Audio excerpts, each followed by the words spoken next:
My city's gonna tell you the tale. Everyone was left in the veil. My time won't come to an end. Take a look around, it's a war zone. The damage is already done. Take a look around, it's a war zone. The damage is already done. Take a look around. And keep your guns high. It's a war zone. It's a war zone.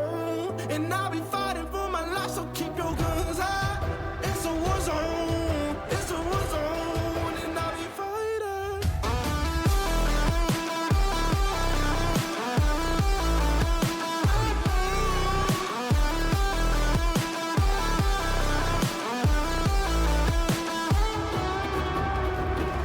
I'm bad to the bone. Got blood on my knees.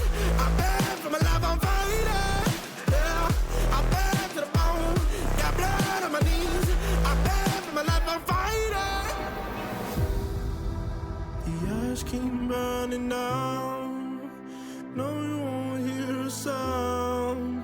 The screaming bottled within. Take a look around. And keep your guns high. It's a war zone. It's a war zone. And I'll be fighting for my life, so keep your guns high. It's a war zone. It's a war zone. And I'll be fighting.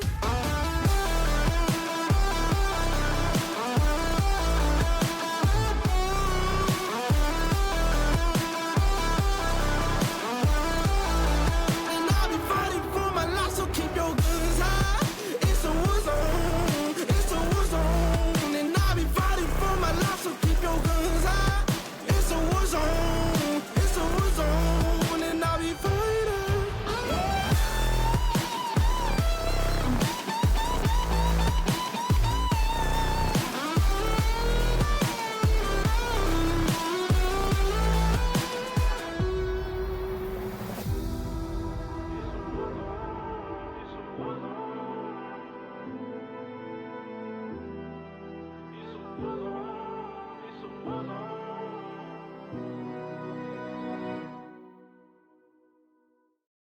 Here we are, we locked down in different cities, and our virtual connection falls apart. Guess it's been too many years since California. Now the memories of us is all I have. See, one day I'm gonna reach ya, take a plane for many miles. We pretend that time didn't pass us by when we're on Mulholland Drive. I know it won't be long before dawn. Gotta be patient for a while. Someday we'll look at stars in this same sky. When I'm on the other side.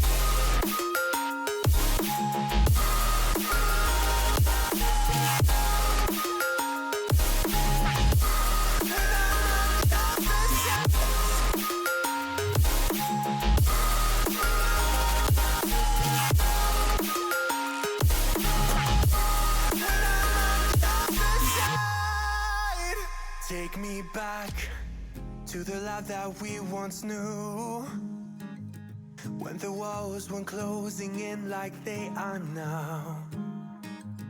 Cause it's been too many years since California. I wish I could get there, I don't know how. See, one day I'm gonna reach ya, take a plane for many miles. We pretend that time didn't pass us by when we're on Mulholland Drive. I know it won't be long before dawn. Gotta be patient for a while. Someday we'll look at stars in the same sky. When I'm on the other side.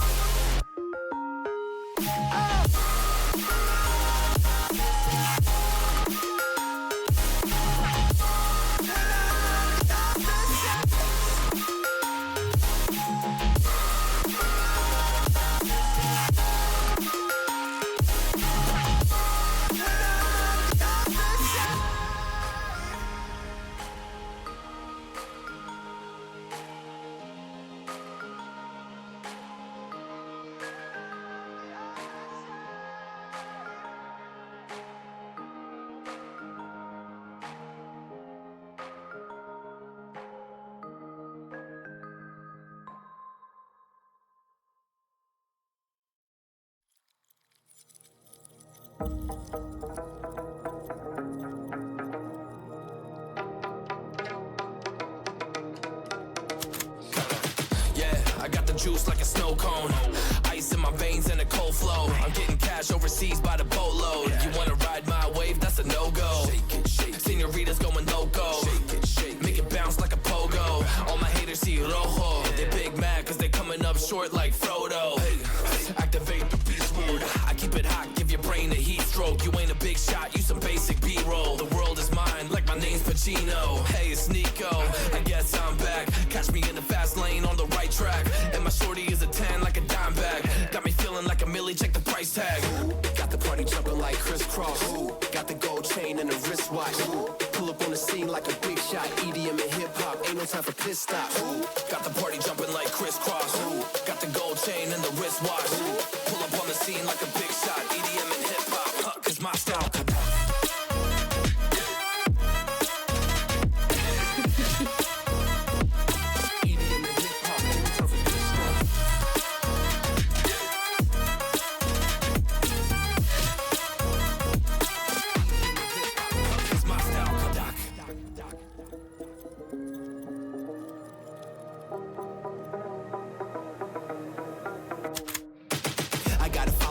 No time for daydreams. All my brothers get money, we call it gangrene. Just another day, but our focus still on the same thing. Us against everyone else, I recommend you change teams. Who the hottest in the city? We the top two. You said your music was litty, but that is not true. Just being honest, you should really just stop, fool. Matter of fact, empty no pockets, give me that watch too. My mind is wicked, that's why I spit it so hostile. Freaky girls in the crib, it's like I live in a brothel. All I spit is Leviticus, but I'm not an apostle. My nuts hang low, long and they colossal. Black trader black, she messiah to the misfits.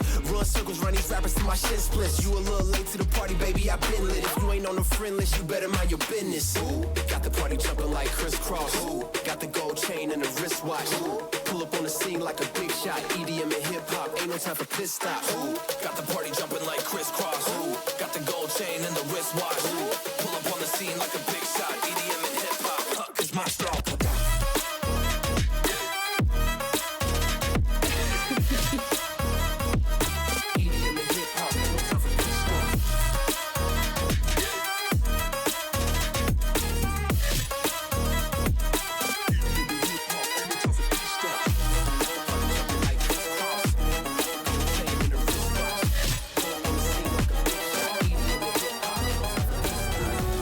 It's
Anchor with Susie here on the mainstream.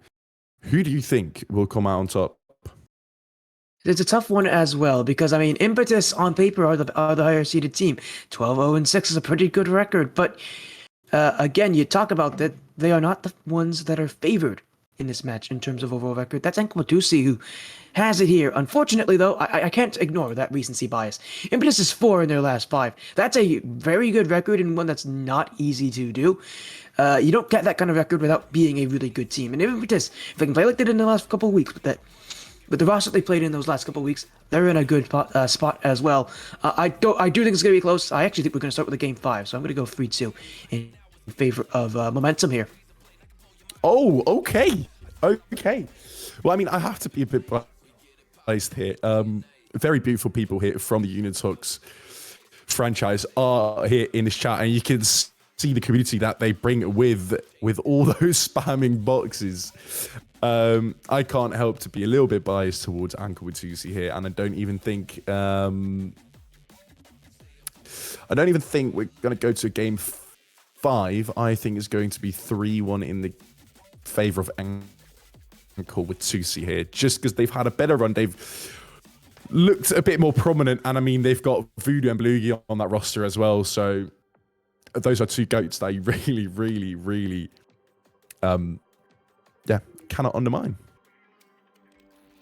Well, one of us goes Momentum, the other goes Ankle with 2C, 5 games versus 4, but the real matchup is Momentum versus Unitox. And really, can Unitox get to that grand finals again? They've already battled there once before in the Academy division. It was a pretty tough bracket. This Momentum didn't even really get a chance, though. Propel didn't even make it to the top 8. So Momentum here has a lot now to ride on here. They've had a great season in this division in Prospect, and looking to make things happen. Reminder though, as well, this is a best of 5, not a set of 4. Is it a set of 4, a set of 5?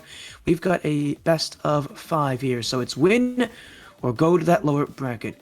It is a battle, or it is lower bracket you go. Upper finals or the lower quarterfinals. Glory or elimination. You gotta throw everything on the line here, because everything matters. You need to throw everything out onto the field because everything matters. We're going to get into a match in just a few moments, and with what these teams have had to go through this season, it all comes down to one day, and it always comes down to 1 or 2 days. Today's the day. You got to do it. If you got to throw everything out there, you got to play the best you can. Doesn't matter if you've done it all season or if you've just gotten yourself added. Now's your chance to really make a name for yourself, because this is where names are made. The best players in RSC aren't known for the regular season performance. They're known for how they do on days like this, when the playoffs are here, when the moment matters. Yes, Sporty, and I don't know about you, but I do think we are running a little bit late, and I just want to see how this matchup will go. Everyone is wondering when we're going to start, so I just say let's get everyone into that lobby and let's get the match going. As here at Manfield at night, we are seeing everyone join on the field, and the countdown is running down, Sporty. The first match of today is loose, and let's see which team will claim their first victory here on the RSC stream. Yeah, and which team can get to that upper finals as well? A guaranteed top 3 spot on the waiting. Impetus on the black. It's Ankle Watusi on the red.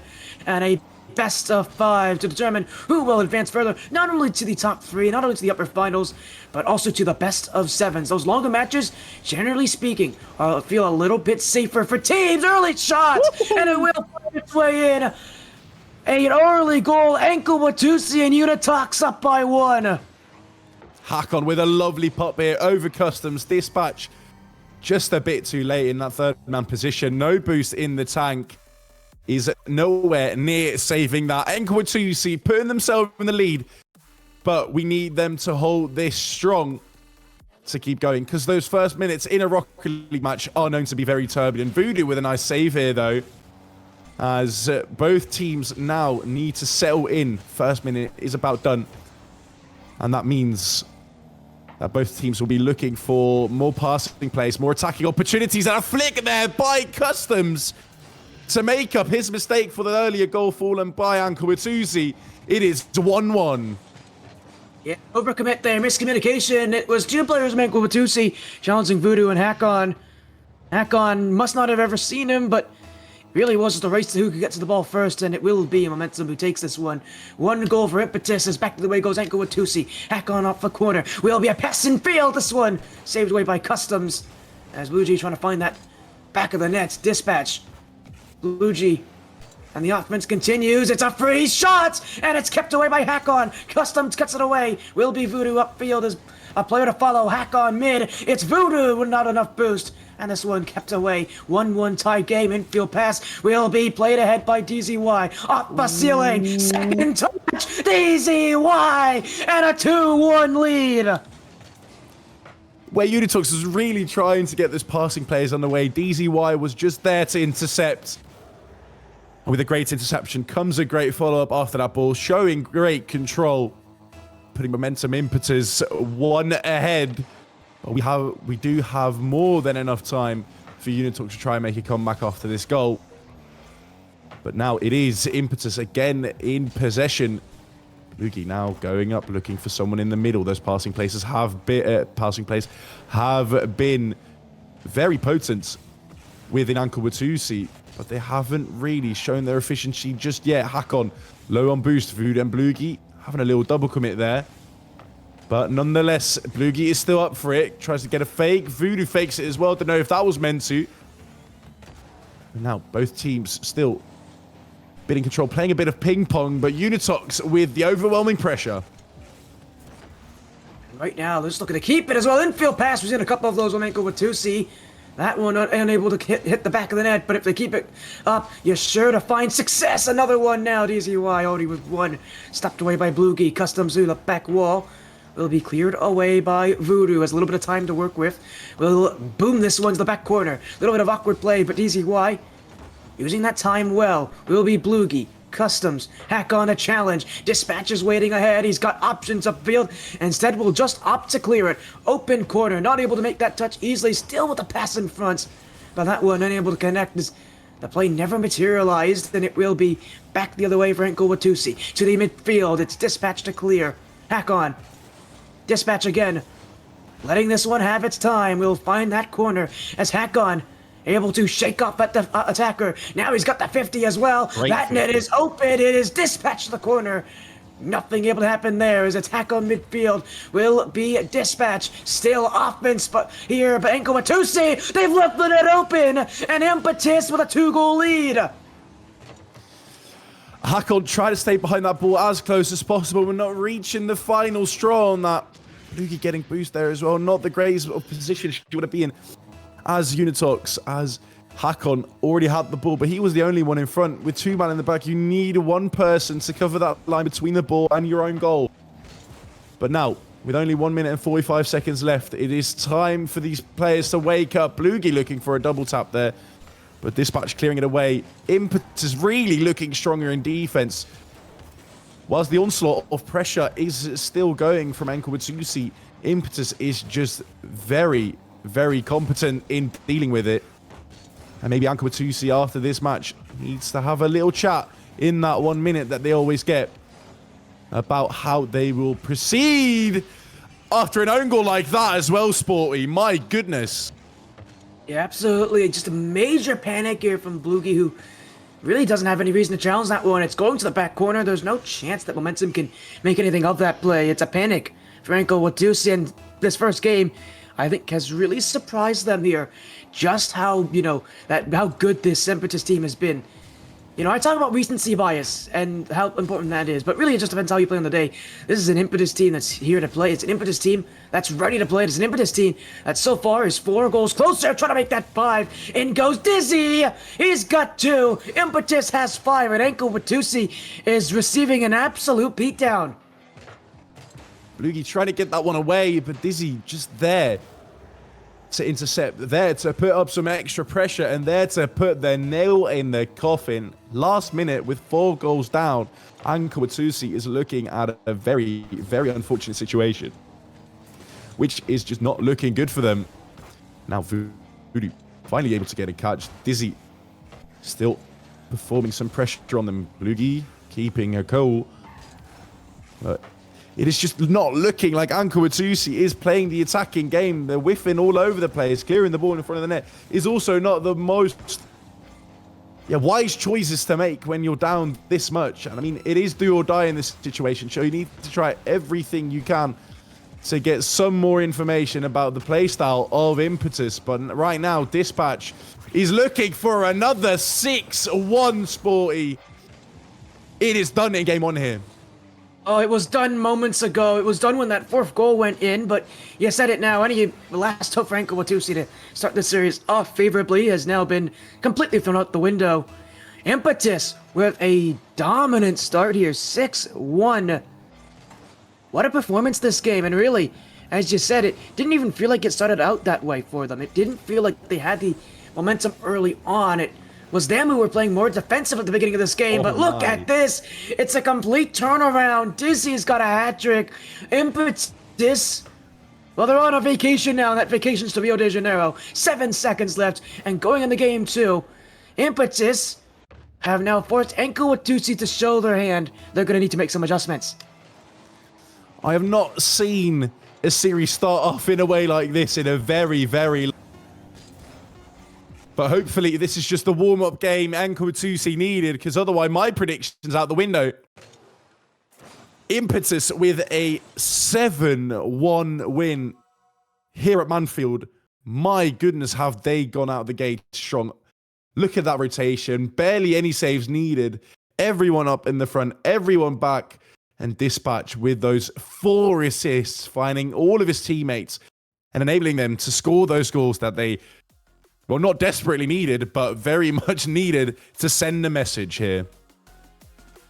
Yeah, no, definitely is. And you said it, this first game oftentimes is the one that sends the message. So often these series are not drawn by their first game, but you got to be able to play well here. And I mean, the shots just explain it all. I don't know if you all saw it from that last screen, but it's 12-4.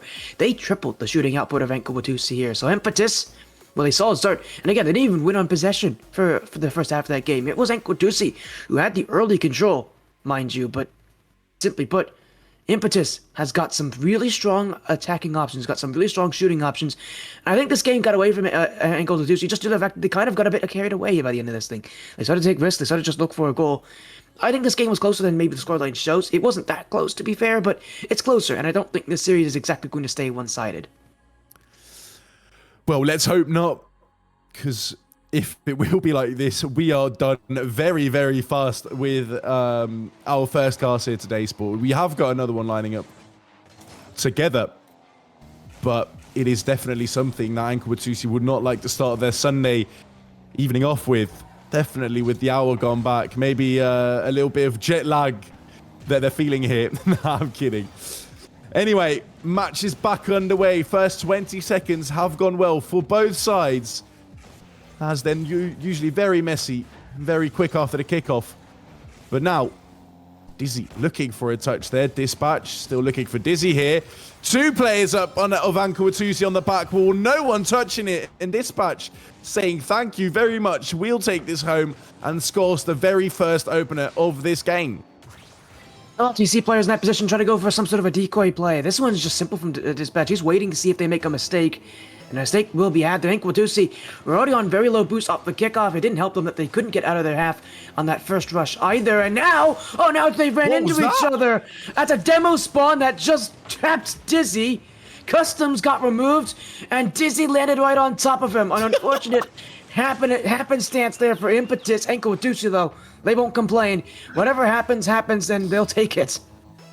My goodness, that is crazy. That is so unfortunate for Impetus, but maybe the blow of hope that Anko Watusi would need. Hakon now looking for a little pass in the middle. Those passing plays, we haven't really seen that much between Anko Watusi. They started off strong like that in the first minute last game, but we haven't seen anything from it just now. Now, Voodoo with a bit of time in his hands, looking for a pass into the middle, placing it on the backboard. Blugie a bit ambitious there as Dispatch is able to clear that away. Hakon now really playing that third man well, staying within the line between the ball and your own goal. That is really what you want to do in certain situations like these, because those open nets can be very, very fatal. Now Voodoo with a great clear here. Dizzy still getting his wheels on the ball. And with a bit of pressure mounting up on the side of Ankle Watusi, Blugi is in charge of setting up her own attack now. Will be a play-in field, but just not much happening on that one here as Ankle Watusi. I love this movement that they're doing around this net right now. You can see they're looking for infield passes. They're playing it to the back wall. Ankle Watusi is doing a good amount of things right. I know last game didn't show much of it, but the way that they are moving around on offense, it is forcing Impetus to play to them. It's forcing Impetus to spread out. It's forcing them to use a boost. It's forcing them to give up space in front of that net. Ankle Watusi just needs to connect on these passes, and right now, they haven't been able to do that, and what happened here? It's a wide open net for Customs, and although Ankle Watusi might be doing a lot of things right, they have not done enough things right to get away from them. It's again that dodgy rotation in the back where they're looking so strong in their offensive rotation. They are just overcommitting on those final attacks, leaving the net open. And with that, Impetus is only saying thank you very much, and it's very much a point of reflection for Ankle Watusi to look at, maybe even during this match. Because if this keeps going, we are in for another Brazil scoreline here. Now, Customs clearing it into the middle. Hakon needs to get it away. Does so accordingly. Blugi placing it into the middle. Voodoo up with it. Looking for a soft touch. Not soft enough to say with it, but forcing Dispatch to clear that ball away. Now Hakon faking it in front. There's the one fake. Looking for a flick here. Customs being able to block it. But the ball still on the side of Momentum.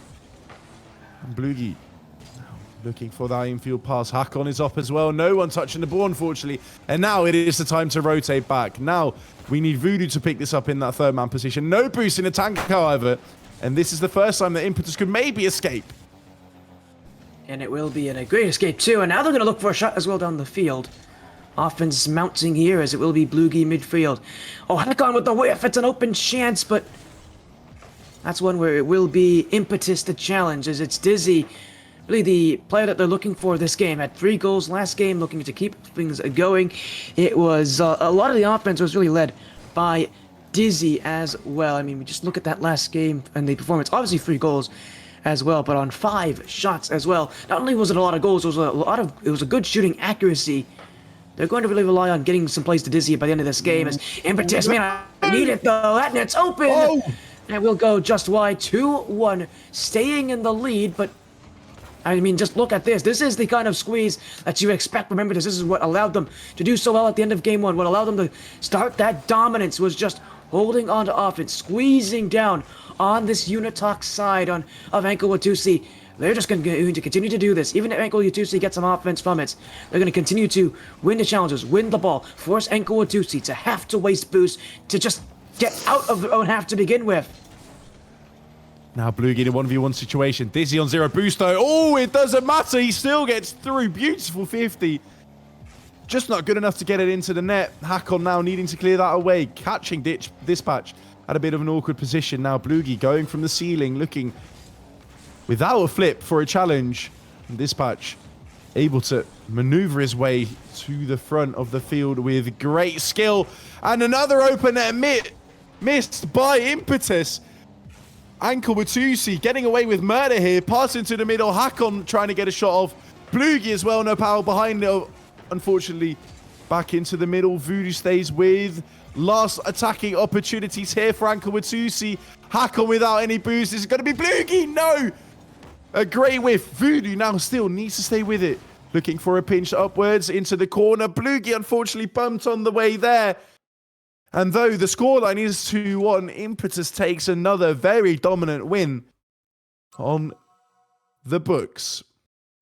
It is, yeah, you said dominant is one way to describe it. Maybe not as dominant as last game, but it's 9-4 on shots compared to what was 12-4 last game.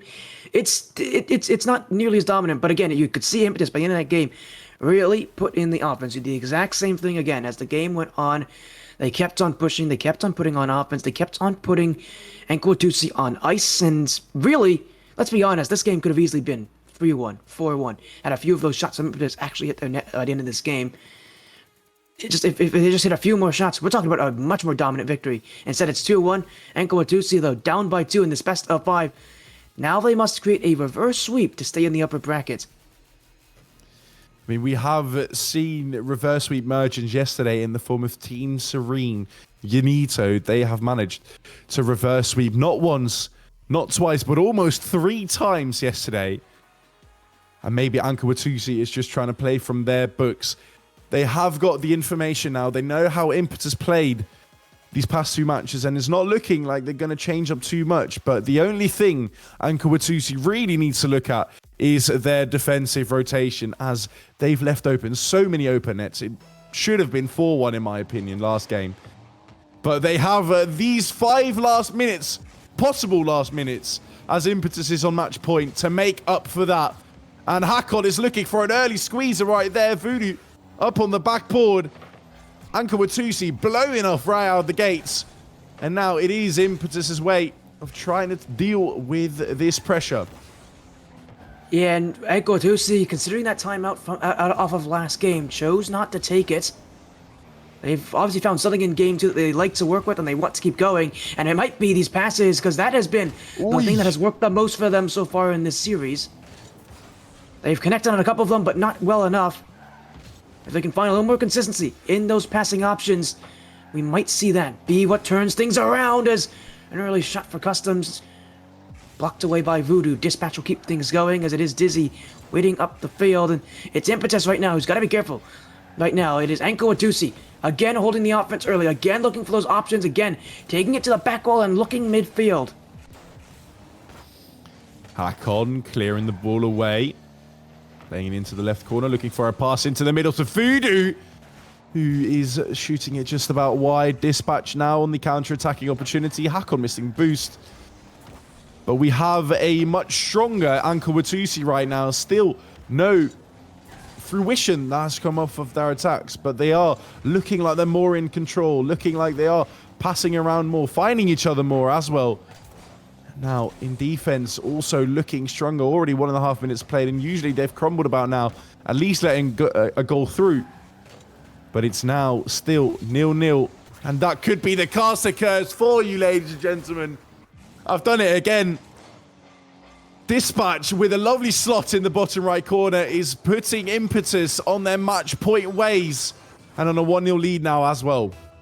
Yeah, it is, and you said it's, as you said, Anka Watusi usually dropped the goal by this point. Now they have, and it's been the same thing every single game, where Anka Watusi's been able to get the offense early. They just haven't been able to get those goals out of the offense. Pressure can be one thing, but actually scoring is another. And Anka Watusi have just not been able to do the second of those two. Impetus have. They've done it very well this series. They know how to do that, and it has definitely made a difference, as it's Voodoo on and in! Anka Watusi back up! We've got the boxes that needs to be spammed, because otherwise this match will be over, or this series will be over fairly quickly. But after such a goal like that, Anka Watusi have found some new hope, have found maybe a new strategy, as they are utilizing the awkwardness that Impetus are putting themselves in often to use. And now, Blugi up early, looking for a very awkward shot there, leaving it for Hakon instead. He's looking for a chip shot. Dispatch needing to stretch out his Fennec all the way there. Keeping the net clear of another goal, though. And now, Dispatch with possession, looking to be intercepted by Voodoo, who gets the ball and the boost. Catches it again, up over Dizzy. Could this be the second goal they're looking for? Unfortunately not, but the pressure is not relieved yet. Blugi still up in the air. Voodoo now able to pick this up as well. Blugi with a little redirect, popping it up to Voodoo. Customs there as well, bit too late. However, and Anka Watusi Sporty are still putting up a hefty pressure. Yeah, they're consistently sending 2 players upfield right now. We haven't seen that kind of aggression from them so far. That's a big save there. Follow-up shot's going to be blocked as well. Are you consistently seeing 2 players up at the same time? Voodoo! It's off the Barden! Voodoo has done it again! The South African coming from halfway, absolutely slotting it in the top left corner. Dispatch not there. Customs just about there, but late enough for Voodoo to get this one in. And my goodness, Anka Watusi looking like a reborn ox here on the field. And with this pressure that Impetus is under, it will be the questions, are they going to be crumbling under it? Or are they going to find their way back in this last 90 seconds of this match? All they gotta do is find one big breakaway chance. We're seeing a lot of room behind that second player in Enko Watusi. If Impetus can just break through that on the defensive side, they've got a 1-on-1, a 2-on-1 the other way. But now they gotta get upfield and get some offense to begin with. Customs right down the pipe. He's got room. He's got two in front. The dunk on one. Off the back wall will be Dispatch. It's in front. And it's Dizzy. It's always been Dizzy. And this game is tied. It's a very unfortunate situation there. Hakon and Blugi both unable to reach the ball that Dispatch clearly passed into the middle. And with Dizzy being able to pick that up over a Voodoo without any boost, this tied up game has become a lot closer out of nowhere. Only 60 seconds left. Removing Dizzy. Oh my goodness, what is that? I was about to go on and rambling about Unitox is about 60 seconds removed from elimination. But now they need to fight back, as Impetus is already on match points, and Impetus is only 1 minute removed now from moving up to that upper final. Enko Watusi has been shell-shocked from the last two games, and a lot of it has been from Dizzy. 2 goals this game on 2 shots. If you thought 3 for 5 was impressive, what about 2 for 2? And in a game as important as this, they're still not done. This one's cleared downfield. Dispatch to follow, looking for one last goal to secure that win in 3 straight games. Dispatch keeps it up high. Voodoo with the challenge. Hakon's a clear. 30 seconds left as it's Blugi with the chase. Dizzy, Dispatch both jumping at this one. Offense now for Enko Watusi. They've done well to really keep things slow, but they've got to pick up the pace. Time is running out in Game 3. It's Hakon who's upfield. He'll leave this one up. No teammate to follow. Blugi to the side with room to work with Dispatch in front. This one saves away. Follow-up shot for Voodoo. He's got room. He needed more on that one. Dizzy.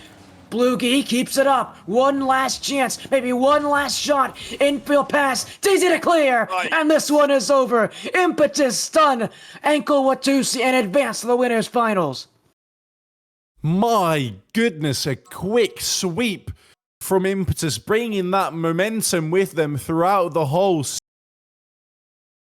But, Sporty, we should not forget that this was an upper bracket match. Enko Watusi not out of the playoffs yet. Just taking a quick detour, hopefully for them, through the lower brackets to get a possible rematch against Impetus, as they have displayed what they'll be bringing to the table today. Yeah, as you said as well, they had, the academy side had to do that as well, and out of Unitox, and Enko Watusi is going to have to do just the exact same. We'll be playing against the winner of Raymond and Obscurity, but for us, we'll be watching against the winner of Owlet and Tomfoolery versus the loser of Yokai and Shrine. That match will be up next. Another best of 5 here, but the pressure's still on. These teams still have a lot to play for. And for this momentum side, for Impetus being the #1 team out of the Ignis Conference, not exactly being the favorite on record, that is a major performance from a major win. They're not technically the favorites in this matchup, but they dominated more than we could have expected them to. That's the kind of performance you need to have on Championship Sunday, when your whole season comes down to this. Definitely. If we could look at the bracket as well, we have already some complete. Well, our match is already completed, but we have got some very close matchups now as well. Yokai versus Shrine are currently playing 1-2, where Shrine is hopefully looking to beat Yokai in this matchup as well on the B stream. And then in the lower round, we have Raymond and Obscurity taking it to the absolute edges already in Game 5. And Owlet looking to advance to those lower quarterfinals, looking to either meet Yokai or Shrine. And with Obscurity and Raymond now in their final wits as well, it will be Enko Watusi waiting for them to see if they can make it further in those lower brackets. My goodness, it is going to be a fun one. It's going to be a very fun, a very exciting night, but the RSC-EU stream has only just begun. We'll be back very soon. Lower quarterfinals from here on out. Elimination on the line for teams in the lower bracket, and so too will be our next matchup. We'll be back in a few minutes with the lower quarterfinals, and somebody will be getting eliminated in our next match. Do you struggle to rank up in Rocket League? Are you stuck in Diamond while your other friends flex their SSL title? Well, look no further. I have partnered up with LTXAcademy as a coach, and we are ready to boost your gameplay. With multiple tournaments and trophies won and thousands of dollars earned, I will cater to your needs and make sure you get to that next level. I'm also doing discounted prices for the first 10 days, so you do not want to miss out. And you are also probably thinking, CMOS, how do I book a session with you? well, that's easy. Just open up that fancy browser of yours, type metafy.gg/@cmasorl_, pick a session to your liking, book a time, and bang, you're booked, and I'll see you in the call. Once again, that's metafy.gg/@cmasorl_.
When I spark lit inside of me, oh, I was lost from reverie, oh,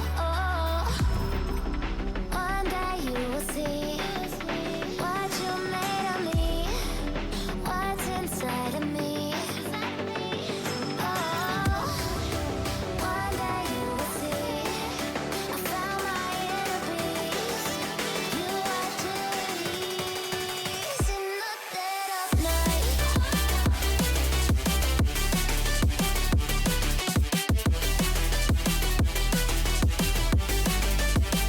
In the dead of night.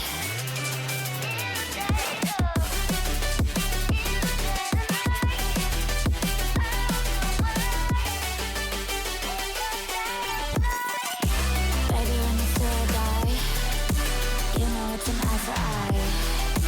Feel the energy align in the dead of night. In the dead of night. In the dead of night. In the dead of night. In the dead of night. And one day you will see what you made of me, what's inside of me. Oh, and one day you will see I found my inner beast, and you are to release.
up for all of my mistakes.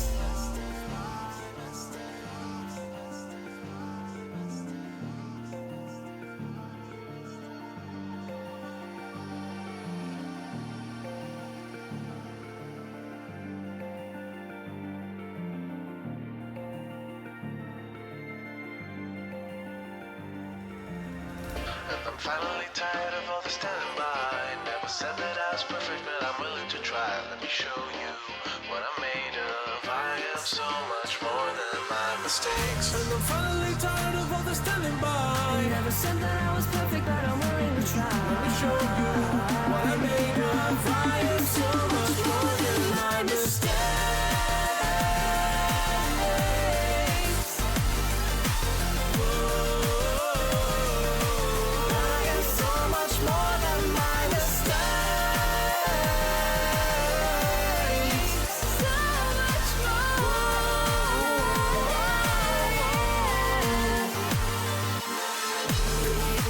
Struggle to rank up in Rocket League? Are you stuck in Diamond while your other friends flex their SSL title? Well, look no further. I have partnered up with LTXAcademy as a coach, and we are ready to boost your gameplay. With multiple tournaments and trophies won and thousands of dollars earned, I will tailor to your needs and make sure you get to that next level. I'm also doing discounted prices for the first 10 days, so you do not want to miss out.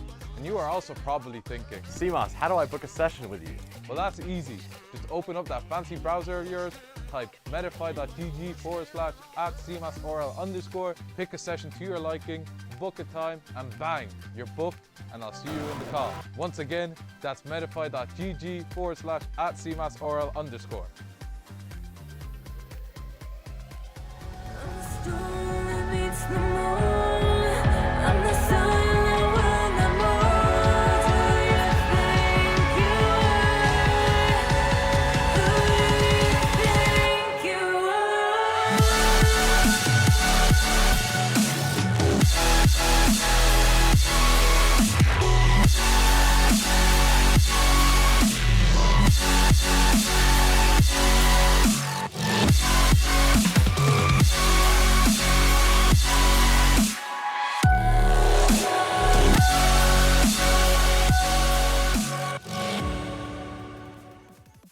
Welcome back to RSC-EU. This is the Prospect Playoffs and our second match of the evening. And now we get to eliminate a team here. From 8 teams, we've already dropped down to 6. After this round, we'll be into our top 4. Welcome back. I'm SpartanWare. Joining me here is Mr. Boggy, and behind the scenes is Raids. As we've got a lower bracket matchup here at a surprising early showing from Yokai. Here in the lower bracket, a lot of people expected this team to win this tournament to go through the upper bracket. Now they must fight in lowers against a pretty solid tomfoolery team that has so far had to go on quite the lower bracket run. Yeah, we've already had to say goodbye, unfortunately, to Obscurity and Owlet.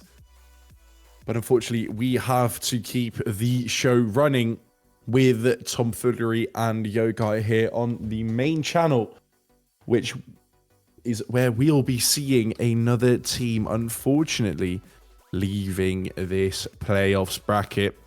In the Twitch chat, you could already put out your votes. Who will win this matchup? And we will do so accordingly in a few minutes as well. But looking at the two teams right now, we have Tomfoolery off a Game 5 matchup where they've been able to squeeze out the win, and Yokai, who unfortunately lost 3-1, but still a strong roster. That will be a very, very interesting matchup, Sporty. Yeah, it will be. That Shrine Impetus matchup will be the one that's going to be streamed after this. After this, we're going into the best of 7s on this stream, but for now, it's still a best of 5s. Lowers and Yokai need no introduction. This is the number 1 overall team from the Glacies Conference, 12-2-4 on a record, 49-23 from games won to games lost. They've got the...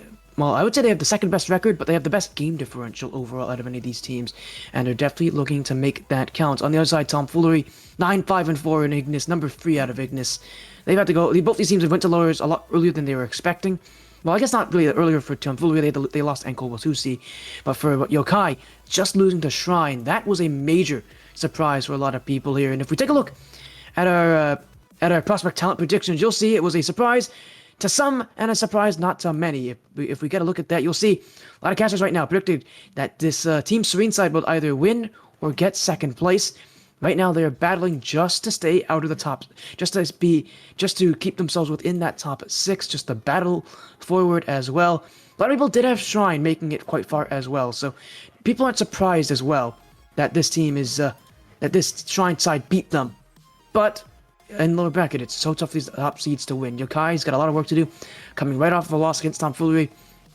There's a lot they've got to do here, and really, the question is going to be, can they recover? We've seen so often number 1 seeds crumble and fall apart in this final bracket. It's so tough to play at a final bracket. It's a different feeling, and being the team that's been on the top of your division for the entirety of the season, it's oftentimes really tough to adjust to, having a lot more competition, knowing that's one loss and your run's over. Yeah, as you can see from the talent predictions here as well, most people, counting out Obscurity, counting out Owlet. So a lot of the talent actually from RSC is spot on with that. But the real shakeups will come after this round, as we've got Raymond and Ankawatusi playing on the B channel of RSC, where they'll be fighting it out. And we could possibly lose one of the top contenders as well in Ankawatusi, as they are now with their backs against the wall. But here on the mainstream, we'll have 2 different teams with their backs against the wall. Tomfoolery versus Yokai. Definitely will be here, and now we got to get into our predictions here. We've seen what the prospect talent has to say, but honestly, forget about the prospect talent. They all suck. It's our time to shine here. It's our time to shine. That feels mean. But anyways, we're here. It's our predictions that matter, right? That's what matters here. We've been right I've been right so far. You haven't been. But hopefully this will be a time to turn things around. Let's talk about predictions here. And since you were wrong last time, Mr. Boggy, I'll go first again here as well. Tomfoolery or Yokai, I've been thinking about this one because so often we see first seeds lose in this point. It is not uncommon to see a first seed drop 0-2 in the final bracket. That's not that uncommon. It happens a lot more often. I think people like to admit it does. And oftentimes this is really the first major shakeup to the talent predictions is that first seed that drops out early. But I can't go with that. This Yokai's team's so good. They've got a solid record. They've got a good performance. They haven't played in Tomfoolery, but honestly, there's a reason why the talent has them going as far as they have. Even with how good the Shrine side is, a lot of them have Shrine being second or first as well. I have to think that they're going to win this match. They're going to at least be in top 4, and they're likely going to. I have to think they are going to at least make top 3 in this bracket. Yokai. It'll be a major surprise if they don't. I have them winning this one, and I've got to say it's going to be tough. They've not exactly played well today. I'd give it a 3-1. I think, Sporty, that you're on the right track with this one. Yokai, unfortunately, coming off rather weakly with a loss on their first match here today. I do not think that Illusory is about too ready for this team. And I actually think, and we've seen it before, that this will be a 3-0 going to Yokai. Well, we both have the number 1 seed advancing further. We both also agree that this Illusory side on the Tomfoolery not as good as Shrine was in the upper bracket. But let's go into the lobby now. Let's get into this match. Reminder, this is still a best of 5, our last on this stream for tonight. And a lot that these teams will have to go into as well. Tomfoolery versus Yokai, looking to take down the number 1 seed out of the Glacies Conference. Yokai and Tomfoolery. Let's get into it. As I said, a best of 5 elimination line here. The loser of this is out for the season. Tomfoolery on the purple, Yokai on the white, and here we go. Both teams having battled with the lower brackets, looking to fight further, and it's Yokai with goal 1, Stones with the first one. I mean, we see Aussie, we see Stones. This is a very well working duo that we have seen in the last season, playing for Unitox actually, as they are now paired up together again at Team Serene Yokai. These two can bring in some hefty damage. But as you know, the first seconds in a Rocket League match are very, very messy. And in only 22 seconds, Vapids is already the one tying up the score for Tomfoolery. Yeah, that was a very quick offense, too. It didn't take too long for this Tomfoolery team to put some scary attempts on Yokai. Sitting out of the nets, we're not ready for that pace of play, and Tomfoolery, from that lower bracket win they had a round earlier, they're coming out with pace, they're coming out with excitement, they're coming out with, they need to win! Oh, but Ozzy! My goodness, Yokai! They are not taking anything from tomfoolery. Ozzy turning this series into a clip montage as he goes for the flip reset musty. Not the most powerful one, but definitely a very unexpected play here in the prospect here that you won't see a lot more tonight. But Ozzy is feeling himself as he puts Team Serene back onto winning ways. Now, after the first minutes, we will see both teams probably calming down. Elnich trying to get a touch on that. Now, Ozzy with control. Good 50 being played there. But a great cut here from Elnich. Matty in a bit of an unexpected position, if you ask me. Almost pulling off a passing play. But Yokai here with tremendous pressure. Matty forcing the 50 here. Great choice made by him here. And now Ozzy following it up. Staying with the ball, looking for a 50 with Vapid. Stone's going to be looking for a shot here as well. Off target, but pressure mounting up on the side of some tomfoolery. Yeah, that's tomfoolery's side having to deal with why this Yokai team is so good this season, why they've got such a good game differential. As a infield pass, it's Matty smashing the top of the net. Yokai up 3-1.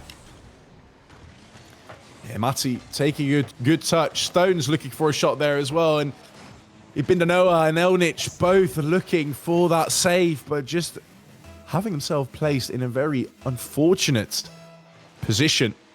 It's already 3-1. Yokai looking to make it 4 as Stones having an open net opportunity. Elnich easily savable though. Ball in a bit of a no man's land now. Matty with a good beat, still trying to stay with it. Vapids need to clear that, and Elnich with an undecisive playstyle right there, not making the correct decision by not doing anything here, not cutting in. Unfortunately, without any boost, Vapid's way too late to the ball again. And Ozzy with an open air opportunity saying thank you very much. We'll move on to 4-1 here at Manfield. tomfoolery is getting beat in the midfield right now. A lot of room is being given. You said it. They're indecisive. That's why that room is being left so open, because they're not willing to challenge this Yokai roster. They've got respect for them, and that's a good thing, but that respect, goodness. It is not working. Oh, my goodness, Ozzy, a hat-trick this game. Everybody from Yokai's got at least one, but Ozzy has got 3 on 4 shots, and this one, it may go in off of Vapids, but that shot is worth everything there. And as I said before, that midfield left far too open. This tomfoolery side is giving way too much respect to Yokai, and Yokai is taking it. Ozzy again with possession, again in the air. That's something that you really do not want to allow him to where to be. Right now, Elnich looking to beat Stones there. Matty deciding to not go for it. Leaving room for Ozzy to go for it again. He's still with it, looking for another touch. Unable to get one. Now Matty looking for a bottom right shot there as well. Tomfoolery having to defend for their lives, but even if their lives depend on it, it is Yokai making this an absolute show of display. And binning in the 6th one already before even half of the game has been done. 6-1. I thought 7-1 was pretty rough. That was from game 1 of the last series. We might be surpassing that before even halfway point here, as this one, Ozzy another. Goodness. Oh, it's 7-1. We're only halfway through this game. Yokai is making this a statement match to remember. Tomfoolery is getting wiped clean right now, and it's only the start of this best of 5. I mean, Twitch chat is already asking again, is it going to be another Brazil? And definitely it is. Team Serene, where has this been in your first series today? Maybe they just didn't have any warm-up. Maybe they were just feeling very awkward. Or maybe tomfoolery is just not up for the challenge yet. As Ozzy is looking for another one, hitting the crossbar. Matty for a follow-up here as well. Stones maybe looking for one then. But no one near. As Ibindanoa, unfortunately, has lost connection. We'll have to wait if he will be able to rejoin this game in this series. But man, oh man, rates pause in the match here as well, as we're looking for a reconnection for Ibindanoa and maybe a complete revival of tomfoolery here in this series, because man, this is crazy. Already 7-1. Yeah, no, this has been absolutely rough as well. This has been quite the showing here. 7-1 all already. I mean, this game's over for tomfoolery. Let's not beat around the bush here. This game's over for tomfoolery. They're not going to come back from this. The question comes down to, what do they do next game? What can they do to shut down the Yokai side? Simply put, they've given up 16 shots to them. They've given up too much space overall. You can't allow your opponents to have that kind of offense against you. What does tomfoolery got to do going into this second game? What do they got to change? Because, I mean, game one's over. They're not going to win it. They're not going to even have much. They're not going to have a chance. What is it that they got to do now in game two, Mr. Poggy, to turn things around, to bring it back against Yokai? Oh, man, I think they need to pull out some rabbits out of their hats, as it is absolutely insane what Yokai has been doing. And if you ask me, tomfoolery need to change up their rotation in the back, need to get rid of Ozzy as much as they can, put him under pressure. Don't give him the time that he has right now. Just throw yourselves up there. Even if you are on 0 boost, you need to have someone on Ozzy at all times. Yeah, as well. So that's the scary sign. You said it. Someone's got to be on Ozzy here. It's not even just Ozzy, though. That's the problem. Ozzy may have 6 shots, but his teammates got 5. Maddie's got 5. Stones has got 5. It's not about shutting down Ozzy. It's about Yokai really overall putting on that pressure. tomfoolery is giving them too much respect. If you're tomfoolery, we need to see that they can't be given this kind of respect in the midfield. They're going to have to challenge a little earlier. They're going to have to be more willing to be a little bit more aggressive on it as well. This is a situation where if you're tomfoolery, you're going to have to challenge early. You're going to have to be aggressive, as Abinda Noha is back as well here. So tomfoolery can get things underway again. We're going to restart from kickoff as well, it seems. So Yokai up 7-1. We're going to restart from kickoff, it seems like, and we'll get things underway in just a moment. 2 minutes left at this point, but with how things are going for tomfoolery, I don't know how much this is going to help them.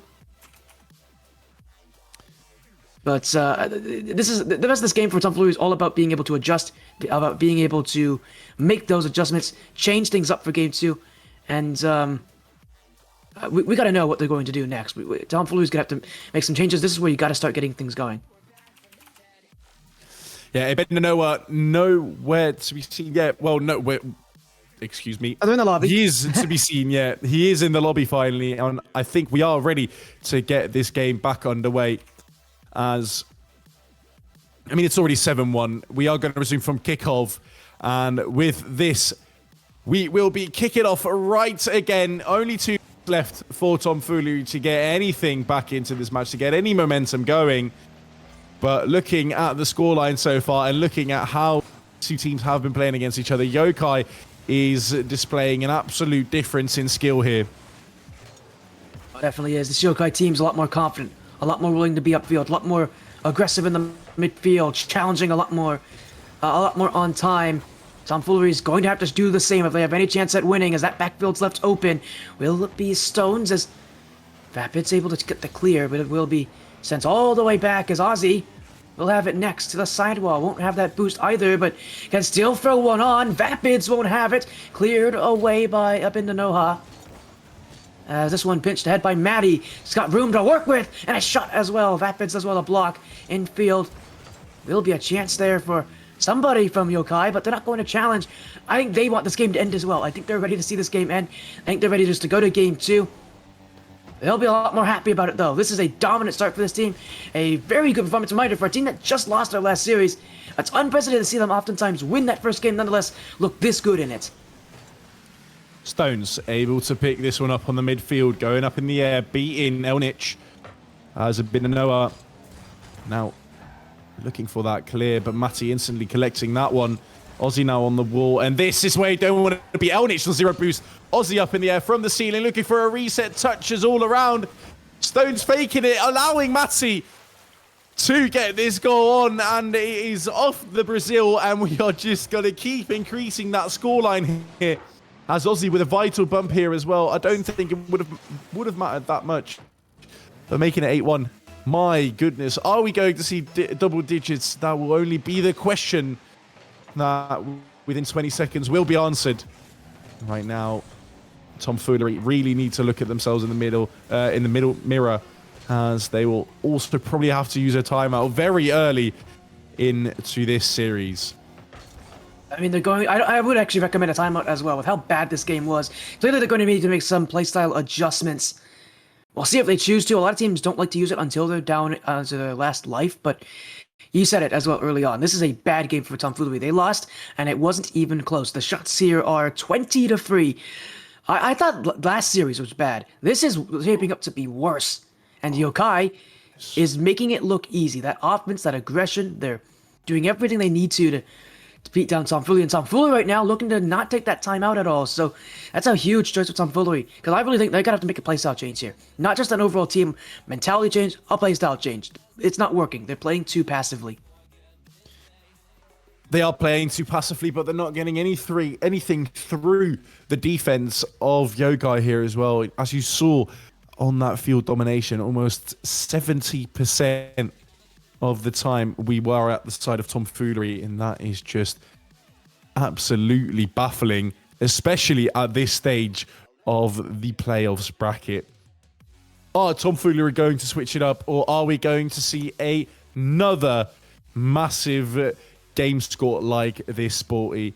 Only time will tell, as we're going to be moving on to Forbidden Temple for game number 2 in this series. Yeah, a lot more action to go through here, a lot more on the line, and a lot more that we're going to see from Tomfoolery specifically. Last game, they just need to forget it at this point. It was a bad game. From the start, it was a bad game. In the middle, it was a bad game at the end. I gotta forget about it, because that game does not define this series if they can turn things around here. But Ozzy, not looking to make it easy.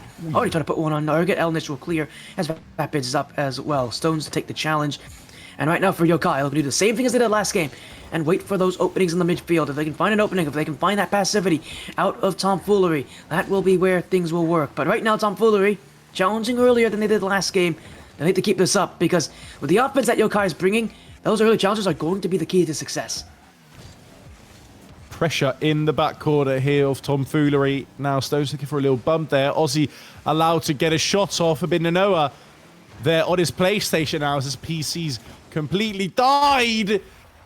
It's unfortunately not enough to get that ball away. Matty with a great pass here into the middle, and Stones on the receiving end from this pass, binning it and threading the needle to make it already 1-0 again. Yeah, so smart from Yokai there. We've seen them most of the time here take advantage of mistakes that Tomfoolery has made and do really well on those first shots. This one, though, is just smart from Matty, knowing that he doesn't really have an angle to work with. A pass in field. We haven't seen that yet so far, but now it looks like Yokai's trying to change things up more so this game and add an extra layer to that offense as well. Infield pass will be cleared away by Noha here as Matty. Ozzy with the play off the wall will have room to work with. Flicks this one high, off a ceiling, trying to find that extra flip, won't get it, as Matty to shoot. It's easily kept away by Elnish. Stones can't win the challenge as it's sent away. Matty up the corner. Vapids will hold. It is Ozzy who gets beat. Stones with the challenge, and eventually it feels like Yokai on a losing battle right now. Trying to play for the infield pass. Ozzy has it, and just look at this. Very slow to go for it. Tomfoolery still waiting, still respecting what Yokai has to offer. They've got to find one, and it will be not there. It's on the line and cleared out. Ozzy gets to it. So close to a goal that Tomfoolery desperately needed. So close, but yet so far as the ball is already again on the side of Tomfoolery. We do see a bit of an overextension, and there is the final say in the matter. Ibn redeeming himself after a disconnection last game, finally faking out Stones, getting the shot on target, getting the ball in the net. And Abinanoa not being done with this series yet, is trying to make the comeback in game 2. As we have seen Yokai in so many attacking positions, the rotation being absolutely perfect for them all the time, being able to follow up every ball that they lose. Here again, you'll see it. Ozzy is right there. Matty will now be the one trying to get as close to it as possible. Now with Ozzy up in the air, you can see the teammates forming. You can see that every ball that they lose possession of instantly gets picked up by another teammate of theirs. And Tomfoolery unable to answer any of that by not getting any demos. But finally, maybe this is what they need, as Ozzy is finding himself in a Rule 1. One of the best players of Yokai's roster right now. Stone stretching out his Fennec for the save. But Tomfoolery, maybe with a 2's roster, able to get 2-1 on the ball. Yeah, we'll see about this. Right now, they're doing all the hold up on offense, as it will be Abinanoha, stones to clear, will be followed up by Meti as it's Vapids. Unable to win this one, it's in the midfield. Stones can't go as Abinanoha has now flipped each other over. I don't know if I've ever seen a dance like that before, but I love it here as Ozzy almost got the redirect. Will be to the back wall as Yokai looking to play this one, and right now, very low scoring. What are they doing over there? They're still dancing. I love this one here as Matty's gonna win this one. It's an open net. 2-1 for Yokai. Ozzy's been quite silent in this game. 4 goals last game on 7 shots. He's only had 2 shots this game and nothing to speak of it in the back of the nets. But Yokai still doesn't matter too much for them. They're finding ways to score regardless. Ozzy now out of that Rule 1 as well. This could have been the moment to seize an opportunity like that, as Ozzy is already up on the wall again. Matty now with it as well. Vapids getting his wheels on the ball there. Getting it away from everyone on the field here. Getting it through all the way. Vapids moving out here like Lionel Messi on a Sunday. My goodness, outplaying every single person on that Yokai roster. And equalizing the scoreline with only 93 seconds to go in this match. Yokai very antsy in the midfield to challenge. We're seeing a lot of early challenges from them as that last player back. So this is something that I think Tomfoolery has recognized as another early challenge. That's an open. Oh man, it's hit the post again. We've seen 2 shots here from this Tomfoolery team hit that post on wide open chances. Doing a great job of recognizing that net is being left vulnerable by Yokai when they challenge that early. Just haven't been able to score enough on it though, but with a minute to go, that is right now is dictating why Tomfoolery is in this game. They're beating in those challenges from Yokai and they're making good use of it. Stones to the midfield. Will be Elnish with room. Matty the last one back. Up goes Elnish. 1-on-1. Saved away. Follow-up not had. And Stones will be there to keep it out. Ozzy with no boost but control. Looking for a 50, gets one. Now able to pick up the boost on the side of Tomfoolery as well. Looking to fake out Elnich, who is not phased by any of the moves in the air now from Ozzy, who's looking for a redirect down pass to Matty. And in this late stage of the game, it will be very hard for Tomfoolery to keep this under control and to maybe even squeeze out an overtime. But what a brilliant passing plays between the two. My goodness. Ozzy's been quiet this game, but that was a majorly important play, and with 30 seconds to go, it gives the number 1 overall team out of the Glaciers Conference a lead. Now they look for another one here, as Noha will clear, will be Elnish to follow. This one to the corner, as time ticking away, the clock is ticking down. Tomfoolery, their hopes of staying in this bracket, falling apart with it. 10 seconds left. Abinanoha, off that sidewall, will look for himself. This one cleared away by Ozzy. Vapids will be there for the block. Now got to keep it alive. They got to go across the whole entire field now. Elnish, Matty, clean as you can. Yokai drops this one, and they take game 2. 1 away from what would be a second sweep today. Well, we're going to have a stroll in the park with this one, Sporty. 2 sweeps on the way, with Yokai not as dominant this game as the previous one, but definitely something to keep in mind is that Ozzy has been in Rule 1 for about a minute this game. He hasn't been showing too much of himself to prove himself, but Matty stepped up and got the job done in the last minute after a beautiful assist here from Ozzy. It has been, and I gotta say, Noah definitely with the improved performance here in game 2. Tomfoolery had a much better chance. This one was a lot closer, just due to the adjustments that Tomfoolery made, specifically Abinanoha making a lot of changes. We're seeing so much more willingness for out of these players to take advantage of those overcommits, take advantage of where Yokai is desperate to challenge. Tomfoolery, honestly, they don't have much to change. If they just keep doing what they're doing, they're honestly on track to do well and to win at least one of these games to maybe turn things around. It's not going to be enough to win the series, but you're talking about a start that Tomfoolery can really latch on to. Let's see here at DFH Stadium if Team Yokai will be the one taking home a sweep, recovering from that 3-1 loss they had in the upper bracket, or will it be Tomfoolery squeezing out another game 5? Only 5 minutes are we removed from that answer, and Matty is already helping us along the way with Beautiful shot against the crossbar. Very unfortunate here from Elnich. He was trying to get his wheels on that, but just about enough of a backflip to get that ball into his own goal, which is already a great start after 8 seconds. It is Yokai taking the lead. Yeah, that was an much touch as well from Vapids, who really panicked after seeing all that pressure on the back row. Honestly, Vapids leaves that. Talking about an easy play for Elnich and not really much of a shooting opportunity for Yokai, but that obviously was a risk that Tomfoolery didn't want to take, and it's one that will cost them here as they instead give it to their opponents. And already up one is Yokai. They'll look to add more to it, as up the back wall will be Stones, who is really put under pressure, and that needs to go in from Noah. An open chance and a great play on the net there on the bump attempt. That's one that needs to hit the target. Vapids looking to clear this away. Stones with a beautiful cutting rotation there. Was the last man, threw everything he had on the line to get that ball away from their own half.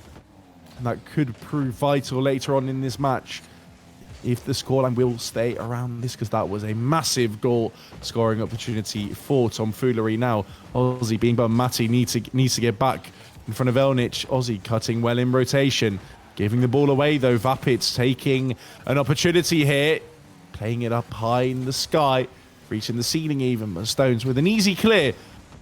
Trying to get that ball away as much as possible. But Yokai actually struggling to get the ball to the side of Tomfoolery, who have maybe now adapted and evolved their playstyle to play around Yokai. And now looking for a double tap. Elnich missing, unfortunately. Noah still in front of the net. Playing it up high. Vapids need to be the one following up on this, but way too late. Missing the train there is Vapids. And now Yokai back to their attacking ways. Yeah, there's everybody upfield as well. They're not looking to hold back any longer against Tomfoolery. Matty's already got one. We'll look for a chance there, but that one denied before it ever became a problem. As what a pinch for Elnich. That one's on target. Matty's got to get to it a second touch to keep it away as well. Pinched up high. Matty to clear. Oh, he missed on it as well. That pitch has got some room. Past one. Elnich! Top left corner. No doubt about it. Absolute great team play here between the two. Vapids throwing himself towards that ball, trying to get the beat on everyone, but we cannot discredit the finish of Elnich there as he finds the top left corner, equalising the scoreline around the halfway mark. Tomfoolery are looking stronger and stronger each match, like a Pokemon who's evolving. But right now, it is Yokai's job to put this one to bed, as Vapids with a goal line clear.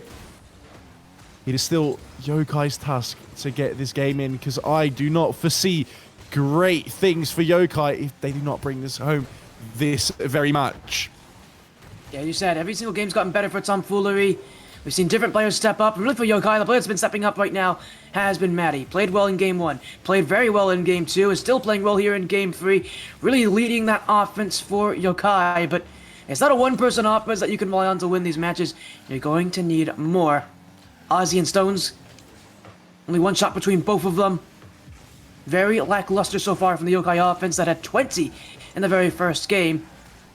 As it will be Elnich again. Matty almost got bumped. Will be able to get another clear as inside the final 2 minutes. Just looking for that go-ahead goal. As it's Ozzy who whiffed on this one. Elnich has a little bit of room to work with. Waiting and waiting as it's Stones now off the back wall. Well, instead flicking across the goal. No shot to be had. Ozzy wasn't there in time.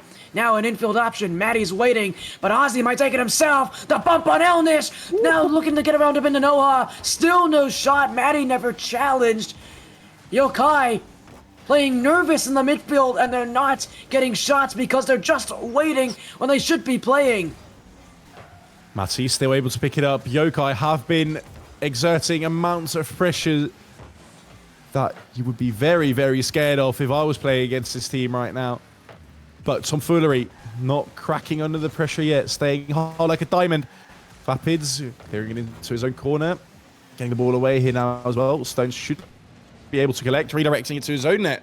Instead, Aussie now with some time on his hands, not taking as much as he could have. And that really that leads into Elnich clearing that ball away from him now. Stones playing it directly into the wheels of Vapids as he's looking for a goal-scoring opportunity. Unfortunately, not the best in the air there. As Aussie with an insane pre-jump, denying Noah to get anywhere close to the front of Yokai's side. And with only 30 seconds, it is still anyone's game. And it's offense that will win this one. It's going to be possession that will win this one. These teams have not exactly been able to score quick on those quick attacks, but the long-lasting plays have been much more fruitful. So expect long offense to win it, and expect Stones to score. 11 ticks of the clock left. Yokai is 11 seconds away. 11 seconds away from getting up another spot in this playoffs bracket.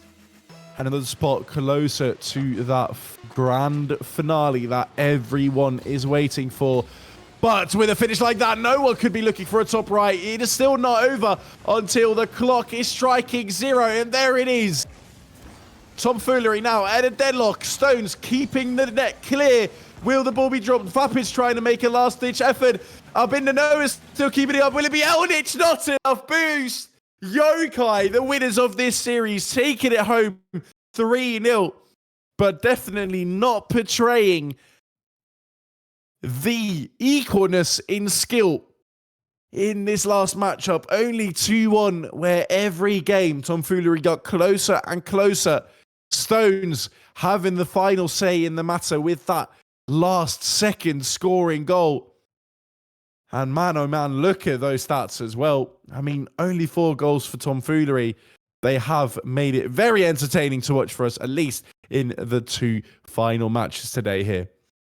Yeah, they did. And that first game really wasn't what defined this series for both these teams. But you know what did define this series for me? It's got to be Maddie. Maddie was consistent across this entire series.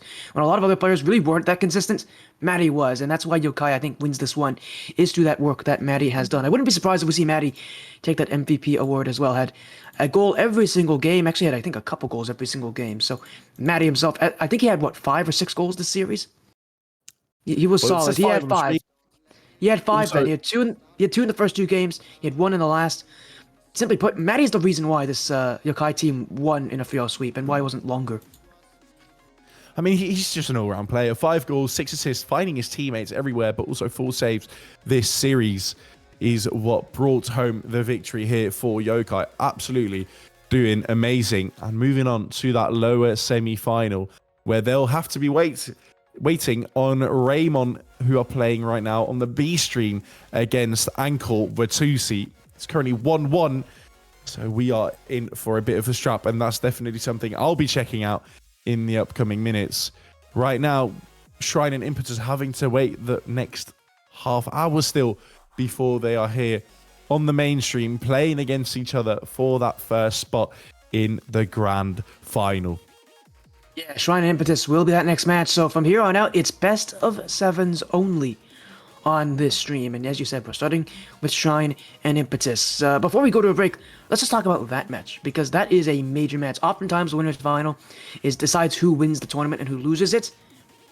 We got to talk about this in terms of who will win it, who will lose it. We've got some solid teams here, and Shrine and Impetus, both teams that if we go to our talent predictions, a lot of people expected to win in this tournament as well. So a lot of people expect them to win. A lot of people expect them to do well. A lot of people expecting them to make to that grand finals. And I honestly, with what we've been seeing from them today, you can't exactly be too surprised. These are definitely the clear top teams at this point.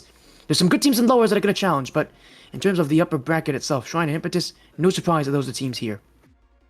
I mean, if I'm going to throw in a hat anyway, I think Shrine will be moving on to that grand final before Impetus, who will probably meet Yokai as in that lower final, as I think Yokai will have a very good run in that grand final as well. But if Shrine have beaten Ozzy and Stones and Matty, who's been absolutely insane past series, 3-1 after such a dominant display in this previous series from Yokai, I am very, very scared of what Shrine have to offer. Yeah, we're getting down to the point where you only have the best of the best left in this bracket, and that means you gotta play at the best of the best. So that's what's going to matter here. For now, though, we are going to be going offline for a little bit, and we'll be back with Shrine and Impetus. That winners finals up next, a best of 7. Thank you all so much for joining the RSC-EU stream. We're going to take a quick break. When we come back, the winners finals, a best of 7, and a spot in the grand finals awaits for Shrine and Impetus. Peace. Struggle to rank up in Rocket League? Are you stuck in Diamond while your other friends flex their SSL title? Well, look no further. I have partnered up with LTXAcademy as a coach, and we are ready to boost your gameplay. With multiple tournaments and trophies won and thousands of dollars earned, I will tailor to your needs and make sure you get to that next level. I'm also doing discounted prices for the first 10 days, so you do not want to miss out. And you are also probably thinking, CMOS, how do I book a session with you? well, that's easy.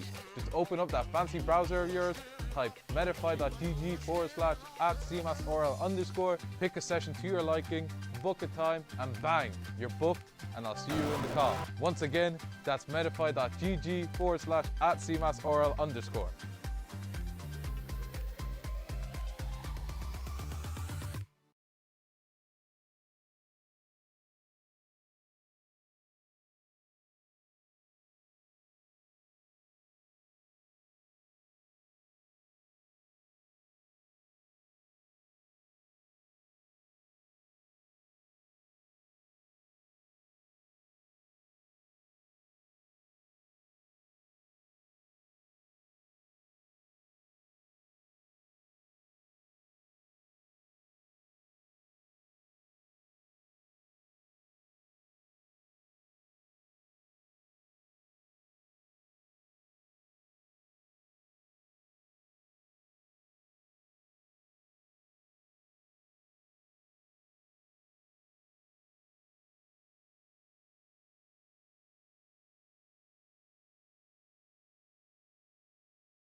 It wouldn't be right to say anyways from the nights when we made with salt and blaze.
Does the beat take you over? You just can't breathe. Do you feel your bones start to shake? Do you feel the earthquake? Do you feel your bones start to shake? Do you feel the earthquake? Do you feel your bones start to shake? Do you feel the earthquake? Do you feel your bones start to shake? Do you feel the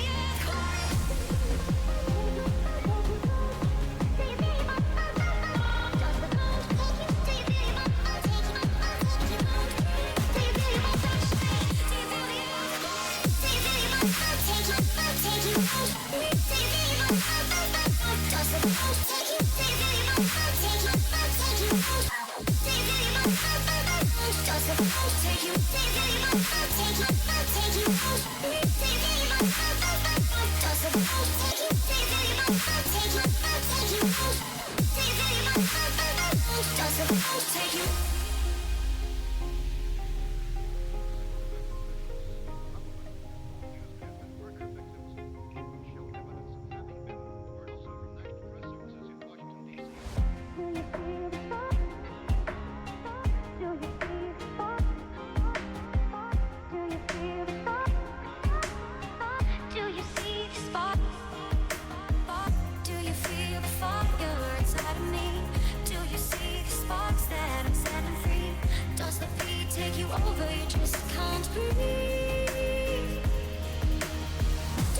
bones start to shake?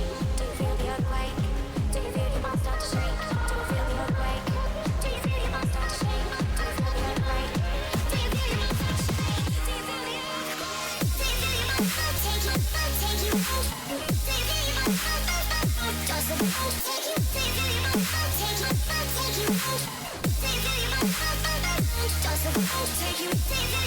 Take you out?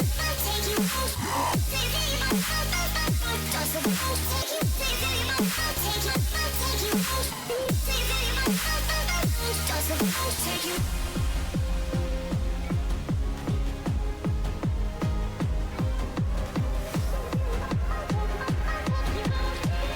you feel your bones take you out? Take you out? Do you feel your bones does the bones take you?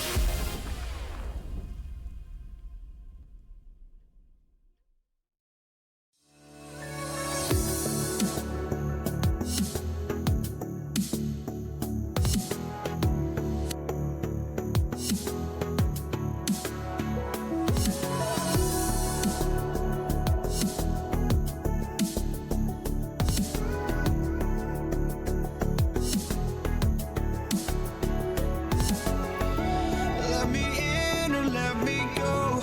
Honestly, try honesty. No, just tell me what I want to hear, 'cause it could save us. Let me fly, I've got my hopes, but I can hardly see why I'm still chasing. It's not worth it for me anymore. Crashed and burned 100 times, I'm lost. I just can't let this go. Every last chance I had is gone, but I just can't let you know.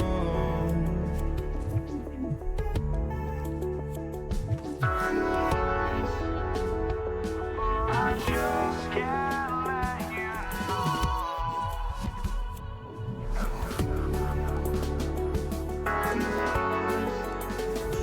But I just can't let you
know.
I just can't let you know.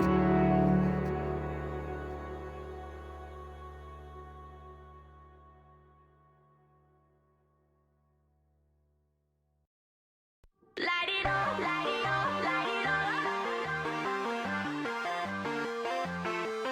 Light it up, light it up, light it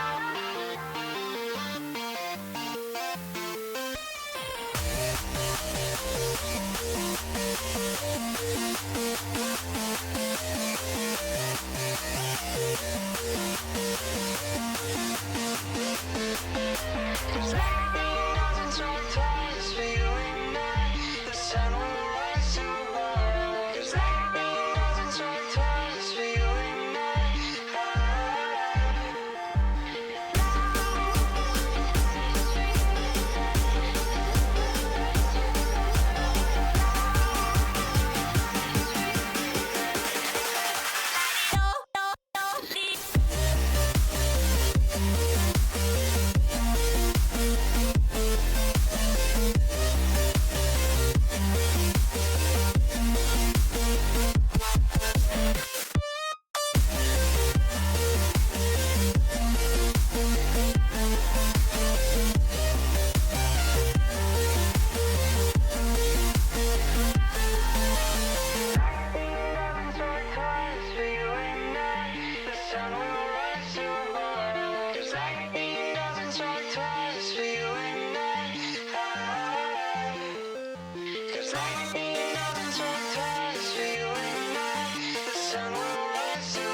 couple of nights, need to rebuild myself to come alive.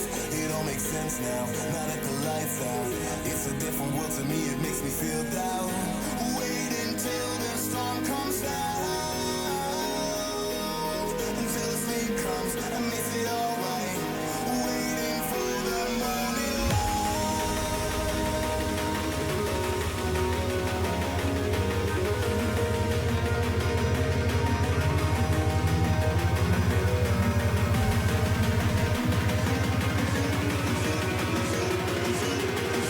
until the sleep comes and makes it alright.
We lost our minds in the darkness of night. We live to die. We lose our souls every day. We lost our minds. We don't remember what's wrong and what's right. The world is dead, but we stay. 'Cause we are born as living fights. We live to die. We live to die. And we surrounded by the night. We live to die. We are shadows in the neon light.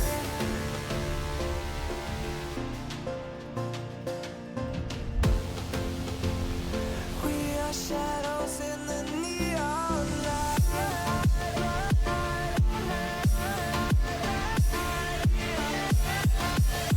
We are shadows in the neon. We are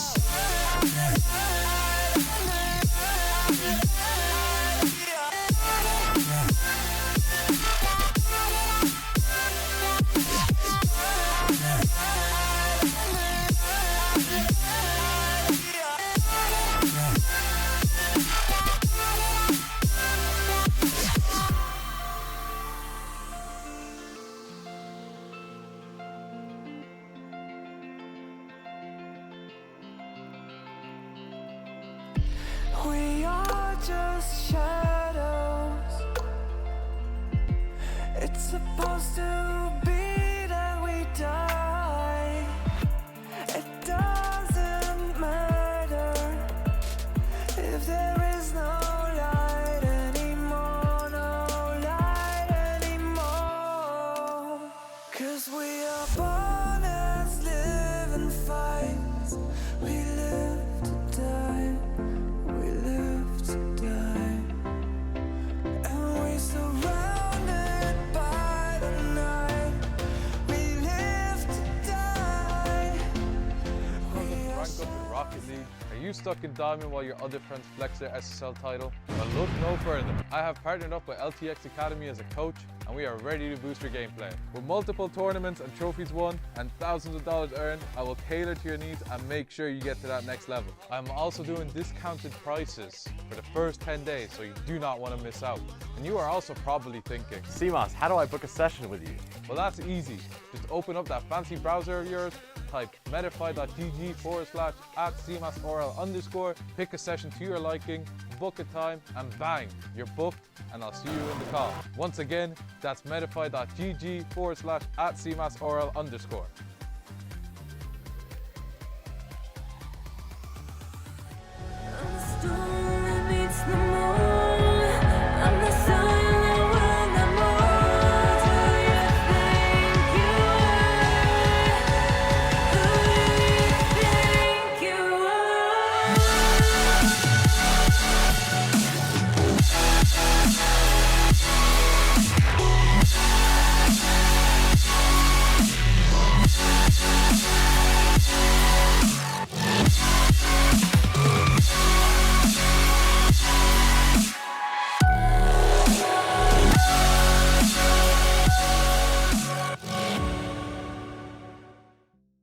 Well, for some teams, it has been a bit of a difficult start to the day, but for these two teams, Gaz, it has been nothing but successful so far. Welcome to your Prospect Upper final. My name is Hodge. Joining me, like I say, that is Gaz. And well, guys, it's starting to get interesting. It's starting to get a little bit tense here. We're sending one team to the grand final here in this series. One team still going to be fighting for the grand final, but going to have themselves another opportunity in that lower bracket. Both teams, the Sanctuary and Momentum prospect teams, finding themselves in the upper finals. Yeah, I believe they can probably, at the moment, at least call themselves the best two teams in the tier so far. I mean, finishing both top two in the conference, if I'm not wrong, and also both of them beating top two from the other conference in the last round too. So that's pretty impressive from them. I mean, I think Momentum also swept their opponents, which is also very impressive considering they're playing with an academy suburb in Customs. And yeah, they're both playing really well, and I'm expecting a very, very close series from them tonight.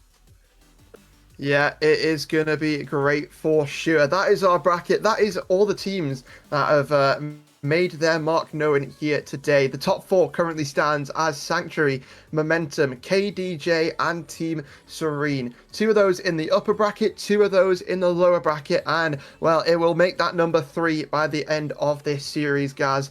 I mean, we've got a lot to talk about, right? And first of all, I think we've got to go over to some of these caster predictions, because we asked a lot of people what they would think, today would go like. And some people, myself, have made pretty awful predictions, and some people have made. You know what? I've got 3 of the top 4 in it's not going to be in the right order probably, but I've got 3 of the top 4 in my top 4 right now.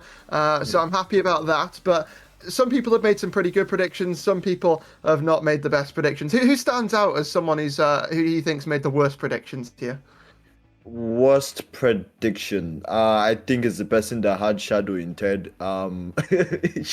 Shattered having Shadow in third. Not versus Shadow. I think they're a good team. They have good players, of course, but I think they kind of died down like later into the season, and a lot of people kind of ignored that. Like out of the teams, even coming out of players, I think they're not. I think they might have been the worst team coming out of that conference. So yeah, having Shadow up there third is I don't think that's really good. But I mean, speaking of, I think who has the best prediction so far, I think is Ark here. Having the whole top 4. His top 4 right now is like the current top 4. Yeah, and once again, it's looking like it's not going to end in the correct order. But Arch has made the best predictions yesterday, and is on to do the same again today here.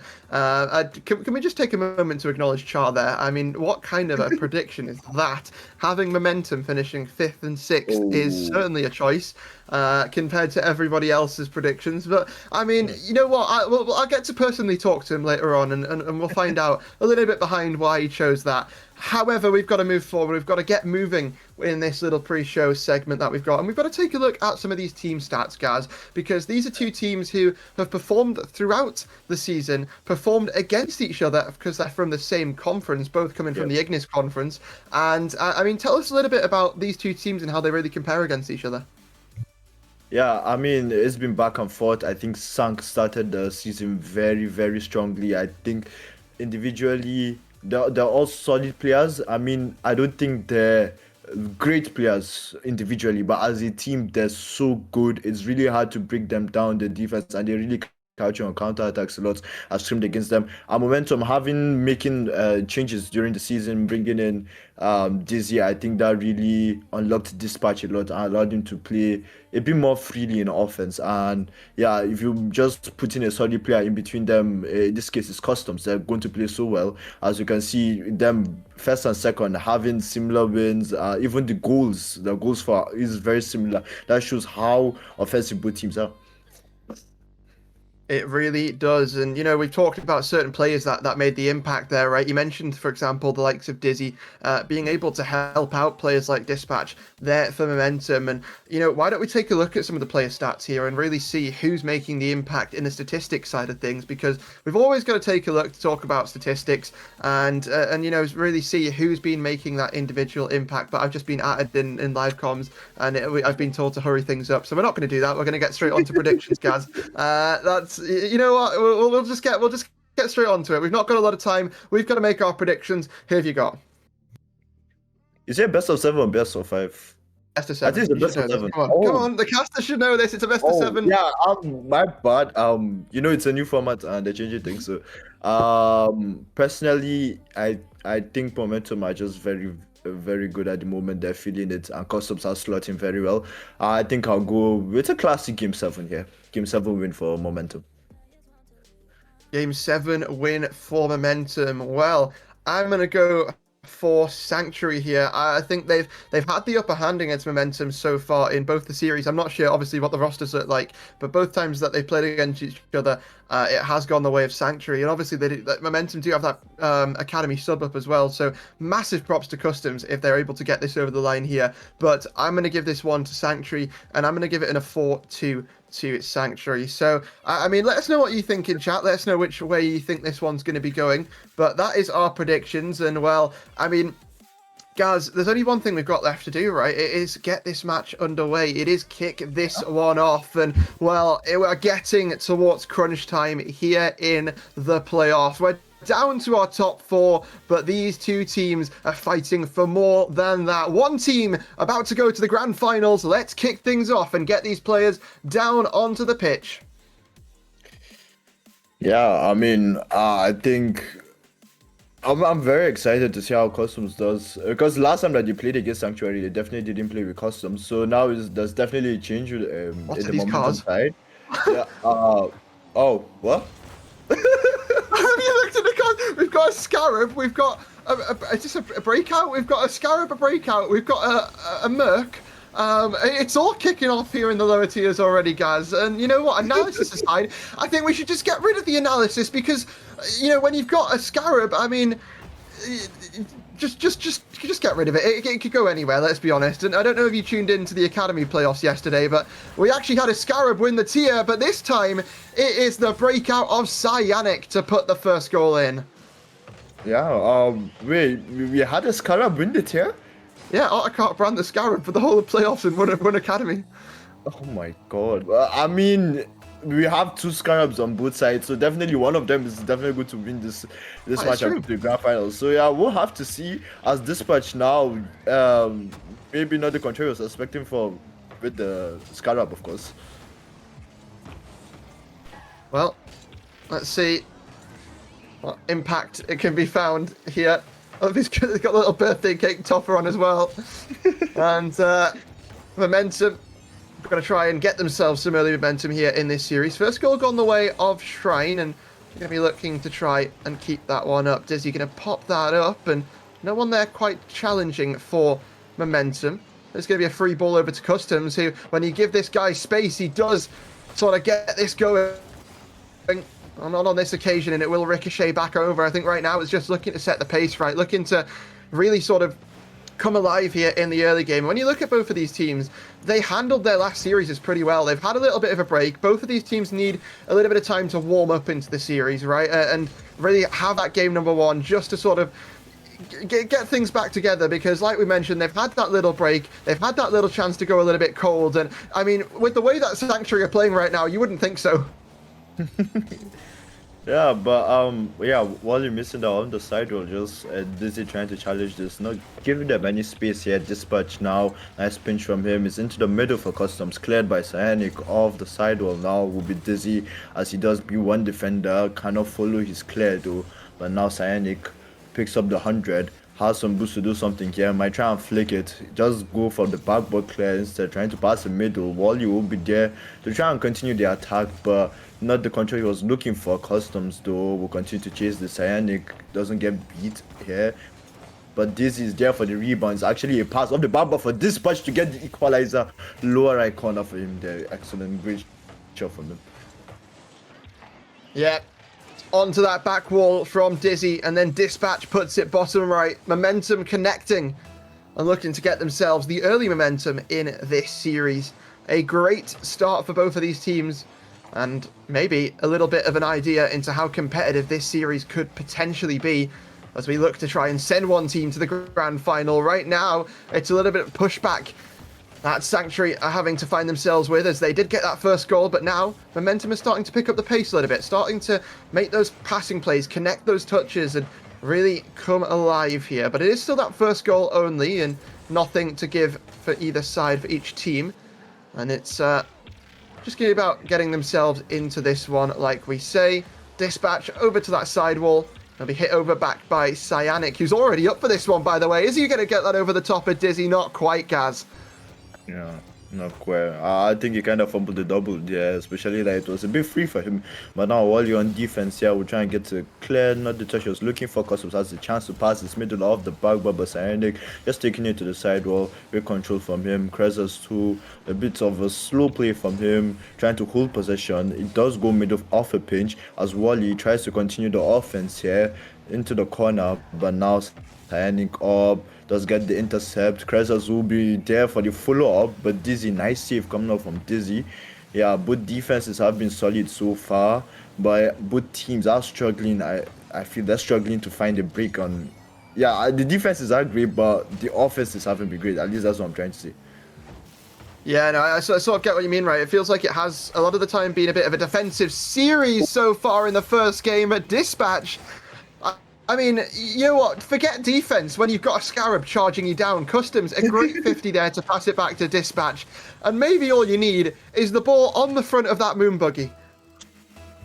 Yeah, and yeah, it was a great 50 from Customs. Just it was easy for Dispatch to just shoot down, but defenders couldn't save that. So now, Momentum finding themselves ahead. I feel like the defense should be solid enough to hold this lead, but definitely they'll be looking to add another one if they can. But now on defense, they are trying to pick up defense. This has a chance on target. A nice reaction coming out from Cressus to clear that to his corner. Now Dispatch looking for a bump on the backboard. Wally though will clear this, will follow it. Nobody is there to challenge him. Cyanic now will pass it forward for Wally. Wally has a chance. It's an infield pass for Cressus. Cressus though can't get the shot on target. Maybe it's the Scarab touch that he's not feeling at the moment. Well, Sanctuary have certainly got to start feeling themselves soon because 30 seconds left here of game number 1 before Momentum walk away with it. And Dizzy looking to shoot this one on target. Wooly keeps Sanctuary alive here in the first game, but now they've got to continue to start bringing life back into it themselves. Wooly, it's a drop down pass. Is it on target? Yes, it is, but the shot is saved away and cleared long by Dispatch. Krezes has got to do something to keep that up, but it looks like it's just going to deplete to nothing here. And while Sanctuary did get themselves the first goal, Momentum came charging back in game number 1 and have secured themselves the first game in this series. Yeah, yeah, I think it was a solid game from both teams. It's just the Sanctuary defense just crumbled at the worst moments. When they're meant to cover for each other, they ended up sometimes double committing and just costed them at that moment, and that's what happened. They conceded 2 goals and they lost this game.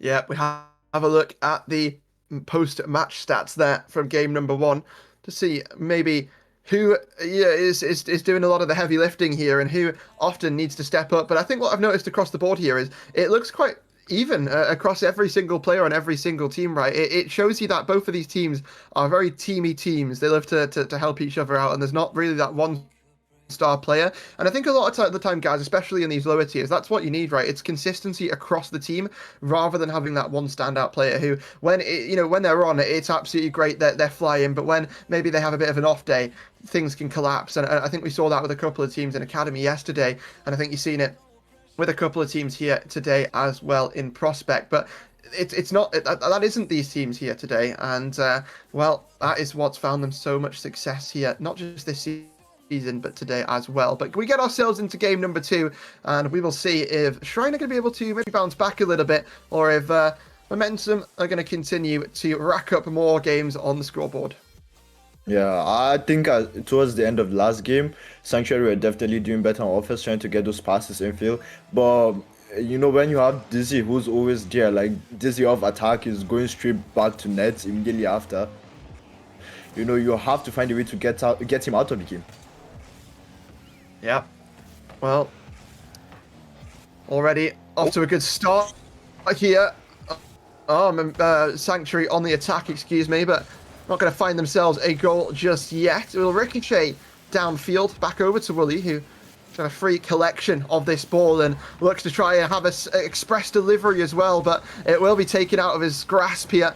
And battles in this midfield continue as both of these teams just scrap to try and get some sort of possession. And what I'm noticing is it feels like quite a slow game so far from both of these teams. You mentioned it last time, Gaz. Seems to be quite a defensive war between these two franchises, and it is, you know, a little bit of just trying to set the scene, set the pace here, because it is such a high stakes match. One team going to qualify for that grand final, and we see time and time again in these, you know, playoff matches and playoff runs how I guess beneficial that upper bracket buff is when you get to that grand final, and that team who's come from the lower bracket is forced to win 2 series in a row. It can often feel a little bit daunting to come up against if you're that lower bracket team, and it shows time and time again. Like I say, you saw yesterday Unitox looked like they were on fire, but they weren't able to do it. And well, speaking of not able to do it, Momentum not able to secure that first goal just yet. Yeah, Dispatch now with a 50 going middle, Cyanic off his back, but nice clear forward. Cressers just has to pop this over one, but Dizzy there, always last man. Nice defense coming out from him here.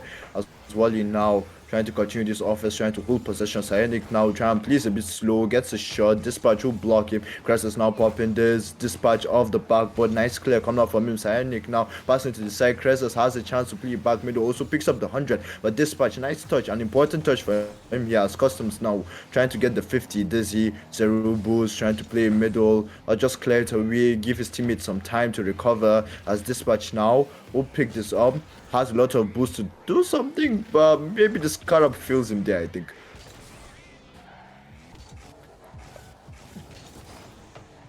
Now 50. Wally now bumped out of the way by Customs. Dizzy with a pass middle for Dispatch. A shot on target, saved by Wally. Oh, down the other end.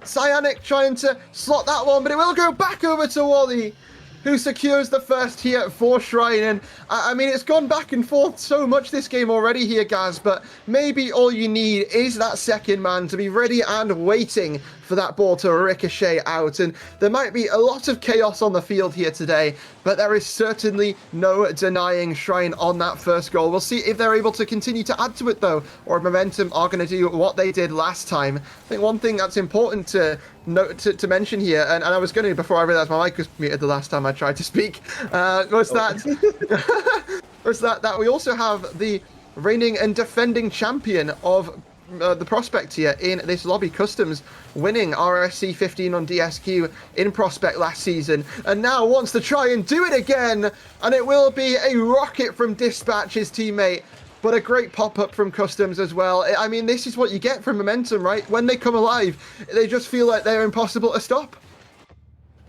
Yeah, that was great play, great team play coming out from them here. But now Cyanic almost fumbles the kickoff there. It was a bit awkward for him, I'll say. But now Curse is trying to take the side duel, has a chance to try and play middle, misses. Cyanic now trying to pass the middle for Wally, but Wally with 0 boost, not much he can do there. Cyanic has to back off. Customs looking for a bump probably. Dispatch has a chance, gets a 50, playing in middle, cannot do that. Cyanic stops him, trying to back pass. Cressers will intercept. Customs though off the sidewall with a clear forward, will continue to chase him, maybe get a bump in the process, leaves it for Dispatch, who can play middle. Dizzy might be there for the rebound shot for him there, open net, as the defender of the backboard misses. Yeah, it's a touch from Dispatch to put it onto the ceiling, and Krez is not able to reach it. Dizzy is just there, right place, right time. And Momentum are right back in it once again. I'm honestly sort of trying to consider, do Momentum just like get better when they go 1 goal down? Because they didn't look like this for the first couple of minutes, but all of a sudden, I mean, they just pick up the pace here whenever they seem to go a goal down, Gaz. And while the sample size is only 2 games, you know, I've not seen them play at all throughout the season personally. It's starting to see that, you know, it's these sort of good things that you want to be building. For example, when you play in grand finals, when you're faced with adversity, it's so good to have that inside you, to be able to bounce back from, you know, deficits and stuff like that, and be clutch in those situations. And I'm excited to see what they're able to do, you know, for the rest of not just this series, but also today, because they are guaranteed a lower bracket match as well. Yeah, the thing about Momentum is that they do have a lot of offensive power. They're all good, but they're actually a defensive and rotation-minded team. So especially when you're playing with someone like this who goes in offense and straight back to net, immediately they lose possession. Yeah, but once they concede a goal, that's when they're like, yeah, now we need to score, and they just start going forward, full sending it. As here, they do have another chance to score with Dizzy. Shot on target, top left, and that's a shot you want from someone like Dizzy there. Excellent goal, and 2 goals ahead with 10 seconds left. This game might be done and dusted. It does look that way. The goal finds its way into, the ball finds its way into the goal, excuse me, and Momentum find themselves 2 goals up with 8 seconds remaining. And Academy sub up, who cares? How do you deny that one? How do you even shoot that one? Who knows? But Academy sub up, who cares? Momentum don't care, and they're 2-0 up in the upper final, 2 games away from a grand finals and the timeout button pressed here from Sanctuary? Yeah, personally, I think Sanctuary will play well. I think they'll play well. They scored first, and they just somehow conceded off brilliant plays from Momentum. Yeah, well, let's have a look at. I was going to say the post-series stats, but I've already missed that. We've gone too far for that. We don't need to. I mean, oh, thank you, Raid. Thank you anyway. Well, have a look at this. And I mean, what a match there from Dispatch, right? 690 points, and you talked about this team being a defensive team. 4 saves on the side of Dispatch, right? And while he was getting the goals, he was getting the saves. This team really feels like a rotational team, and we see that a lot of the time here, Gaz. And I saw it with Customs in Academy as well. People were saying he might not have the most mechanics, but he knows so well how to play around these rotations. And in these lower tiers, that's not necessarily something that all teams have. And it really seems like here, it's especially separating, the good teams from the bad teams in the Prospect division. And I actually think it's working out better for Customs in this team than it was in his Academy team, where, you had the likes of Biffy and Banja, who, for example, you've got the likes. I'm just saying that a bit more difficult to play around with. Obviously, Biffy, an incredible mechanical player in his own right. But I've played with Biffy before, and I often found he's a little difficult to play around with some of his play styles and stuff. So I think having this environment with 2 players who are also very versed in that rotational play style is going to be quite good here for Customs to slot in with this team. And I think really it doesn't matter how many points that he's really putting up. It's just finding that impact on the rotation. And we have a nice little timeout timer in the top right, in the top left of the screen there. I love that. I love that, Raids. Thank you. Yeah. I mean, I think so. Yeah. When you look at like the academy team, someone like Biffy is the kind of player who plays in the moment. You get me? He does what he feels like, and sometimes it ends up in this brilliant plays that end up happening. Fair play to him. He is a great player for that. But when you're playing people like Dispatch and Dizzy, who know how they want to play, how they want to play together, it's easy to just slot in one piece, that final piece there, and it's easily rotating around like a clockwork. Yeah, we've got 30 seconds left of this timeout, and then we will get this one underway. But I wonder if it is just... I wonder what it is for the Sanctuary team, right? Because it feels like they have, been such a great team throughout the season. But is it just, a different beast on playoffs Sunday here, guys? Is it just a different sort of world that, the pressure just gets to you? Or do you reckon it is just momentum outclassing them? I think they're playing good. I just think they're missing that final thing that will help them beat this momentum team. I think they need to get more aggressive with the demo play, because as long as their defense is staying solid, they're not going to score. As long as Momentum's defense is solid, they're not going to score. So they need to find a way to disrupt that defense. Well, into the next one we go. And it will be crunch time here for Sanctuary, especially when Dizzy's got that shot lined up. Dispatch trying to throw it on that back wall. And, I mean, Sanctuary here already finding themselves in an unfortunate situation. And, well, if the likes of Dispatch here, and I can't even see who that is that he's in a Rule 1 with. But we have a Rule 1 on the side of a pitch, and they're not going to be finding themselves in a very fortunate situation. I didn't think we'd get some 2v2 here today, Gaz. But let's see how good people's 2s games are. Yeah, as we see that they almost score here, but nice save comes up from Customs there. Customs though backing up into his corner, will have to turn around for this save as the bomb comes up for Grab, but Dizzy is there in time to save that. Block that shot from happening, and also picks up the 100, can get a bomb at the same time, frees up the net, gets a demo, has a chance. Customs should be there, but Customs, I feel like Dizzy should have scored himself probably. Are they still in that Rule 1? Yeah, they are. This is being respected here by Momentum on the grandest of stages. And, I mean, who doesn't love a bit of 2v2 action, right? Krez, there's a lot of time, a lot of space to work with, but doesn't quite have the touch needed to continue that ball. Roll over to Cyanix, and Dizzy looking to go on the attack. I'm like half tuned in on this Rule 1 at the same time. I can't lie.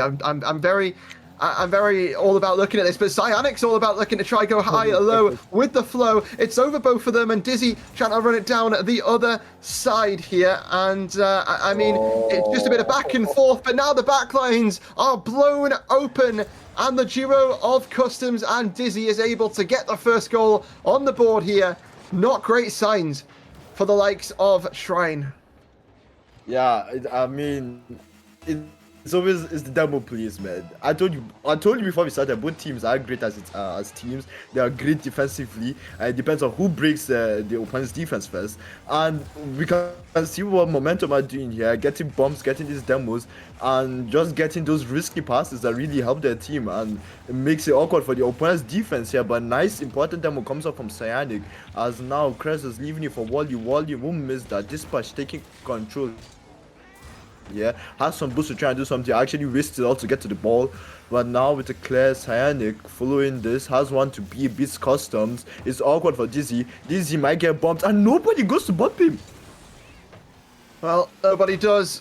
Sanctuary, it feels like it's just disconnected here on the attack, and while their defense has been all right, they've not brought the tools needed to take down this Momentum team here so far.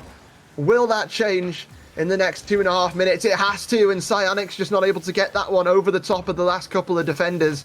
Wooly along this side wall is going to scamper back on this rotation, and I would as well if I had a Scarab running down my line there. But I mean, it's just great for Momentum, guys. It just feels like the complete opposite of Sanctuary. It feels connected. It feels like it isn't, you know, them playing with a sub up here in the side of Customs.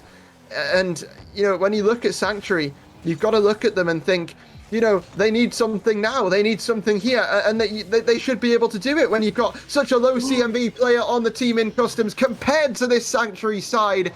But maybe they still have life. Maybe they can slot that equalizer. And it's a wonderful passing play to get that one past Dizzy. It's all a level here in game number 3. Yeah, that's a great shot from Wally. I've been impressed with the shooting. The last game, even though they scored 1 goal, I was impressed by the goal that he scored. But yeah, now getting the equalizer for his team. The playing field is level at the moment.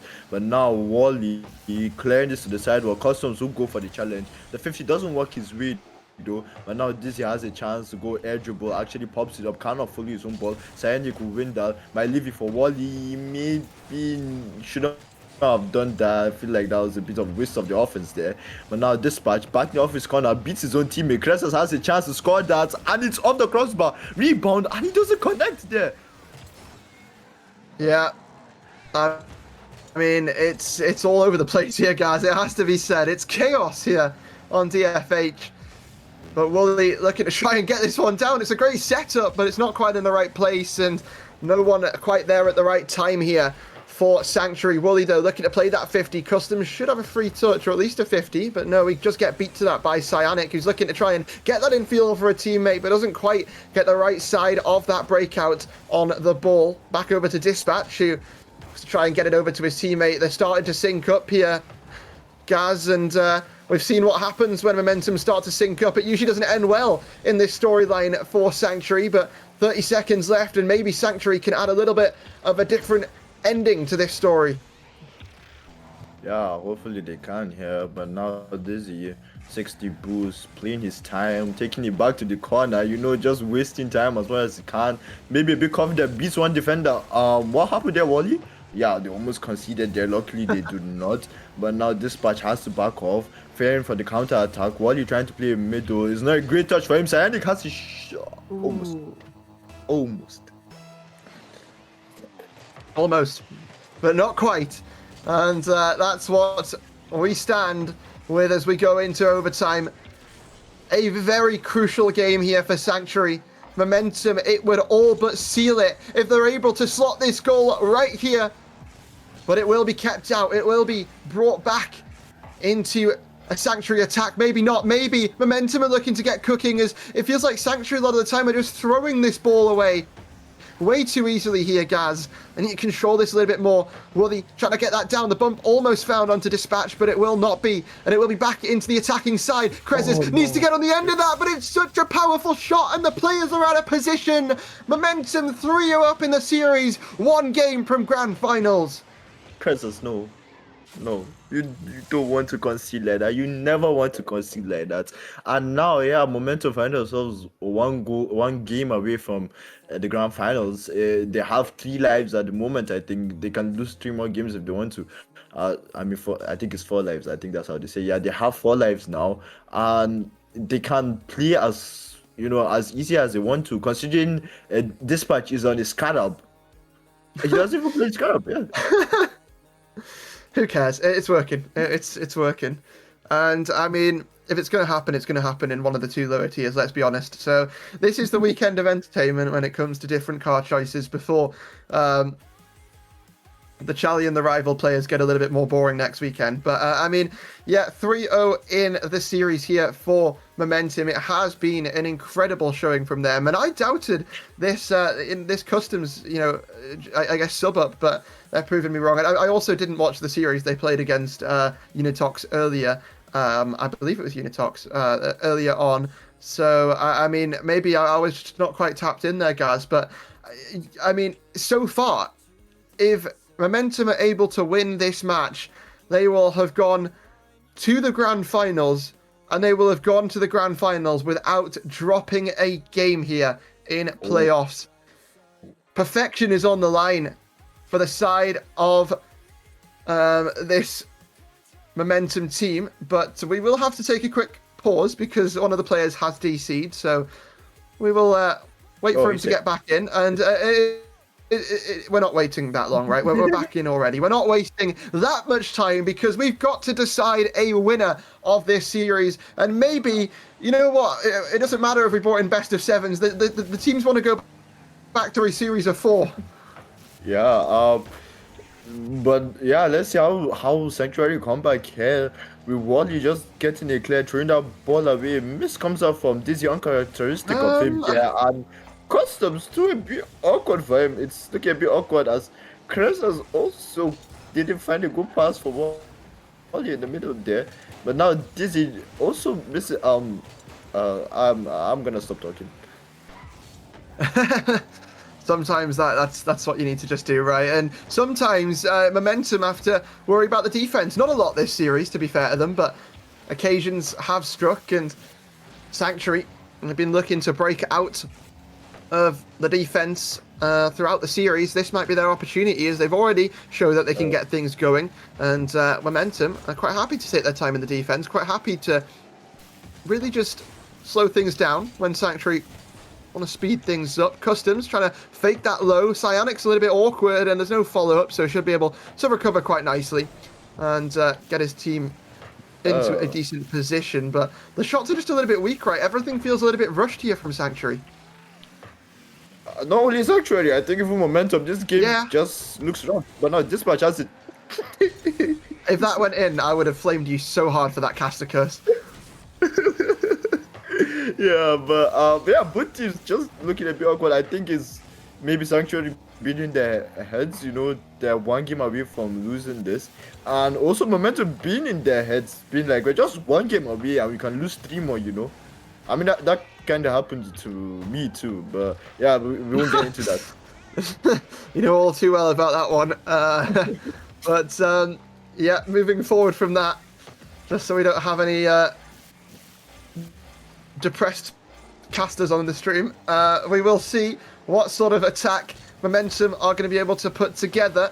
Not a lot, as it is beat back over by Sanctuary, but once again it's just a long clear with no follow-up, and now they're trying to cause some disarray here, but it's to no avail. It will be popped up, and Wooly will win this battle, but Dispatch now gains this possession and has a little bit of time to start making the magic happen. Great ball up here for Psionic, but it is just floating towards that crossbar and saved away. Wooly trying to get this into Crassus. That's a great ball, and it will find the back of the net. A crucial play here for this team of Sanctuary.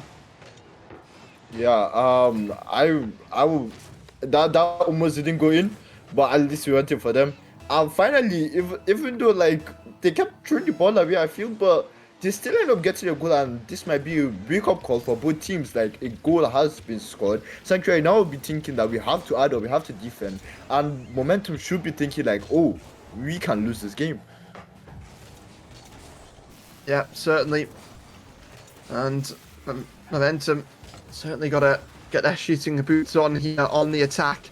And while they've got plenty chances here, guys, to try and get themselves that grand finals ticket, they want to continue to keep that clean slate record here on Championship Sunday in the Prospect tier. Sanctuary, they don't want to let them have it, but it's a little bit of a misflip. The reaction time's not quite there from anybody on the pitch, and it will head back out over to this other side, and well, it will be Momentum who look to try and find themselves an equalizer. Still time to work with for both of these teams, guys.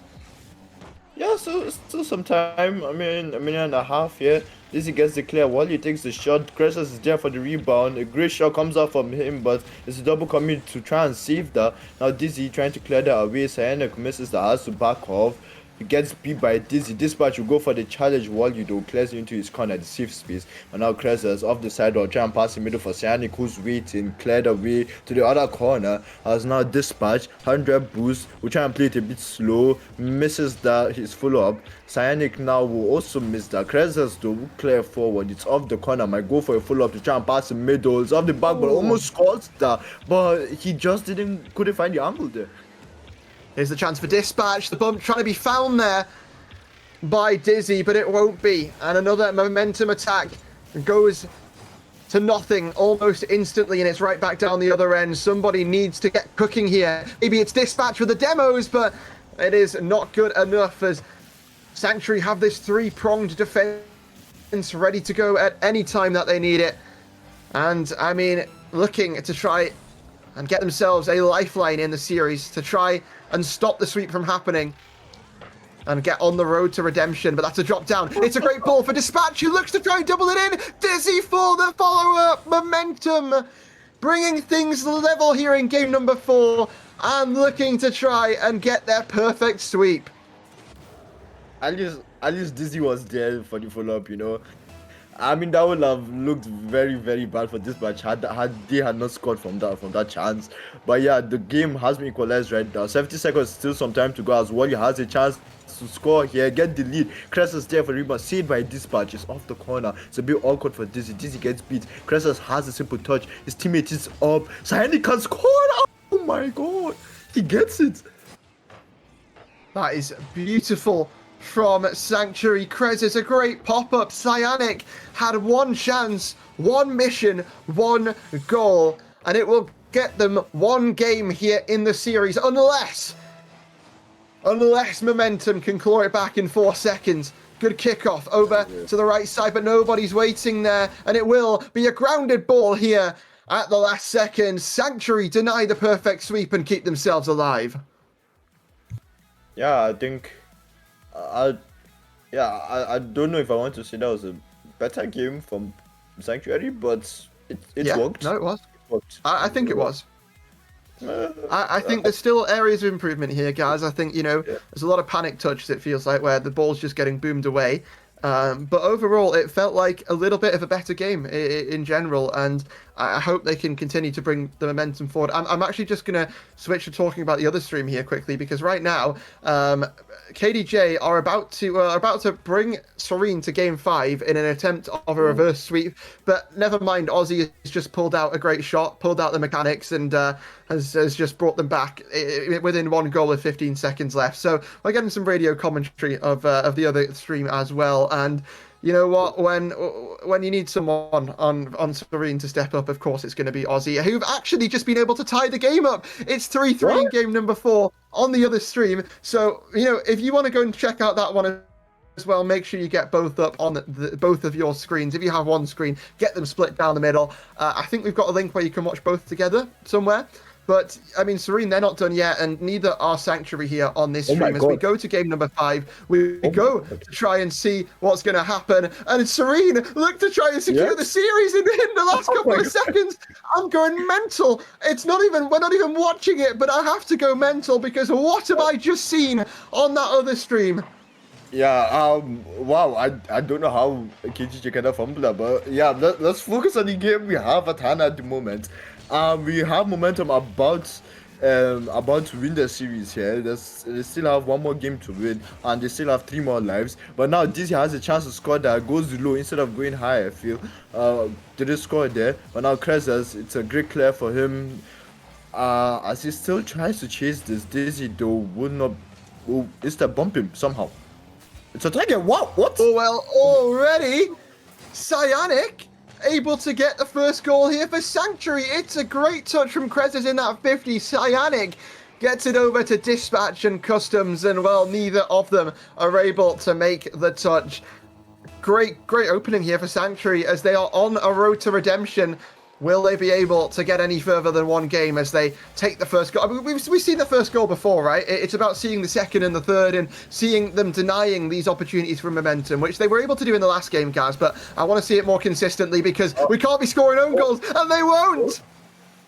Oh, that brilliantly played by Krezes, I guess. I mean, yeah, I also wouldn't expect my opponent to do something like that, but fair play works out for him. As Cyanic now passing this middle, Wally with the rebound, don't miss the Krezes goal, going for an early challenge. This is the double coming out for momentum here. Luckily, it doesn't end up costing a goal for them here. But now Customs trying to get a touch to the side. Krezes will be there for the challenge. Krezes bumping Dispatch, give space for Wally. Wally will pass it down.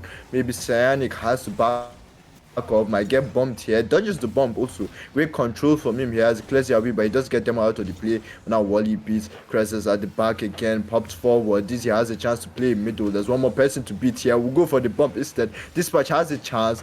Not a strong pass from him though, but he does get a touch on 50, which doesn't work out well for him.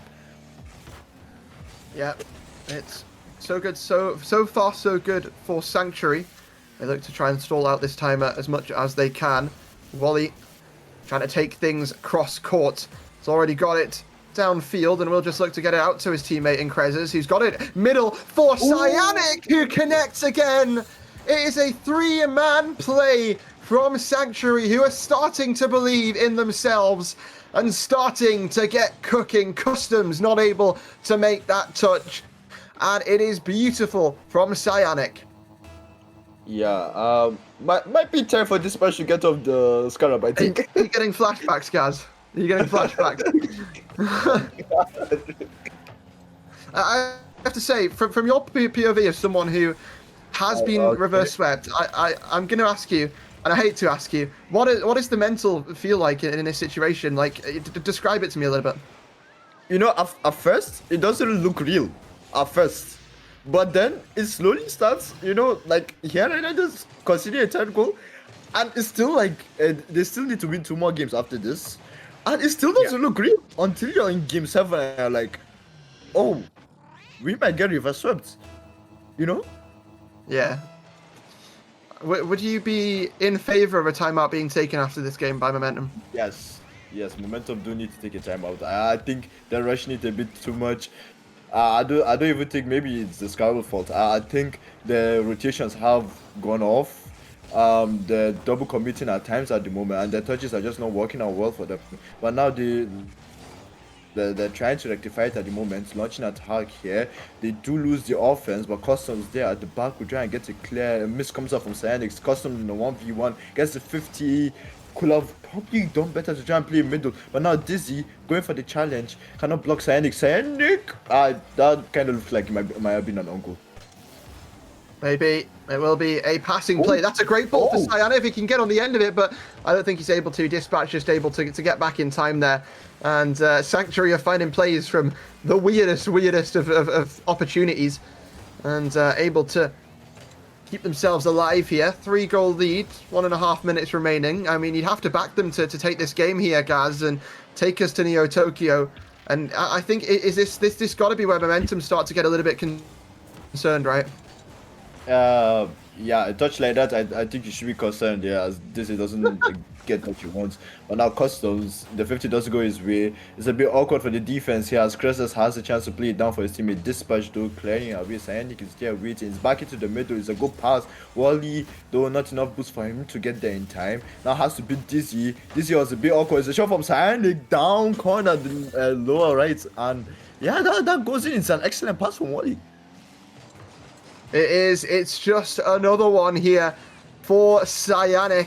The impact has been found and the hat trick has been acquired to Sanctuary. I mean, what, you know, we can look at Psionic and say, oh, look at all these great shots, but also there's more to tell about that story because a lot of it has come off the back of some incredible passing plays from the likes of Wooly, the likes of Krezers, and I think this Sanctuary team are starting to believe in each other, and it's allowing them all to come alive at once.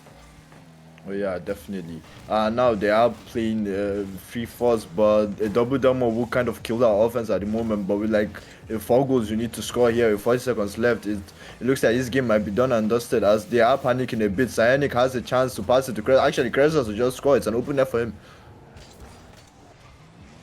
The 5th one rattles in, and with that, is it the end of the fifth game where we will get a timeout called by Momentum. It feels like it needs to happen. Will they push that button is the question that we'll find the answer in 32 seconds, or maybe a little bit more if Sanctuary are going to be able to continue adding to this tally.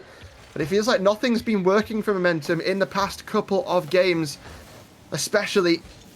What are they going to be able to do to bring themselves back to that game? I guess game 1, 2, and 3 form, right? The reverse sweep is starting to get in Momentum's heads a little bit, and you can see it here on the pitch. But the game number 5 has gone the way of Sanctuary, and it will be in 6-0 domination. As I mean, I'm trying to make a biology reference here. Don't trees develop oxygen? I think that was trees make oxygen, right? Yeah. So Sanctuary are given, they're creating themselves more oxygen, more life in the series, and keeping themselves alive here. Yeah, Maybe it's the strat.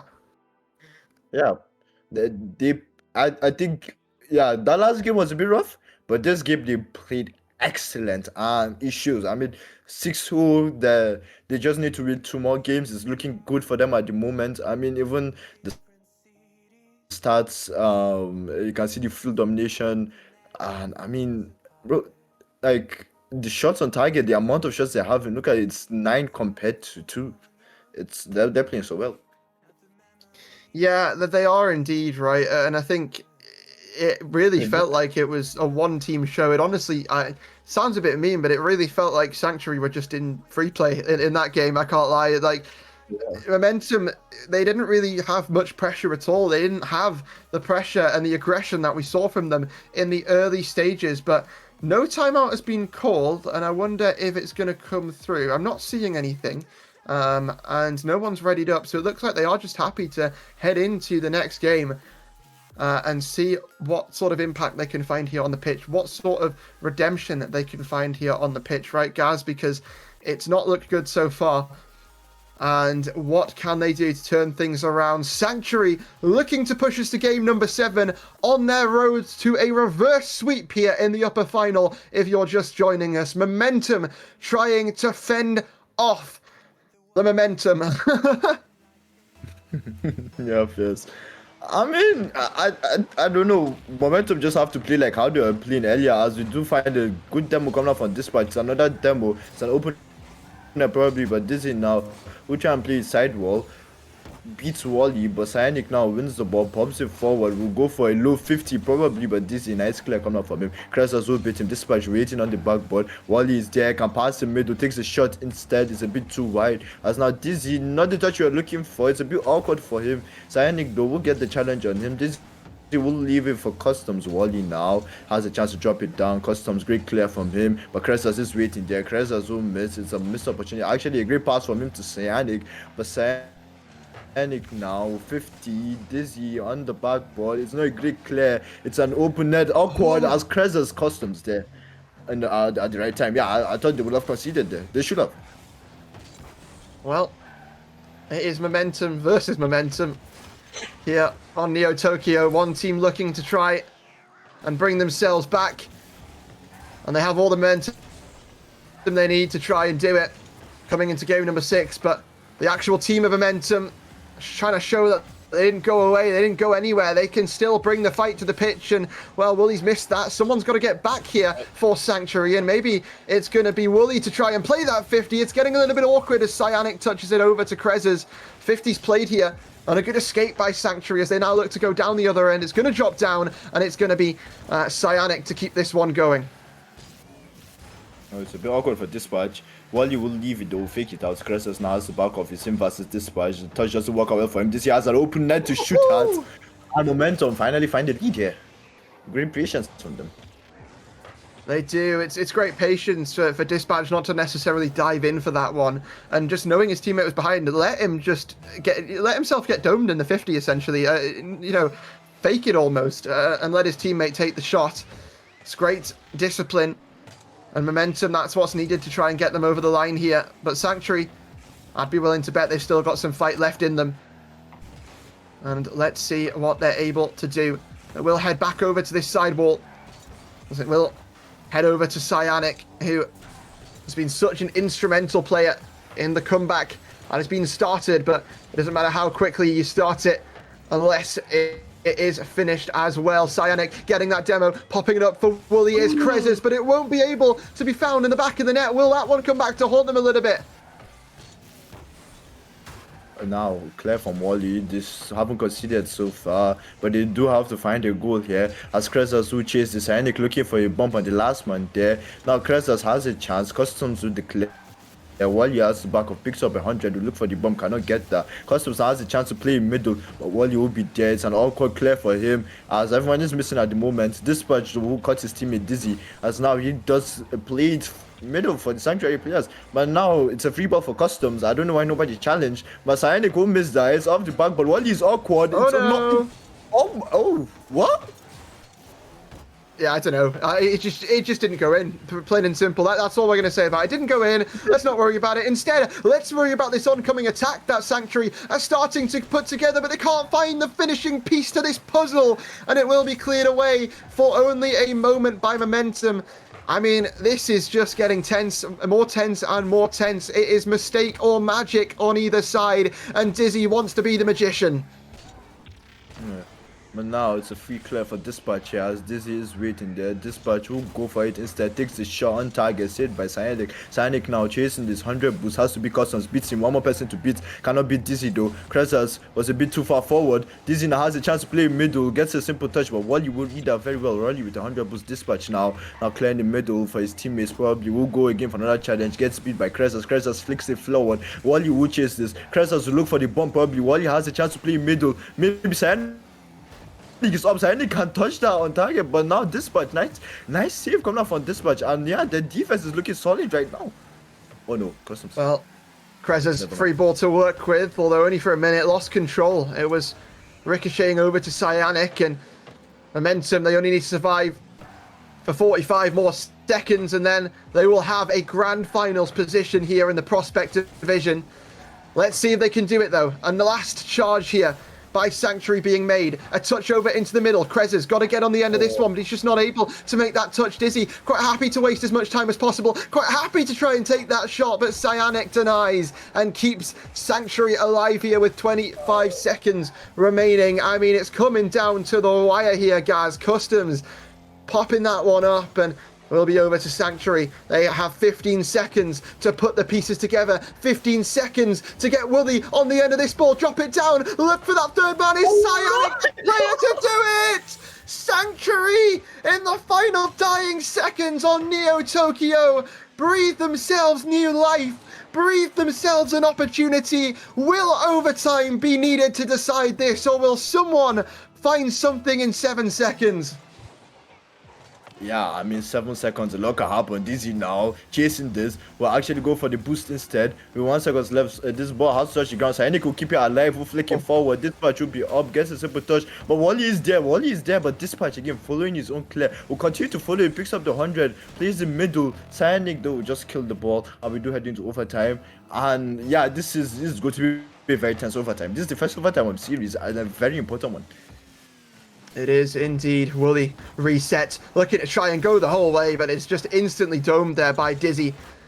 Dispatch, get it downfield. will be over to Cyanic, who's not quite able to turn fast enough. Dispatch on the end of that one. Crucial overtime here, and could settle the score for the first team in the grand finals. Although, you know, this Sanctuary team, they are not giving up. They are continuing to pile on the pressure and find presence wherever they decide to walk about this pitch. 50 played there. Customs trying to pick this one up and be the hero for Momentum. We asked the question, was it momentum by name or momentum by nature? Nature put up a good fight and normally wins, but momentum by name is just better, is just stronger, and is your first team in the Prospect Grand Finals. Oh no. Yeah, well played to Momentum, well played to Customs to get that goal, you know. But oh my God, you do not want to lose like that. You do not want to lose a series like that.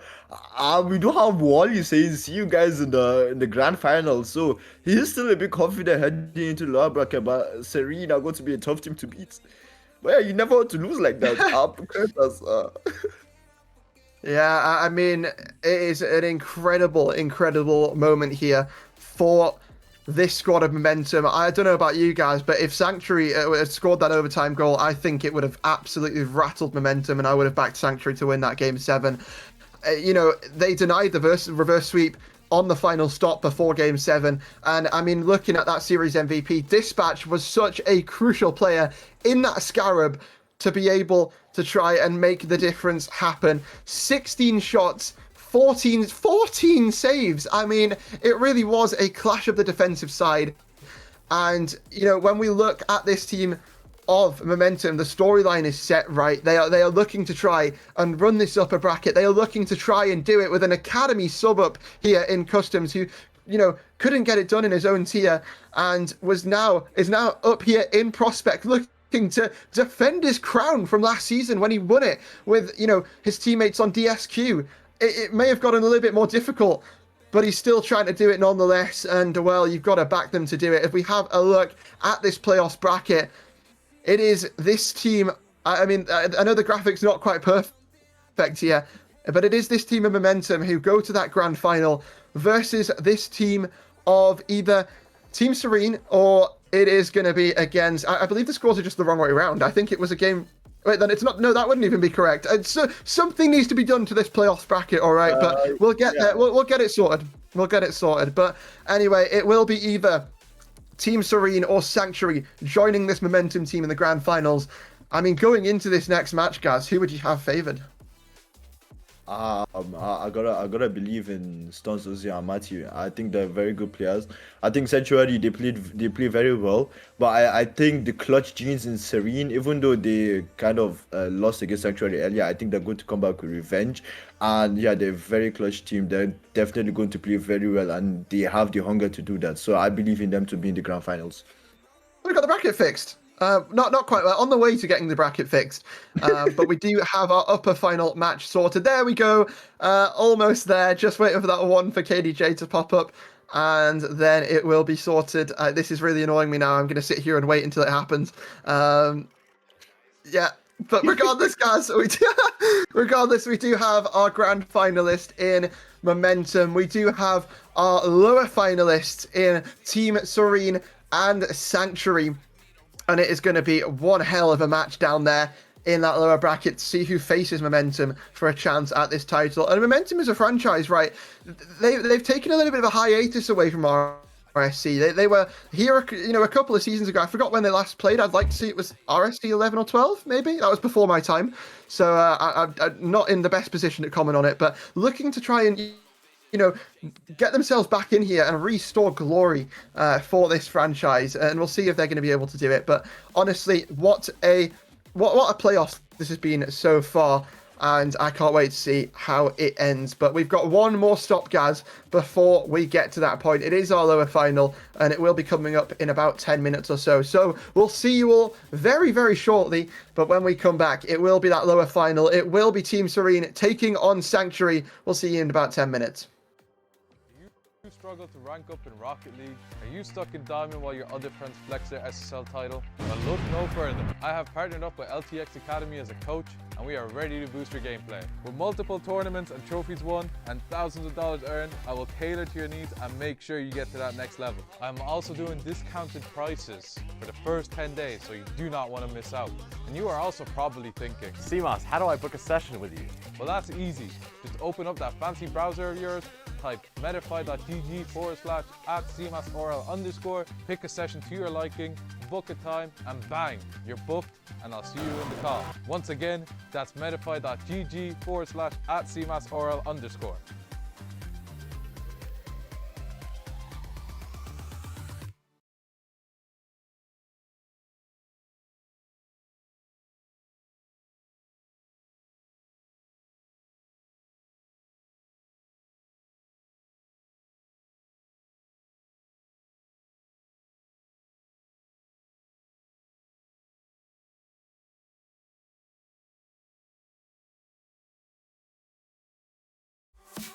We the first to get it poppin'.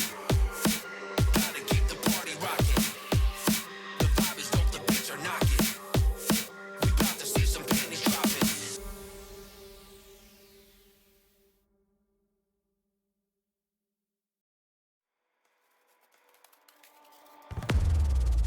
Baby, this is do or die. Feel it in my veins tonight. Emotional suicide. You know it's an eye for eye. I didn't wanna walk the plank. No, but the Mariona, it came like the thunder.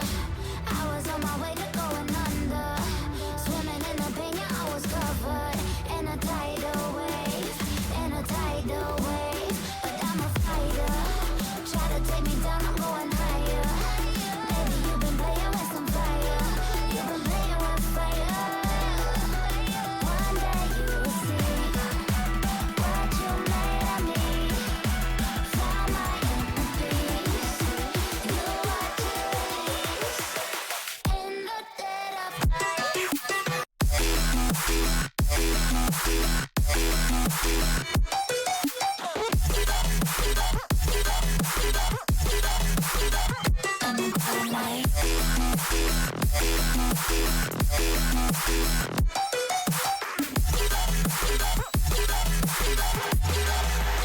Maybe when it's good, you know it's an eye for eye. Feel the energy around. In the dead of night. Dead of night.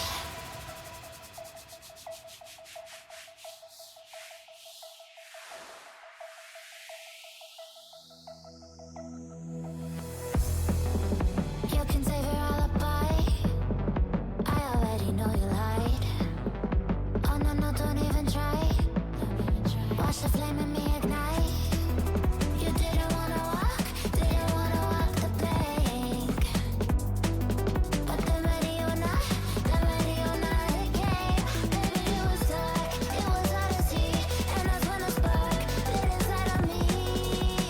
Oh, I was lost from reverie. One day you will see what you made of me. What's inside of me? One day you will see I found my inner peace. You are release in the dead of night.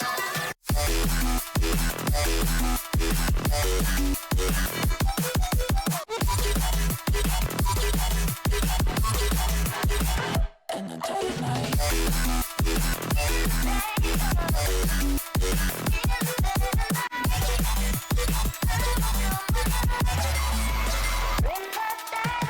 Baby, when it's good or die, you know it's an eye for eye. Feel the energy around. In the dead of night. In the dead of night. In the dead of night. In the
good evening. Welcome back to the RSC-EU for more prospect playoff action where we will determine who wins the tier, but we're not quite there yet. We still have the lower final. It is Shrine versus Yokai, actually a rematch of the upper semi-final. I am James667 and alongside me is Char for what is undoubtedly going to be another fascinating series.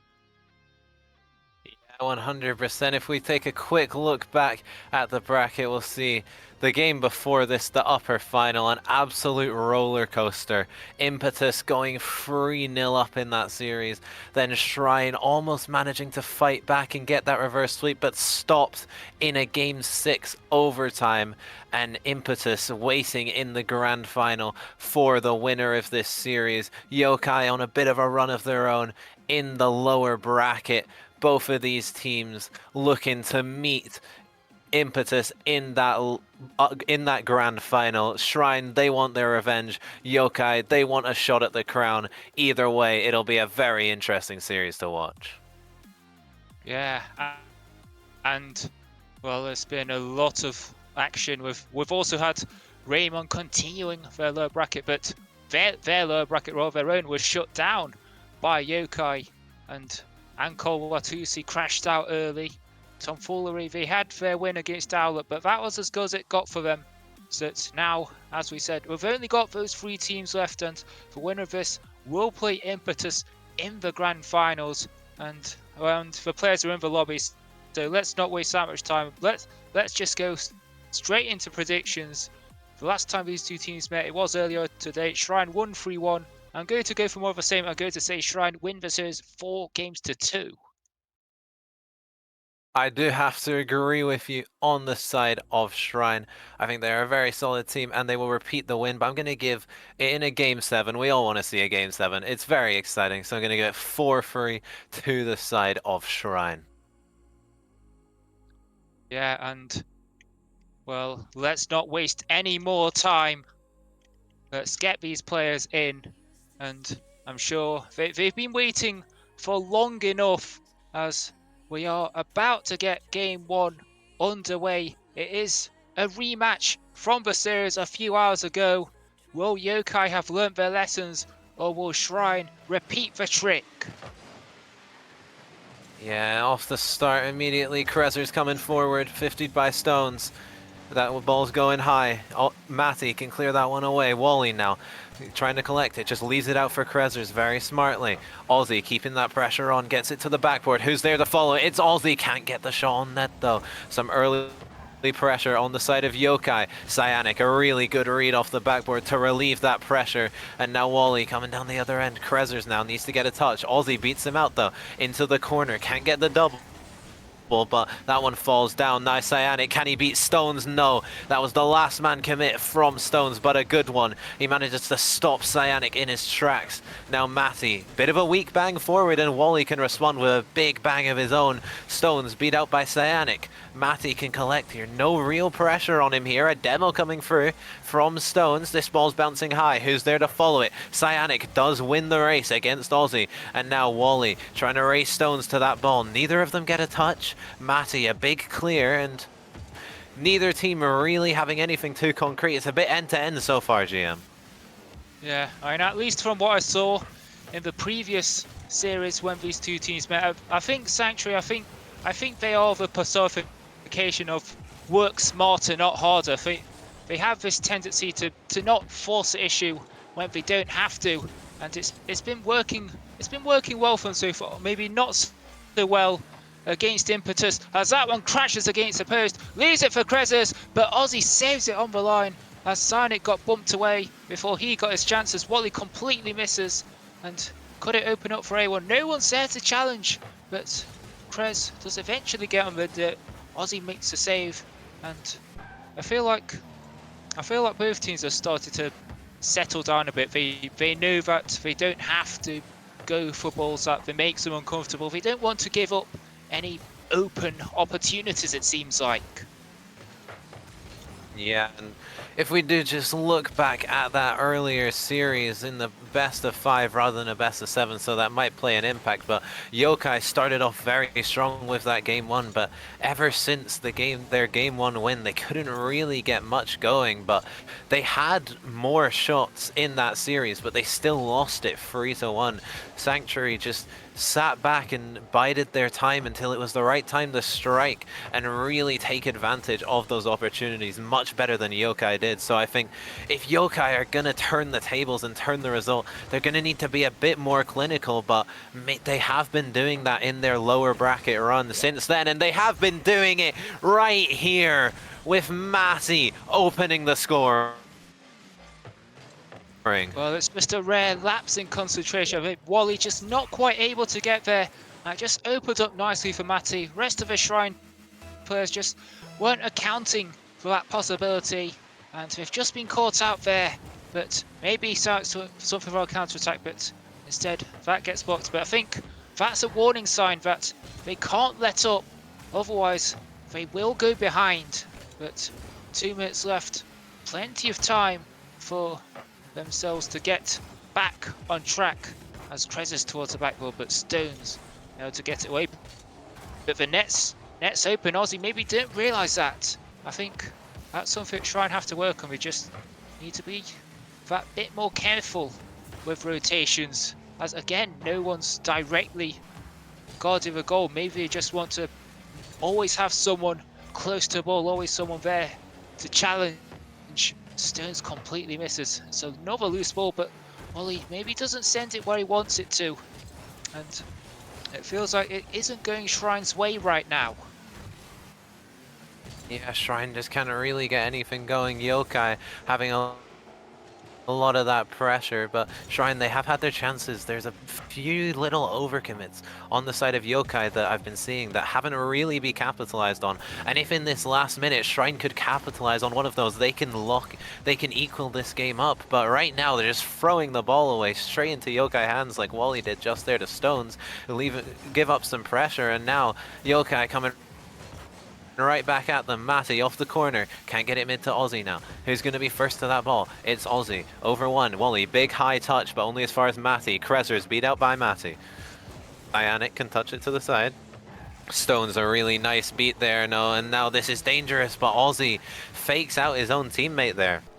Stones turned away, expecting the hit, but just didn't come through. But they won't mind. They've just got 20 seconds to keep this ball out of the net. Krezer's in the corner, taking it forward. Cyanic over middle. Wally has the shot. Can't get it on net, though. Stones manages to save that one away. 10 seconds left here for Shrine, but they need to get this ball down the other end of the pitch. They can't let this one go in, and it does. Stones goes over the entire team, air dribbles past two, 50s it beautifully into the net off the crossbar, and Yokai, barring a miracle, should take this game one. Yeah, I think in all truth, that game one was done after Wally wasn't able to score on that chance. I mean, it wasn't a bad shot by any means. It just wasn't quite good enough. And I think that's the thing with Shrine. It felt like they never really got going. They were able to defend well enough, but they weren't really able to generate many chances of their own. Yeah, and you see the stats here. It just didn't really click on the side of Shrine.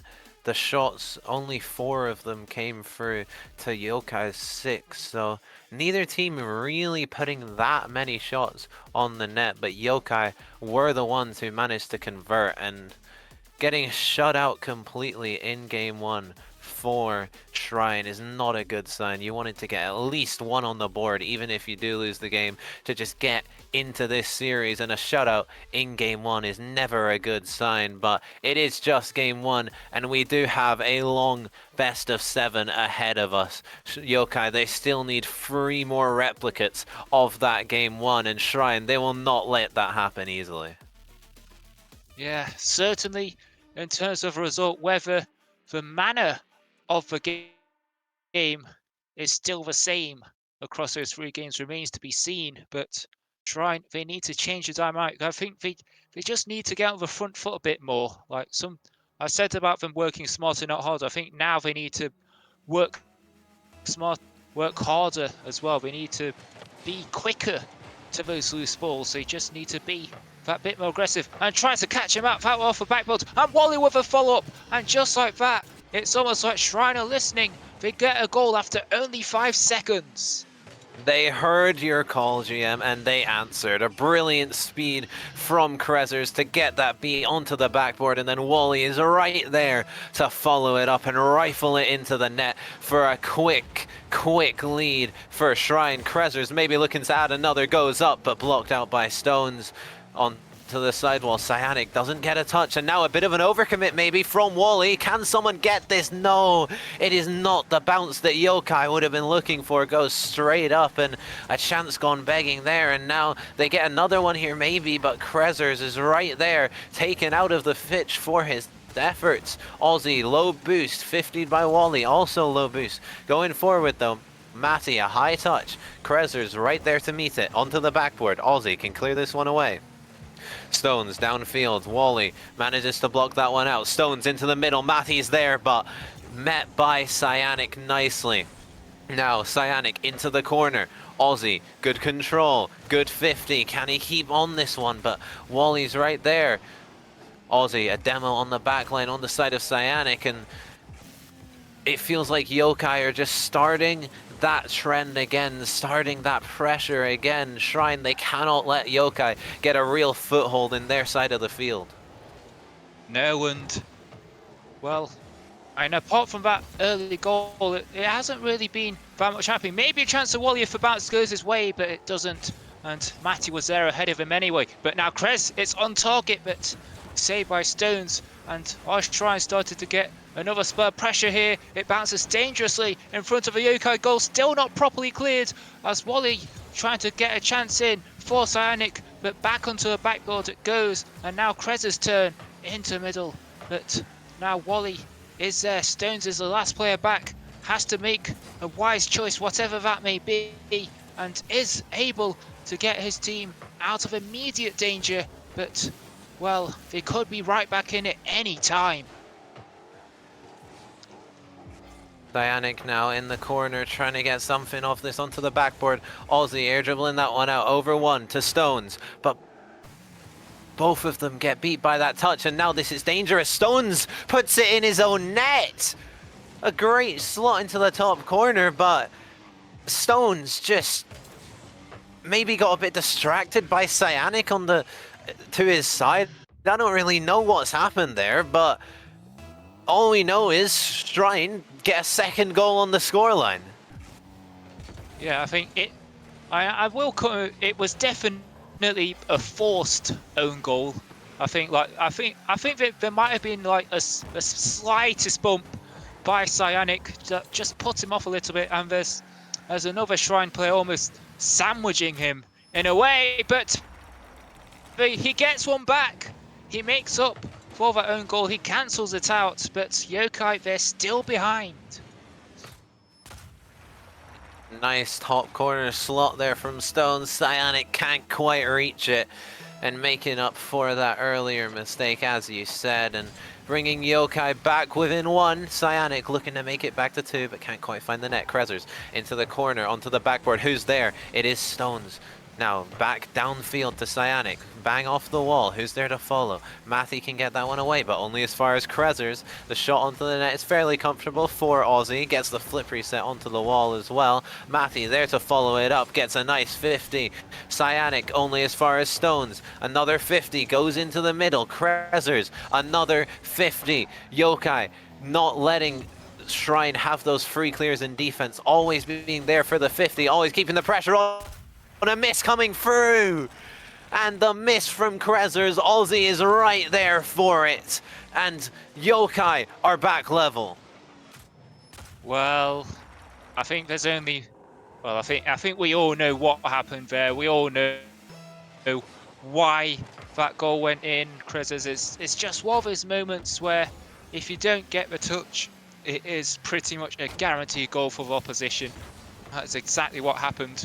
And it's one of those where it's going to be a real test of your mental fortitude.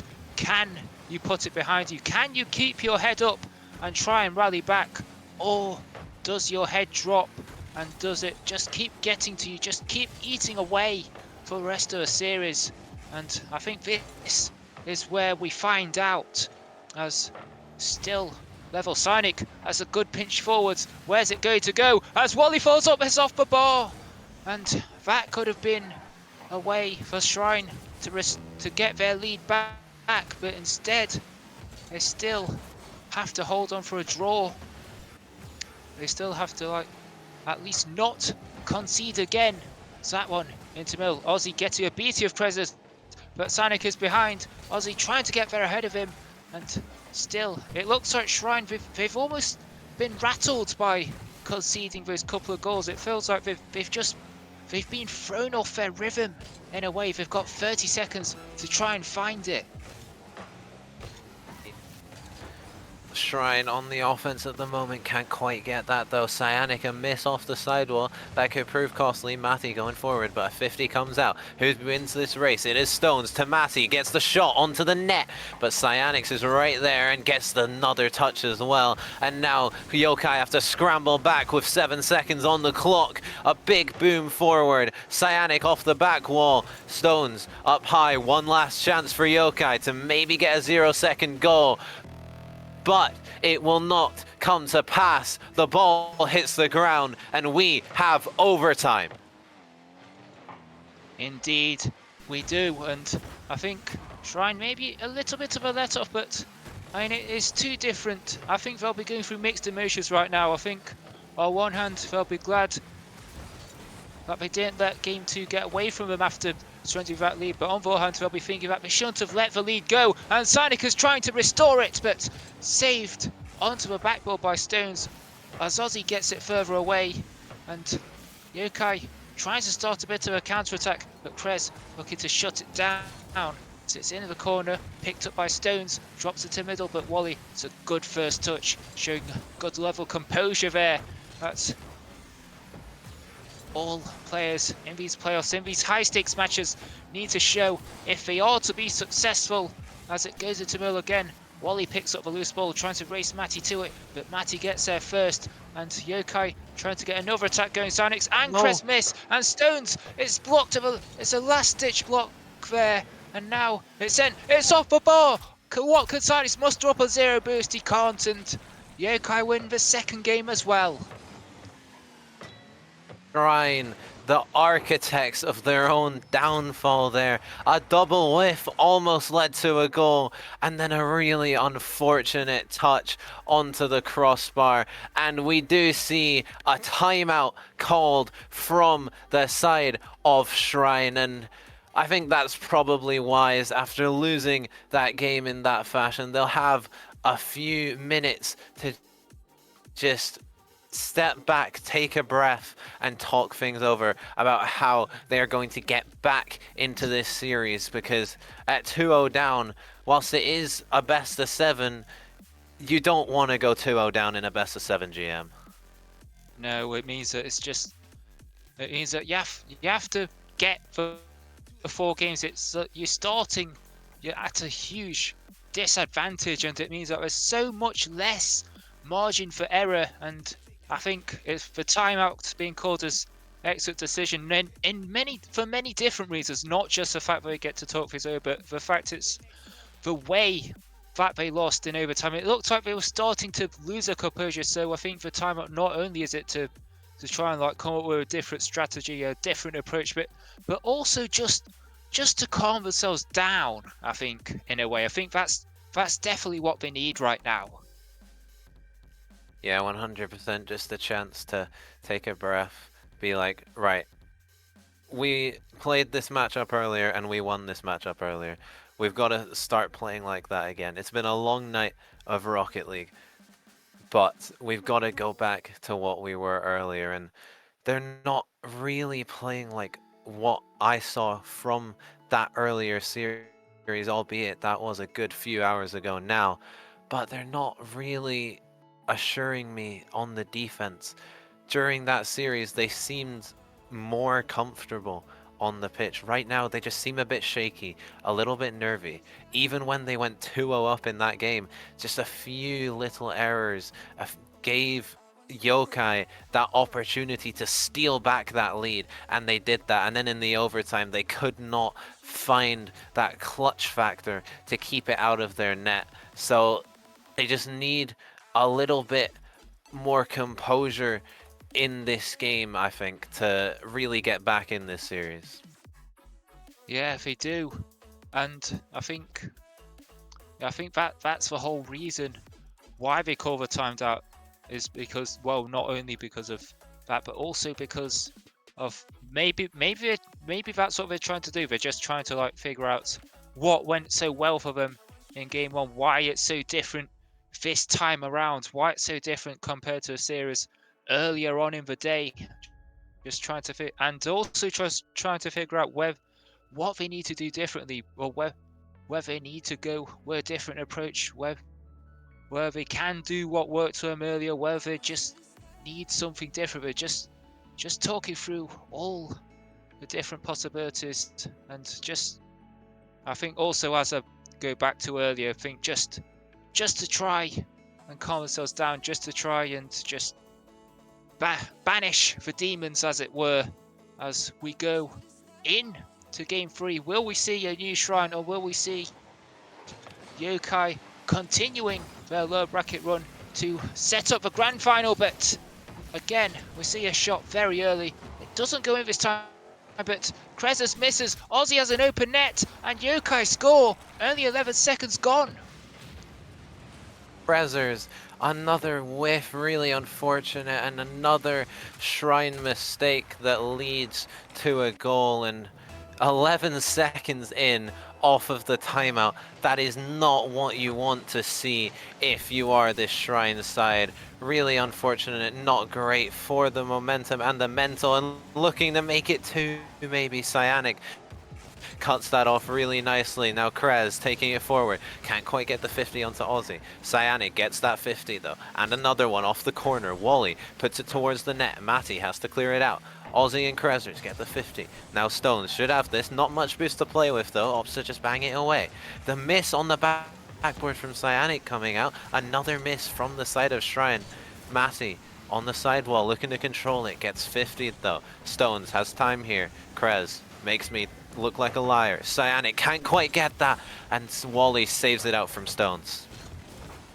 Yeah, it's still looking shaky from Shrine, but are they able to get a goal back as Aussie onto post, and Cyanic able to follow up? And despite how shaky they looked, Yokai unable to punish them, and Shrine able to get something on the counter-attack. Yeah, a really difficult one for Aussie there. Manages to keep it out initially, but it only falls as far as Cyanic to put that one away and level things up for Shrine. A quick response, exactly what they needed. Matty into the middle. Stones can't quite follow it. That would have been detrimental for them to lose the lead so quick, to lose the draw, sorry, so quickly. And now Wally going down the other end, can't quite find it. Krezers has the ball in his own corner, gets demoed by Stones. Matty now has a free shot. Cyanic manages to dodge the bump and get the save really nicely. And now Aussie going for a bit of a solo play here, but didn't really get the control he was looking for, going for that. Matty now gets it past one. Wally can get the save on that. Now on the wall, low boost, takes it low, gets a really nice 50 up into the air. Aussie, that's awkward for him. Cyanic can take this forward. Can he beat Matty? Not quite. Wally has the touch forward. Aussie can save that one out though. Matty now taking it forward, but Krezers is right there. And it feels like at the moment, GM, both teams are just kind of matching each other stride for stride, neither really looking like the dominant force in this game 3. No, and Matty going for a demo, but Krez dodges it and is able to make the save. And I think one thing I've noticed is that Yokai, they're trying to do a bit more with a ball, where every player that gets it, it's not just a touch forwards. They're always trying to try and control it and then find a pass or go for a dribble just to try and control it and to keep it away. But sometimes we're always forced into get it away as the 50s come in.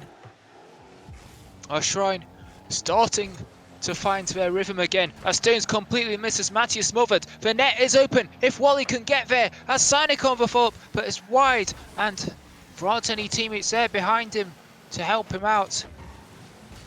And also, it's a decent chance that hasn't been converted as it goes into middle. Stern's trying to follow up, but Sonic, it looks like Shrine are finally started to get their act together defensively as Wally strong clearance away, but only saw Stones, and now Matty's onto it off the backboard. Sonic able to meet the clearance. It looks like they have finally figured things out, but now it's dangerously across the face of goal, but they are able to deal with it, but they just need to get themselves out of their own half properly, because every time it looks like we have that clearance, there's always a Yokai player to intercept and to put the pressure back on. But now it looks like Shrine have finally got it out, and they can get a goal here. So much Yokai pressure, but as soon as that ends, Matty, a really poor touch, you do have to say, and Krezers does not need a second invitation to put Shrine back in the lead in game 3 to get them a game on the board in this series potentially, but still plenty of time left. A double reset coming out from Aussie, the pass, but Krezers is able to save it off of Stones, and that would have been a really nice assist for Aussie to have, but not to be. And now Yokai need to do a bit of defending here. Stones trying to get it past Cyanic, can't quite do that. Onto the backboard from Krezers, who's first to it. Stones can't quite get that, but Wally was expecting the touch there and was kind of turned away. Cyanic can keep it in that Yokai half. Aussie beats out really nicely. Krezers not the touch he would have wanted. Two Yokai players go and really bump each other, and now there's no third man. Where's the third man? Krezers should just be able to tap this one in, and he does. Yokai sent the kitchen sink and got it sent right back at them. Yeah, and there's still 34 seconds left, so it wasn't quite panic stations time for them just yet, but they threw all caution to the wind, and all caution got blew right back in their faces. But like I said, 30 seconds. Could they still rescue it? Not if Krez has anything to say anything about it. Not if Wally can follow up, but he can't. And Sonic misses. Krez is the last player back. Matty to contend with as well. And he does best both of them. As Stone's not the touch he would have wanted. It's all started to fall apart for Yokai towards the end. And Sonic's, he can't get there. But it doesn't matter. It looks like Shrine have won game 3. And they needed that so desperately. And you have to say, it wasn't pretty, but I mean, I think that Aussie play sums up. It was all style, no substance, but for Shrine, it was all substance and no style. Yeah, that sums it up perfectly. Shrine, a great response, but if you look at the saves, 4, 3, and 4 on the side of Shrine, so Yokai definitely made them work for it, but work for it they did, and they ended up paying off. And they get 1 on the board in this series, now within 1 in the series score of this Yokai team, and exactly what they needed, as you say. A response, a quick response, and a good response. A solid game from them, even though they had all those saves and all that pressure. They looked so much more assured on that defense. Apart from a few moments and that 1 goal, Yokai didn't feel too threatening. It felt like, whilst the game was mostly played in Shrine's half, it felt like Shrine's game. They felt comfortable playing that way and comfortable sitting back and letting Yokai come at them and just playing on that counter-attack that we saw for that 3rd goal. They waited for that overcommit from Yokai, and when it happened, they struck, and they struck quickly. Yeah, and I think maybe they were starting to go back to what worked so well for them in that series earlier today.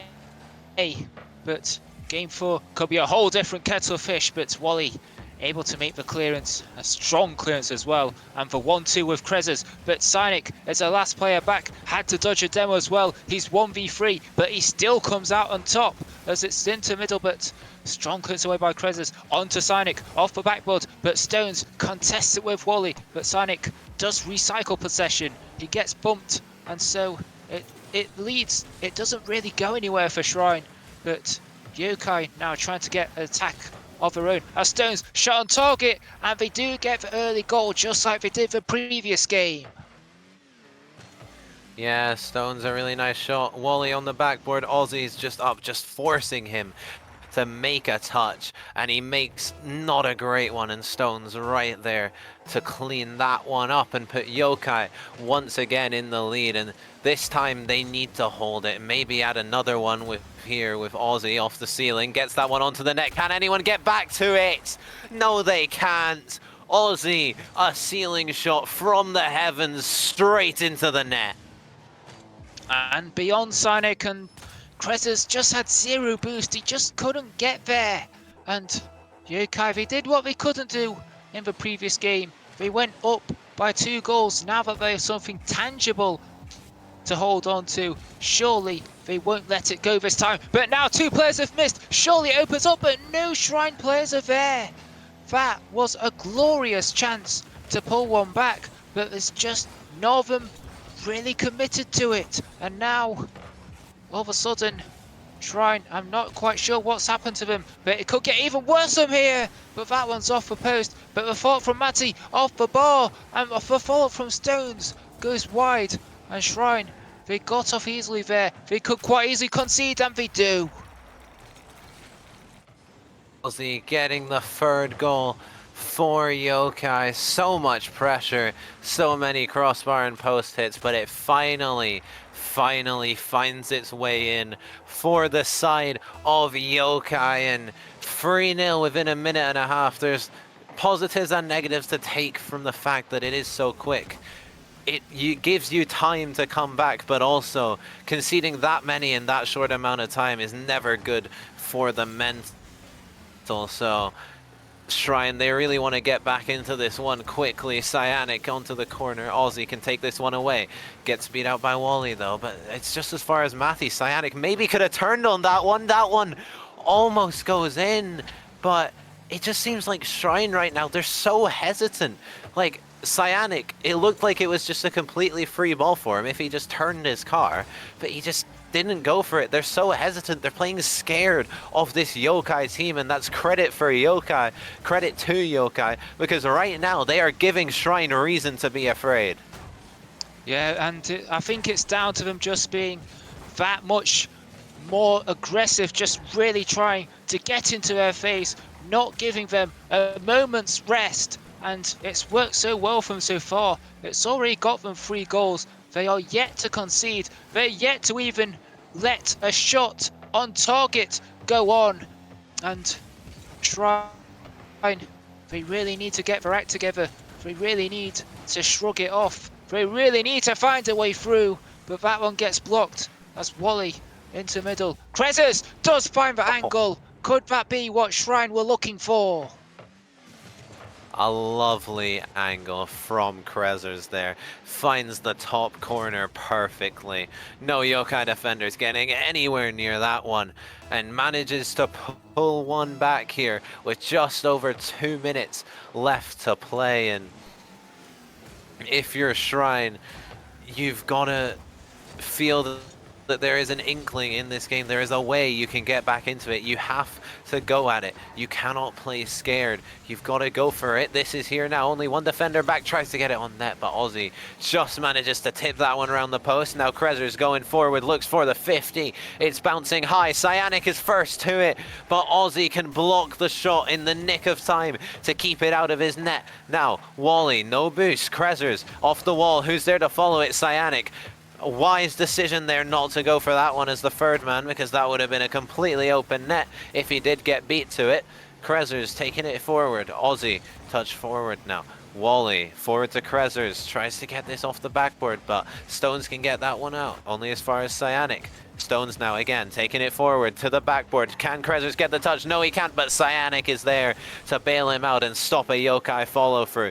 Just over 1 minute left for Shrine to get back into this game, but that is not going to help. Matty makes that mountain even taller for Shrine to climb.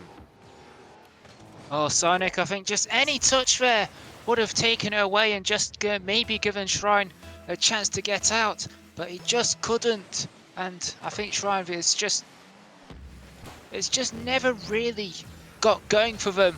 But maybe could be something here. Wally gets a shot on, but again, it just doesn't quite go their way. There's always a player in the way, always someone stopping them from going to where they need to be.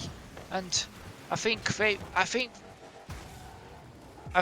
they will be frustrated with how this game has gone, as they haven't stopped trying, but it's just a lot of things that have not gone their way. What worked so well for them for Game 3 just hasn't worked at all for them in Game 4. They could be staring down the barrel of an exit in the lower bracket if they aren't careful. But now Krezers off the bar and the follow-up is there, but that one is just over, and Krezers still, they aren't giving it up, but there's a very good chance that it's too little, too late. It is looking that way, and they do have this pressure, but it's just far too late for them. And in all truth, the damage was done long before the end of Game 4.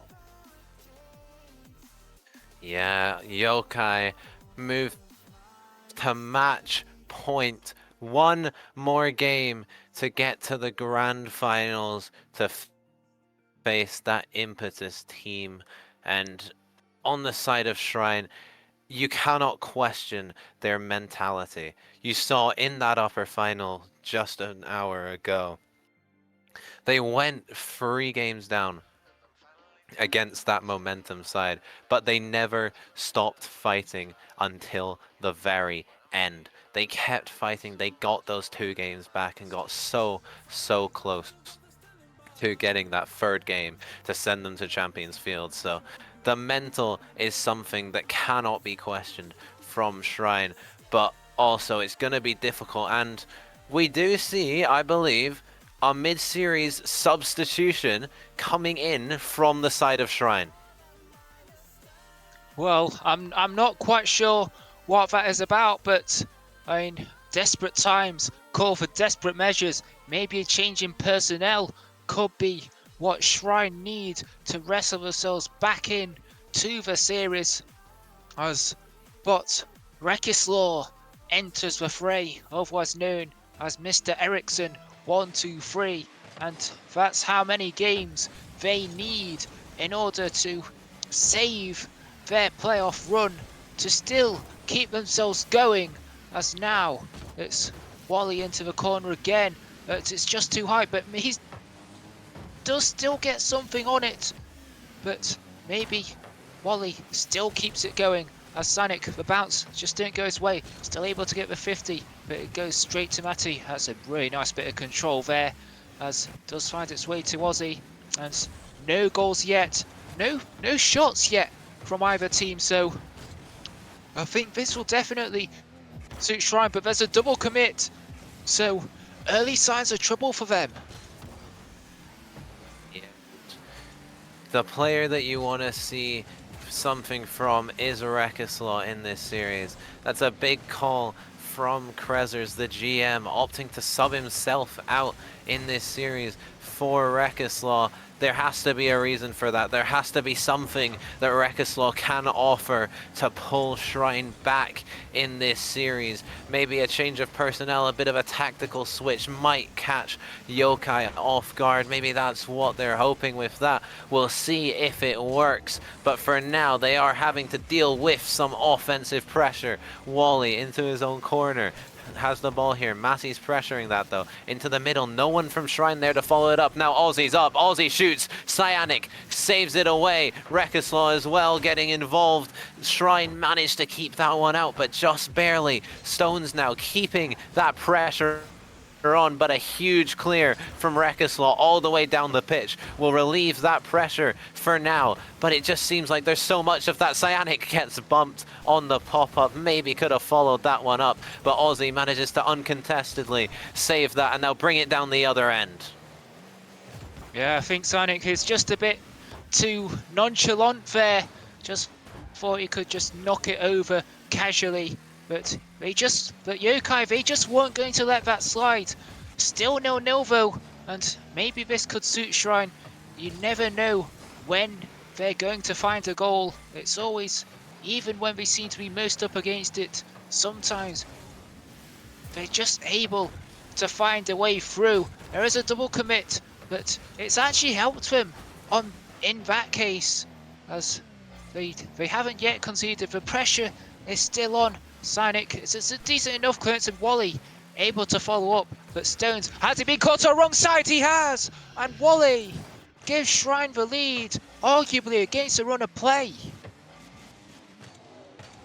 Wally opens up the scoring here in this game 5 and does it brilliantly. A nice flick past Stones, beating out the defender, and Shrine managed to get that goal after that substitution. And for me, what Rekislaw has done is just cause a bit of chaos as he almost finds that goal, but yeah, he's just caused a bit of chaos, made Yokai a bit unsure. He's been that fast player, that has been speedy, the speed that Shrine have been lacking, and that has helped them a lot in this game to find an outlet. As Rekislaw here is on the backboard, tries to get it forward, can't though, it's blocked out. Stones hits it forward, now Cyanic, big boom out.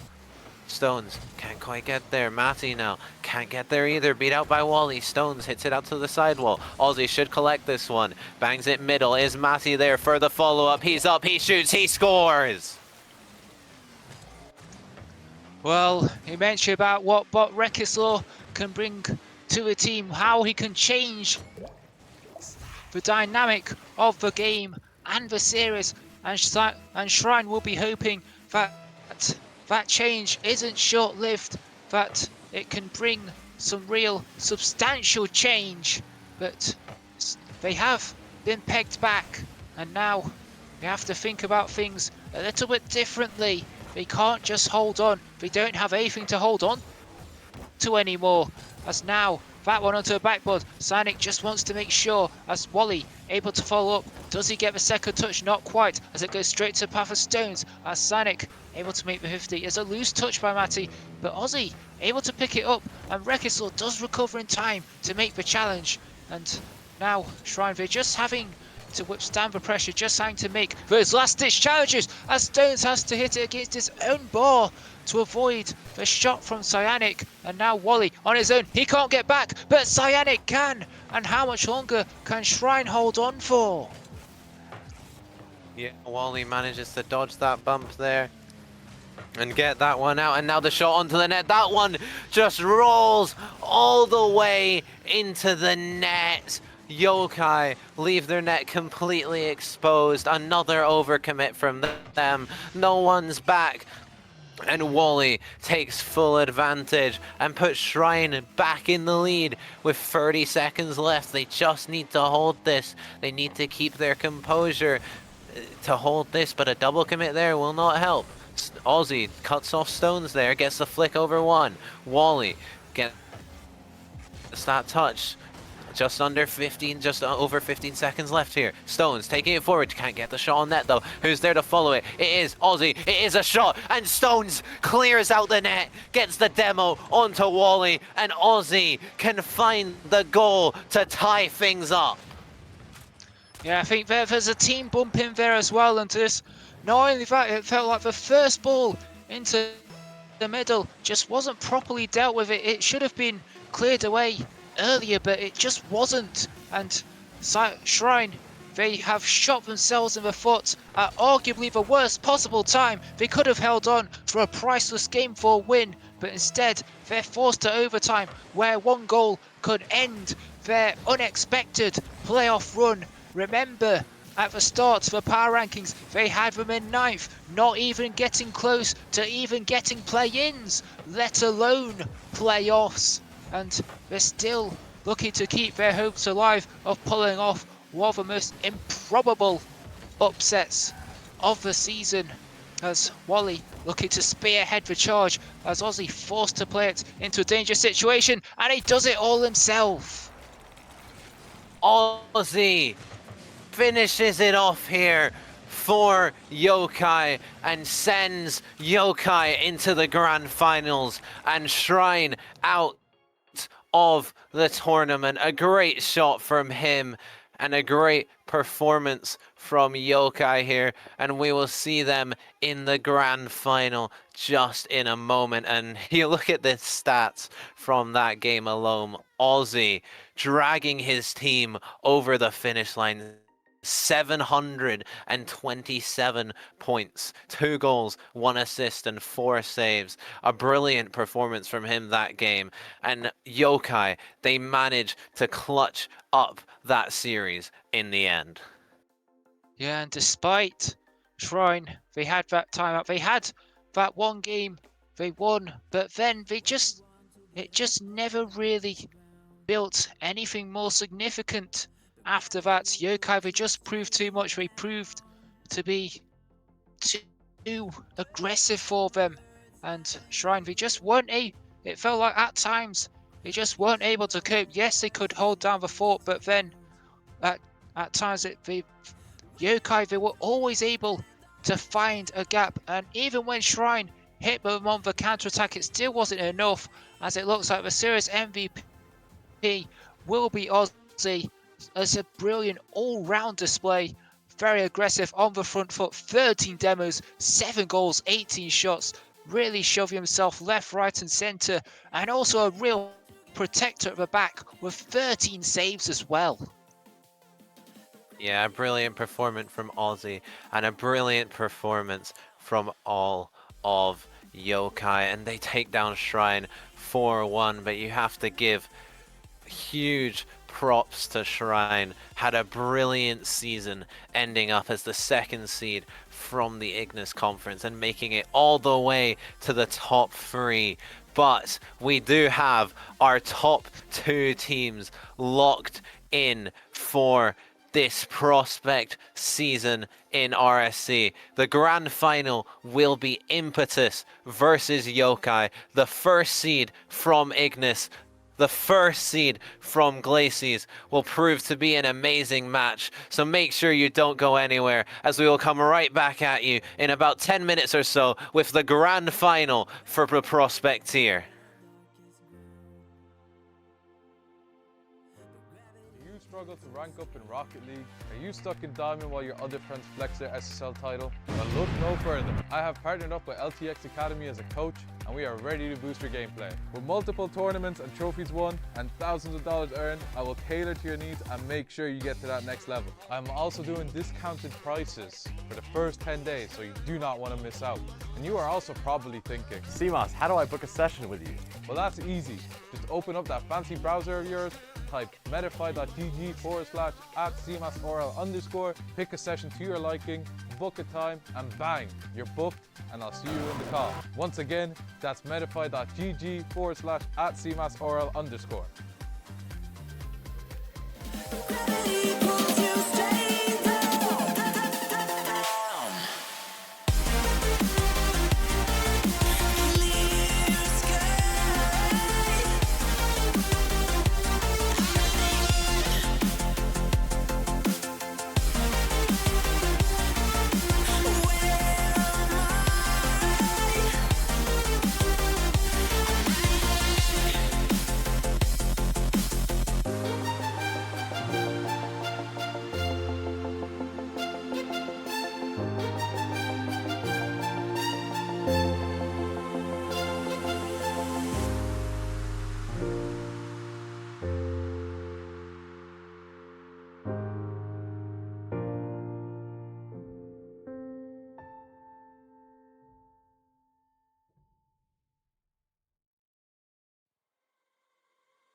Back from the dead.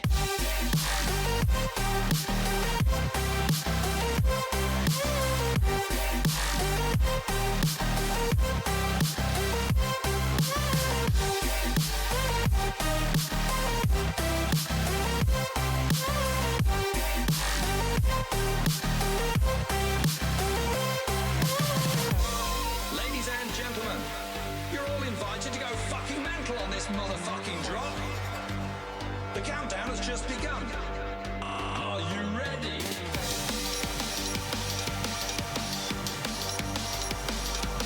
Let's go. Now we're back from the dead.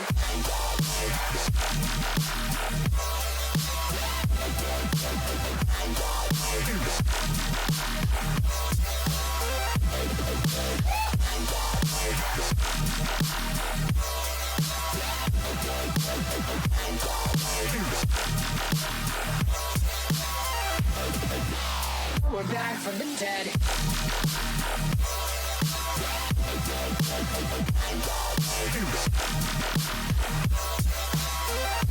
Hell yeah.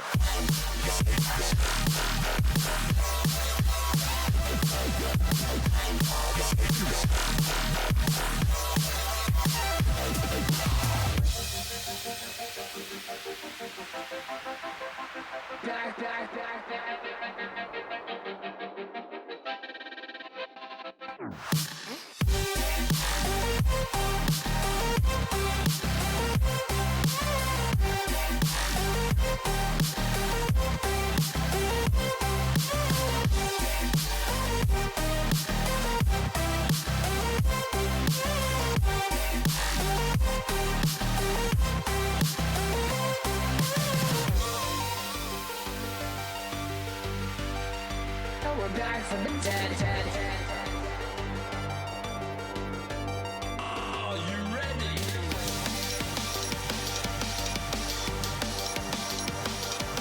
Let's go. Back from the dead.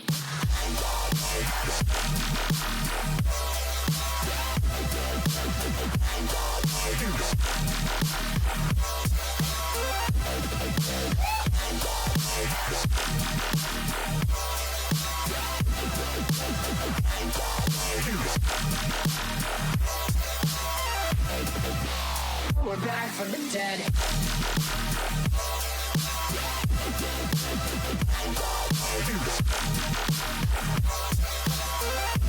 Hell yeah.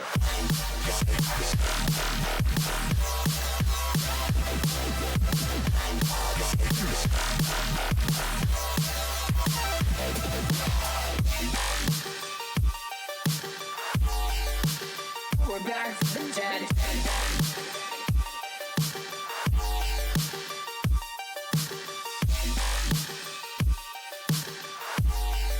Back from the dead. Back from the dead.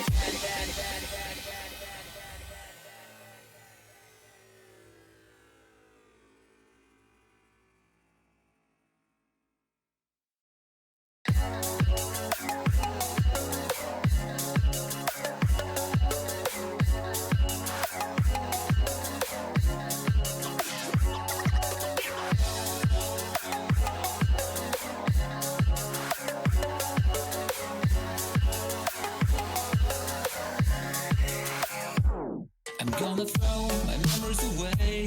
Now I feel I'm done, and I am cursed by every day till my time is gone. I've never felt this way before.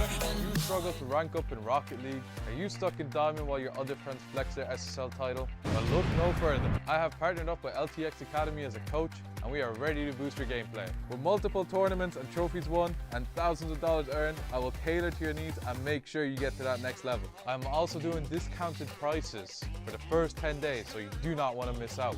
And you are also probably thinking, CMOS, how do I book a session with you? well, that's easy. Just open up that fancy browser of yours, type metafy.gg/@cmasorl_, pick a session to your liking, book a time, and bang, you're booked, and I'll see you in the call. Once again, that's metafy.gg/@cmasorl_.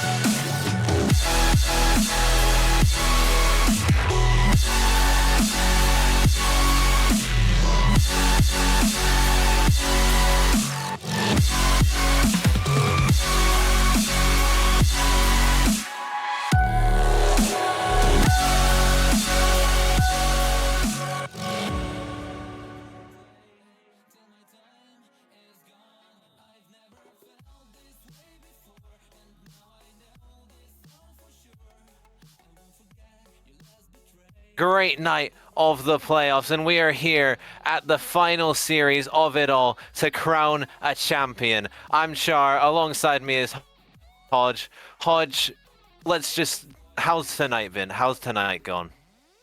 It's not been too bad, actually. I mean, I got a lovely upper final to cast. I'm casting the grand final with you. I've made my second grand final of the season. And you know what, Char, I know you're predicted to do well in Prospect on DSQ.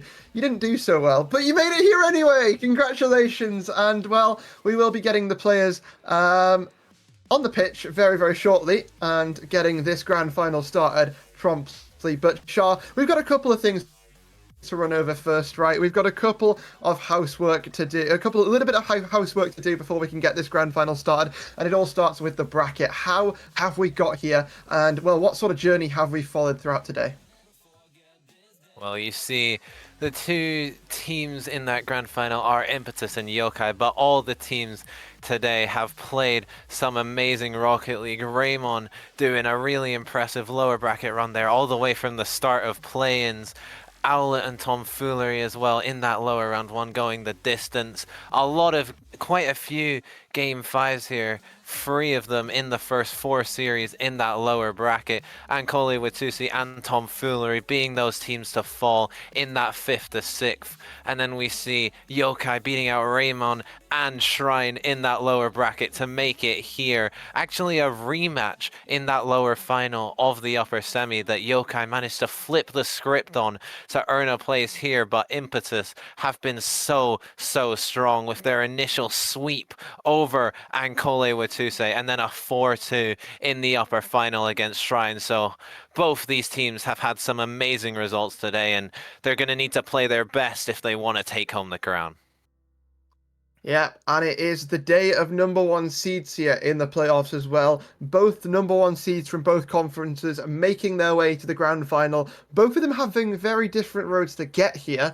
Yokai having to do a little bit of a lower bracket run to get back to this point, whereas Impetus, they essentially just ran that upper bracket and they did it in quite the dominant fashion. So we will have a number 1 seed crowned as champion at the end of the day, and well, for as much as it's a curse a lot of the time, Char, it will certainly be broken here today. And I think, when we look at how these teams were expected to do and how these teams have actually done, I think it reflects quite well in a lot of people's predictions, because, we made the casters do predictions. Everyone did predictions. You had Serene winning this. I had Serene winning this. They're going to have to go on quite the journey if they want to win this. But Momentum, I mean, what a day it's been for them, right? Yeah, 100%. And we do have to bring up that they are playing with that Academy sub-up in Customs in these playoffs. And what a step up he has had. Not been his season in Academy this season, but in Prospect. Maybe it's just the name of the tier that makes him perform. Obviously, being that Prospect champion last season, and he's been performing excellently. And I didn't believe in it. I had them 5th to 6th. I was very wrong in that. You believed in it. You had them 2nd. So we'll see if your top 2 will come to pass. Well, it has come to pass, but we'll see if it gets the correct order.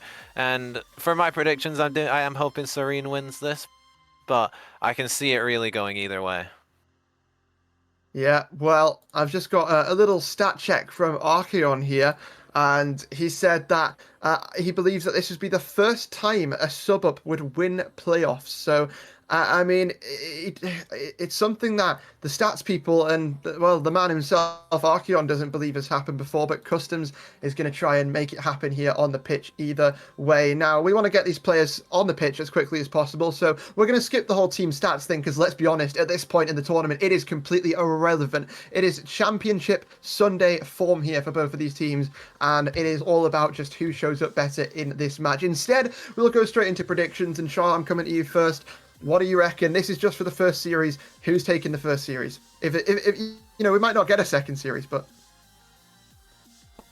I know I had them 5th to 6th in my original predictions, but this day today has just completely like flipped the script. I wasn't sure how Customs was going to perform as that Academy sub-up, and he has performed brilliantly and is on the cusp of making RSC history, and I think he is going to do that in 6 games. I'm going to give it 4-2 on the side of momentum. all right then. Well, I don't know here, because I really want, you know, this Serene team to get themselves a trophy. Love everyone at the Serene management.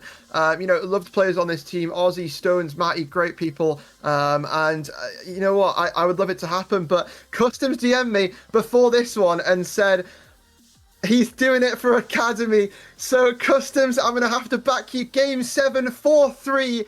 And I have it going the distance. But I think that momentum are going to come out on top at the end of it. Serene, though, they're looking to prove us wrong, and they're looking to try and, well, I guess to take this to a second series. But it is time to get this grand final started. It's time to get these players on the pitch. That the players can't wait to go. They're already messaging us, telling us how long is it going to be. And, well, no longer will they have to wait. It is time to join the pitch. It is time to get this grand final started. And Prospect, well, get ready to witness absolute cinema. The final matchup of the season for Prospect does not start yet, because we do have an Aussie DC. So we will have to wait just a few more minutes to get this underway, build the anticipation just that little bit longer, and wait to get this underway, and a bit more time to really dissect this matchup. And we've both gone on the side of momentum in our predictions, but for the side of Team Serene, they have done a little bit of that lower bracket run, winning 3 series in a row that sent them into the lower bracket initially was Shrine, but they managed to flip the script, and we do finally get underway in the grand final of the Prospect here to crown the RSC16 Prospect champions. We do indeed. A little bit of a delayed start, but nonetheless, we are here. We are ready to go. And Aussie certainly making himself known already on the pitch, as he always does. But momentum, we saw how much of a dominant upper final they had, and Aussie going to have to bail out Matty with that missed touch. But yeah, momentum, pretty dominant upper final against Sanctuary. Sanctuary able to sort of bounce back near towards the end, but wasn't quite enough, and momentum were able to get themselves a ticket to the grand final here. Looking to try and do something that has, well, never been done before, believed to never been done before, playing with their sub-up in Customs, but we'll see if they're going to be able to do it. Dizzy trying to run this down the line here for momentum and get them some early momentum in this one, but Aussie has other ideas, has a double tap lined up, but it's taking it away and not able to hit the mark just yet. So close for Aussie there, almost managing to get that opening goal, but just can't quite do it. But more Serene pressure here. Matty and Customs 50 in the midfield. Matty can't quite get that, but it falls to Aussie with the dribble. Gets the 50. That one pops high. Who's there? It's Matty off the corner. That one's going into the middle for Stones, but Dizzy's there to cut it out. But so much yokai pressure here. Aussie trying to get that one across. Can't quite get it. Matty pop high. Dispatch sends it right down the other end into the yokai corner. Stones doesn't get the touch and gets the wrong touch, and what better way to start off this grand final than with a quite beautiful own goal? It was quite a majestic one, to say the least. You know, sometimes you just get a little tap in, sometimes it just comes off of your car the wrong way. Stones has just decided to literally become a spy. And, I mean, it's a little bit of a shaky start, but what a bullet that is from Matty. Not quite able to warrant the equaliser just yet, but maybe Aussie can. Maybe he can try and get this one past Dizzy, but going to be kept out, and seems to have to go back on the attack. And, well, already it's proving a little bit difficult for them off the start of this match, but it's about how they bounce back from that, right, Shah? Yeah, and they need to bounce back here. Just over half the game left and only one goal. It's definitely doable, but they need to find one of these chances into the net. They've had the chances, but they haven't been able to put them away. 6 shots so far in this game on the side of Yokai, but none of them have been clinical enough to break through that wall of an Impetus defense, and that's what they have been doing a lot in this playoffs, just playing defensive, playing rotational, and being so good at it. But Aussie maybe should have done a bit better with that shot, at least tested the goalkeeper, but couldn't find the target. And now Dizzy going down the other way, can't get the double tap. Stones on the backboard, taking it out. Customs dodges the bump and gets the touch really nicely. Matty going forward with it. Not the best touch he would have wanted. Dispatch can cut that one out. Now this is dangerous for Yokai. Stones committed. That's a ceiling pitch to Dizzy, and that is a 2-0 lead for Momentum. Momentum's not starting to snowball this game number 1, and Yokai left wondering, not able to find anything just yet. And we saw in that last series, in that upper final, excuse me, how rock solid the Momentum defense was for at least the first 3 games, right, before Sanctuary slammed a 6-0 game on the board. But for the most part, it was quite rock solid. They've got their rotations down to a T, and, well, the side of Team Serene, it looks like they're lacking in that department so far in this game, but still enough time to turn things around. We saw them score 3 goals in about 15 seconds earlier on when they played up against KDJ. So can't count this team out no matter what stage of the game it is. And Matty looking to collect this one, try and dunk it down. Dispatch quickest to it. Not going to let that one happen. Yeah, and I guess something that will play into Impetus's favor here is that since that upper final, they have had time to really figure out what started going wrong towards the end of that series. When they started to lose those games, started to concede more goals, they've had time to really think about that, really discuss what went wrong, and get back to their form earlier in the day that was so deadly. But Yokai trying to go down the other end. Matty can't quite find that one. Dispatch taking it forward, 100 boost. What can he do here? Gets wiped off the pitch. Matty now taking it forward. Customs is there and gets a really solid save. Stones off the sidewall, sorry. Aussie, 0 boost, can't do anything. Not much time left for Yokai. The time is running against them, but Stones here can't quite finish that one off. It felt like that one almost had to go in. They need to throw everything at this. They need that goal. 10 seconds left, and the ball cannot be in their side. The clock is just winding down, and maybe another goal here for Momentum, but it won't matter. Impetus go 1-0 up in this grand final. A great start for Momentum in game number 1 as they show up here and show Yokai why they are that favoured team in this matchup, especially with that bracket reset buff that they will have. And, well, Yokai going to have to get that bracket reset, also win the series after. It's such a difficult task, right? And whereas sometimes, Char, we do see teams take the first series, it then becomes so much more difficult in that second series when that fatigue starts to set in. You've been playing for so many hours, it does just affect teams and it does just crumble them. So Yokai, I want to see them, try and win this series as cleanly as they possibly can. It's proven a little bit difficult already here in game number 1, but I want to see them, come back into game number 2 with a vengeance, and I believe that they can do it. You saw there was a lot of good pressure, right? It's just they don't have any tools to disrupt this defense because the defense from Impetus is just phenomenal. I mean, you look at the saves department, 8 saves from Impetus as a team across that game number 1. They are really putting to a stop everything that Yokai wants to do, which is, you know, the mechanics, the team passing plays, the aggression, and they're just not being allowed to do the things that, you know, just were able to take down every other team here in Prospect that stood in their way. But game number 2 getting underway, and, well, hopefully in a second we'll find out if it is going to be 2-0 in the series here for Impetus, or if Yokai are going to throw an early curveball. Yeah, and we do have all the players on the pitch, and we will be able to get underway, but this Impetus side are so impressive to watch.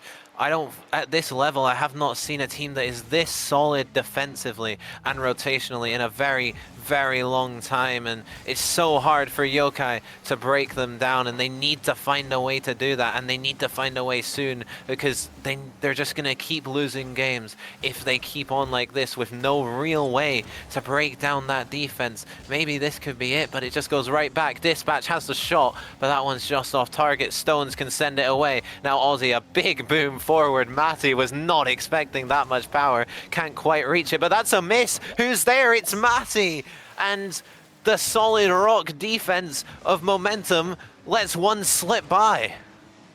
Yeah, Custom's not able to make that touch, and Dizzy, I mean, sometimes the threat of a demo is just as good as an actual demo there, and goes scarpering into the back of the net to allow the first goal to be secured here by Matty, by Yokai. And, well, as much as they might try and fight back, giving some open airspace to Yokai is never a good idea. Yeah, no, and maybe another opportunity here, but Stones hits it high. Dizzy should collect this one, but gets 50'd out by Stones. Take it a bit too slow there, but Dispatch can send that right down the other end of the pitch. Matty, big clear, but Customs is there to keep some pressure for Impetus here. Now Stones up for it, opts to leave it for Aussie.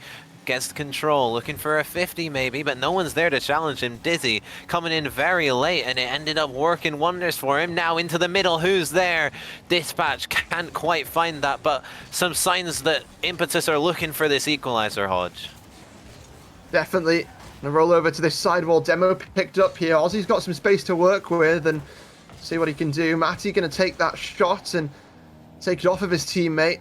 I'd love to see this synchronization coming through from Serene, but Stones made a bit of a meal of that one, and we'll have to wait Aussie to come in and collect the pieces here on this attack. It's still looking brilliant. Oh, no. I don't know if that was going to be in or not, but we'll just continue. We'll just forget it happened, right, Char? Yeah, we're gonna move on as Yokai have even more pressure, but a fairly weak shot, and now they're a bit overextended here, but no one from Impetus really pressing that issue. Maybe a chance, and Matty is up, and he came out of absolutely nowhere. I did not see him until about 2 seconds before he took that shot, but couldn't quite find it on that net, and Customs now hits it into Matty, and Yokai, they have to stop scoring on themselves.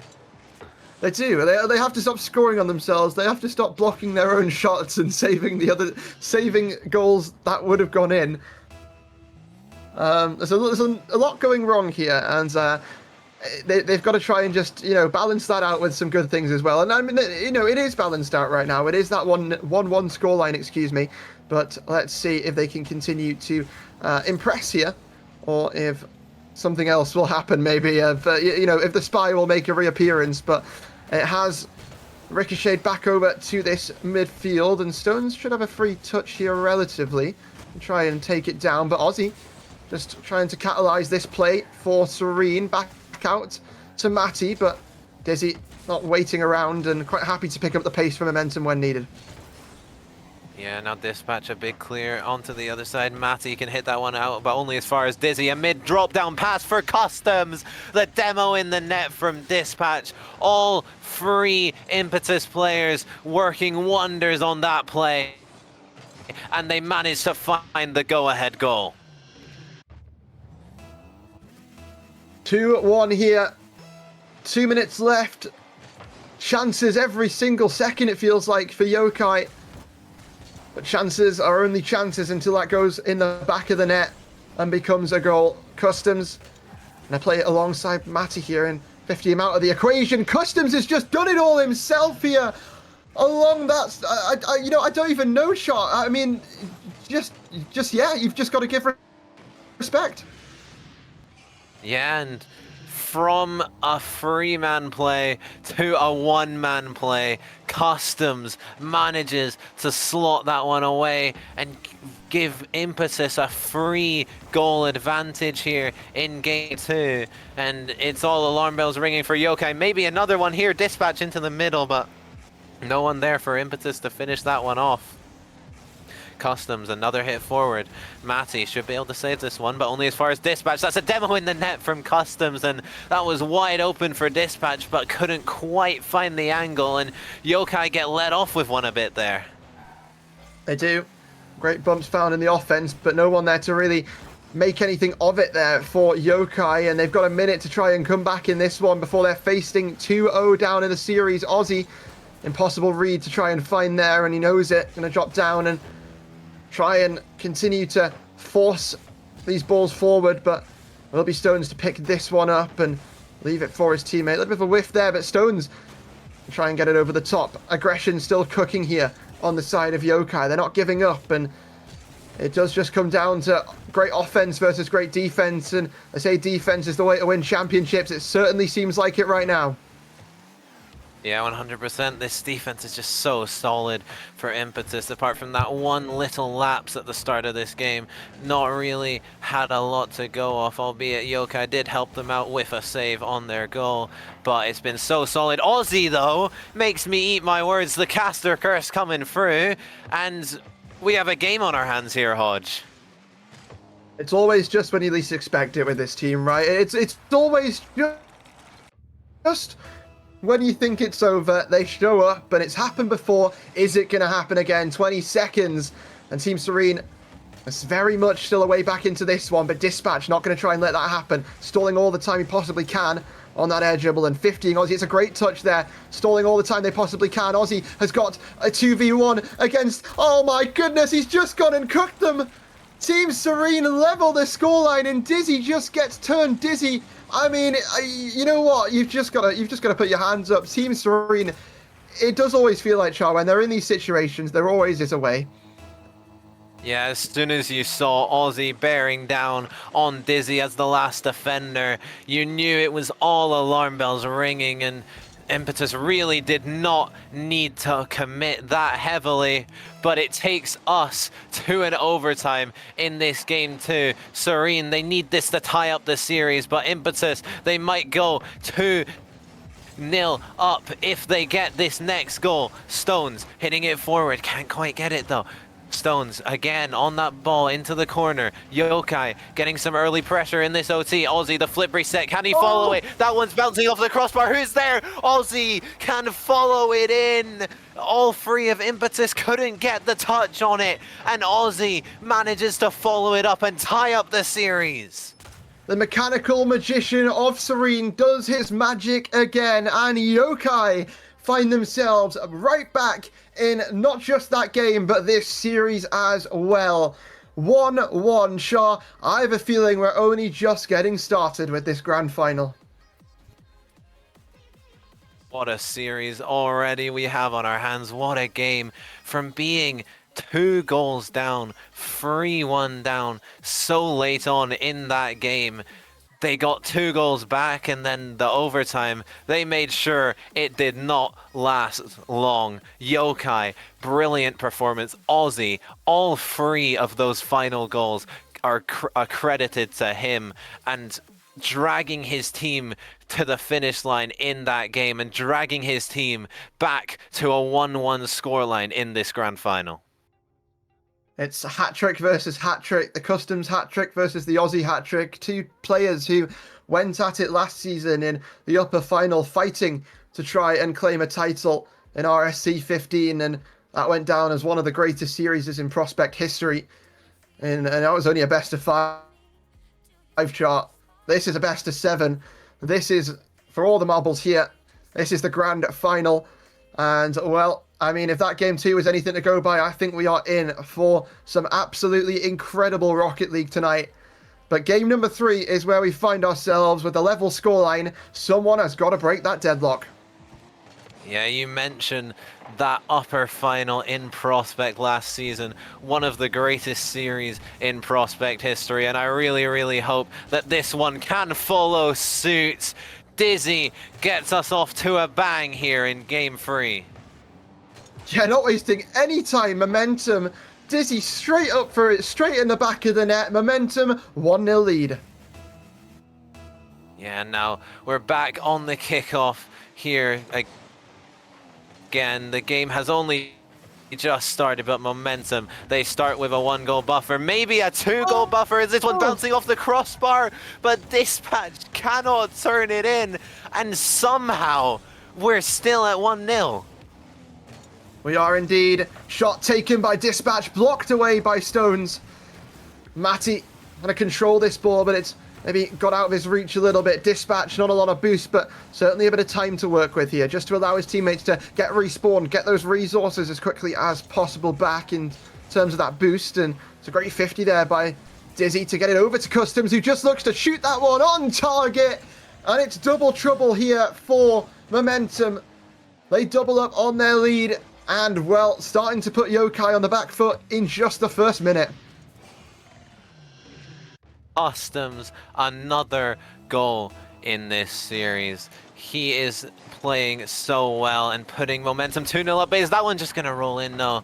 Customs manages to get back for it, and he's on this ball again, but Matty can cut him off, puts it into the middle. Who's there to follow? It is Stones, but he can't make connection, and it felt like that one really should have gone in. It just was hanging in front of the net. Now Stones again cannot find the net again, and Yokai really should be back in this game with a goal. Well, Stones almost trying to find it there, but not quite able to. Aussie on this sidewall resets. Not quite able to do anything with that one, though. And Momentum looking to try and put together a bit of a counter-attack. Aussie to try and guide this one over to that corner.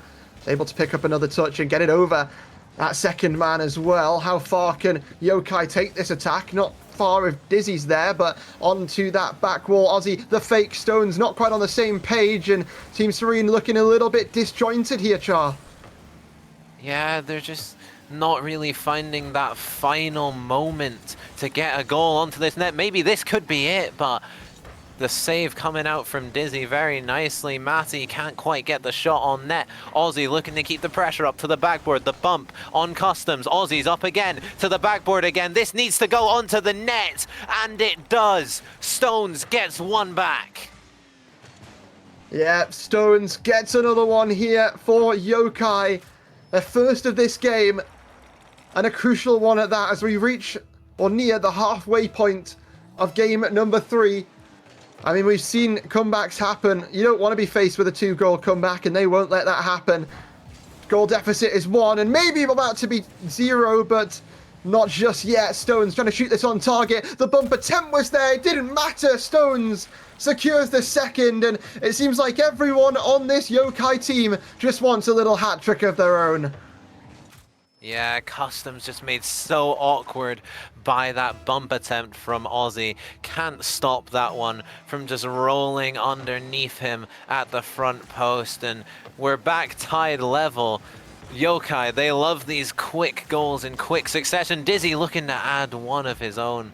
Can't quite get it. Customs now to the backboard. Who's there to follow it? It's a double commit from Yokai, but it works out. Matty's actually still on this one. Gets a touch, but Dizzy reads it all the way. Aussie to the sidewall. Bounces onto his own backboard, but he can control this very nicely. Taking it out. Leaves it out for his teammate. A big boom down. Dispatch collects, though, to the corner. Matty's right there. Yokai starting to put a clamp hold down, but the ball just looming in front of that net for so long. No one really wanting to challenge it. Stones being that player. Now Aussie. Can he get this middle? Matty's there, but Dizzy keeps it out for now. Yeah, it seems like these follow-ups, from Serene sometimes, but hold that thought. It is Momentum who find the snipe downfield, and that's not something you should be leaving open. And we have Momentum retaking the lead. But as I was saying there, Josh, sometimes it seems like these follow-ups on some of these plays from Serene, I think the phrase I would use is sometimes maybe good, sometimes maybe insert word here. Yeah, I will agree with you on that one. It is definitely inconsistent from them right now. Aussie looking to use those mechanics, and he's a player that I really want to see take Serene through this. He's a player that I will continue that later. Dizzy has just walked that one into the net. Well, I mean, just where's the defense? The answer is deleted. The answer is off the pitch. The answer is demoed. And I mean, momentum. The only momentum they need is like the resultant force of that ball going down the pitch. I mean, they didn't really need to do anything. They just delete people in their way and drive it from A to B. Is apparently all that they need to do. But Yokai, still some time left, and you can't count this team out. I know that for sure. Little bit of panic there on that clear. 2 people jumping for it, but at least it's gone. And Matty gonna try and get on the end of this one. Aussie not quite quick enough either. And seems to be in a lot of situations seem to be sending multiple people for balls that they just can't reach. They seem to just be playing so panicked and so stressed. You don't need to panic at this point in the series. Even if you lose this game, you're only 2-1 down, but another double commit coming through. They need to regain that composure. Matty maybe getting that one onto the net. That one's off the backboard. Is someone there to follow? Stones into the corner. They need a goal quick. The time's against them. Stones can't connect on that one. Matty to the backboard. 30 seconds left. The time is running down, and they need 2 goals to get back into this game. It's looking difficult, but not impossible for this team. It absolutely is. Matty has a lot to contest with, and that is Customs firing home the 5th here for momentum. The Academy sub up once again puts his name up in the lights here in the grand final. And what a series, what a day here that Customs is having. Trying to be the player to win back-to-back titles here in Prospect, and also be the first player to sub up from a tier and win a trophy. 5 seconds remaining though, Chart. This one's gone. This one's done. It's all going to be about game number 4 here for Yokai. And, well, I want to see what adaptations they can make. Yeah, it just feels like they're playing quite panicky at the moment. But for me, if there's one player that I want to look to take them out of this rut, it is Aussie. He is a player that whenever I watch him, whenever I cast him, whenever he's on the ball, it just fills me with excitement. I just think something could happen here. His mechanics are so good, and he can always make something happen out of absolutely nothing. So for me, if I'm looking at one player to really step up for Yokai, it is Aussie. But in a grand final scenario, Hodge, you really can't rely on one player. You have to play as a team, and all 3 really need to step up. Yeah, it does seem that way. And, well, as we head into game number 3 in the next 10 seconds or so, Char. Sorry, game number 4. We're done with game number 3. Heading to game number 4 in the next 10 seconds or so. We will hopefully see if Yokai maybe, fixed some of those, what looked like obvious communication issues. And, a lot of, like you said there in that last game, panic. Or will it just be momentum playing that consistent style of Rocket League and, holding down the defense like we've seen them do throughout the whole of today? We'll see if they're going to be able to do it, though, as we head into the Coliseum to do battle another time here. Yeah, off the kickoff, maybe a chance here for momentum. Dizzy, he gets the double tap. Didn't get it at the first time of asking, but at the second time makes no mistake. And momentum off to a flying start here in game 4. That's one of those double taps where you just got to jump, hope, and pray. And hope that you get there quicker than the last defender. Certainly did. First goal here for momentum, and that could be 2 very quickly. It is absolute horror on the defense, but what is that from Dispatch? That is one of the worst misses I've seen. And then Dispatch can't score that, and then Customs goes and scores that. Academy's just better. Academy's just better, ladies and gentlemen. Academy is just better than Prospect. Move the tiers around. Academy is just there. And you know what? That definitely could have been fail of the season if that one didn't end up going in regardless. But, I mean, Customs on this back wall looking to continue to be a nuisance here for Serene. Let's see what Serene can find back. It looks like nothing right now, Char, but I mean, this has certainly been an electric start to game number 4. One that Team Serene won't want to remember. I need to collect myself after that. Oh, that was something. But yeah, Dispatch looking to take it forward. Momentum already 2-0 up in this game. Yokai not the start they would have wanted, especially after going down in the series already. But as we have seen from them, they are so good at getting those quick fire comeback goals, 1 or 2 in quick succession. And maybe they need to get a third, but Dispatch can't quite put that one onto the net. Now Aussie taking it out, has 100. This is dangerous here. Aussie on the corner, but Customs just blocking him out, getting it past another as well. But Stones here on the ceiling, puts it down into the middle for Aussie, but Dizzy manages to cut him out, and that impetus defense once again is holding strong. Is indeed. Dizzy, free ball to work with, but no ball is free when Aussie's matching you on that sidewall.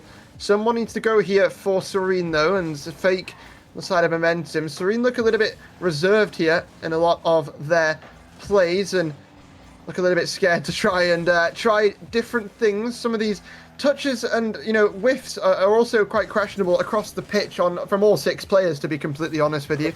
But this is why it's Prospect. It's always, you know, the Prospect thing, and you can't expect anything else from these lower tiers. Aussie, I mean, just trying his best here, but it will just ricochet back to the other side of the field, and Momentum looking to regain an attack and continue to push forward on this lead. Yeah, and these whiffs have got to make you... I've got to pose the question, has Customs subbed up or has everyone else just subbed down? Like, yeah. This is looking like Academy it's at the getting ridiculous. But we'll see if Yokai can find a way back into this series. Half the game left to do it with 2 goals needed on the scoreboard. Matty looking to pass the Stones, but Customs manages to get that one out. Aussie can't find the net on that one. What a save from Customs. Yeah, and now now Momentum are trying to go down the other end with Dispatch leading the charge, but we'll have to all Scarpa back there. And speaking of Dispatch, he's been able to clear this one long.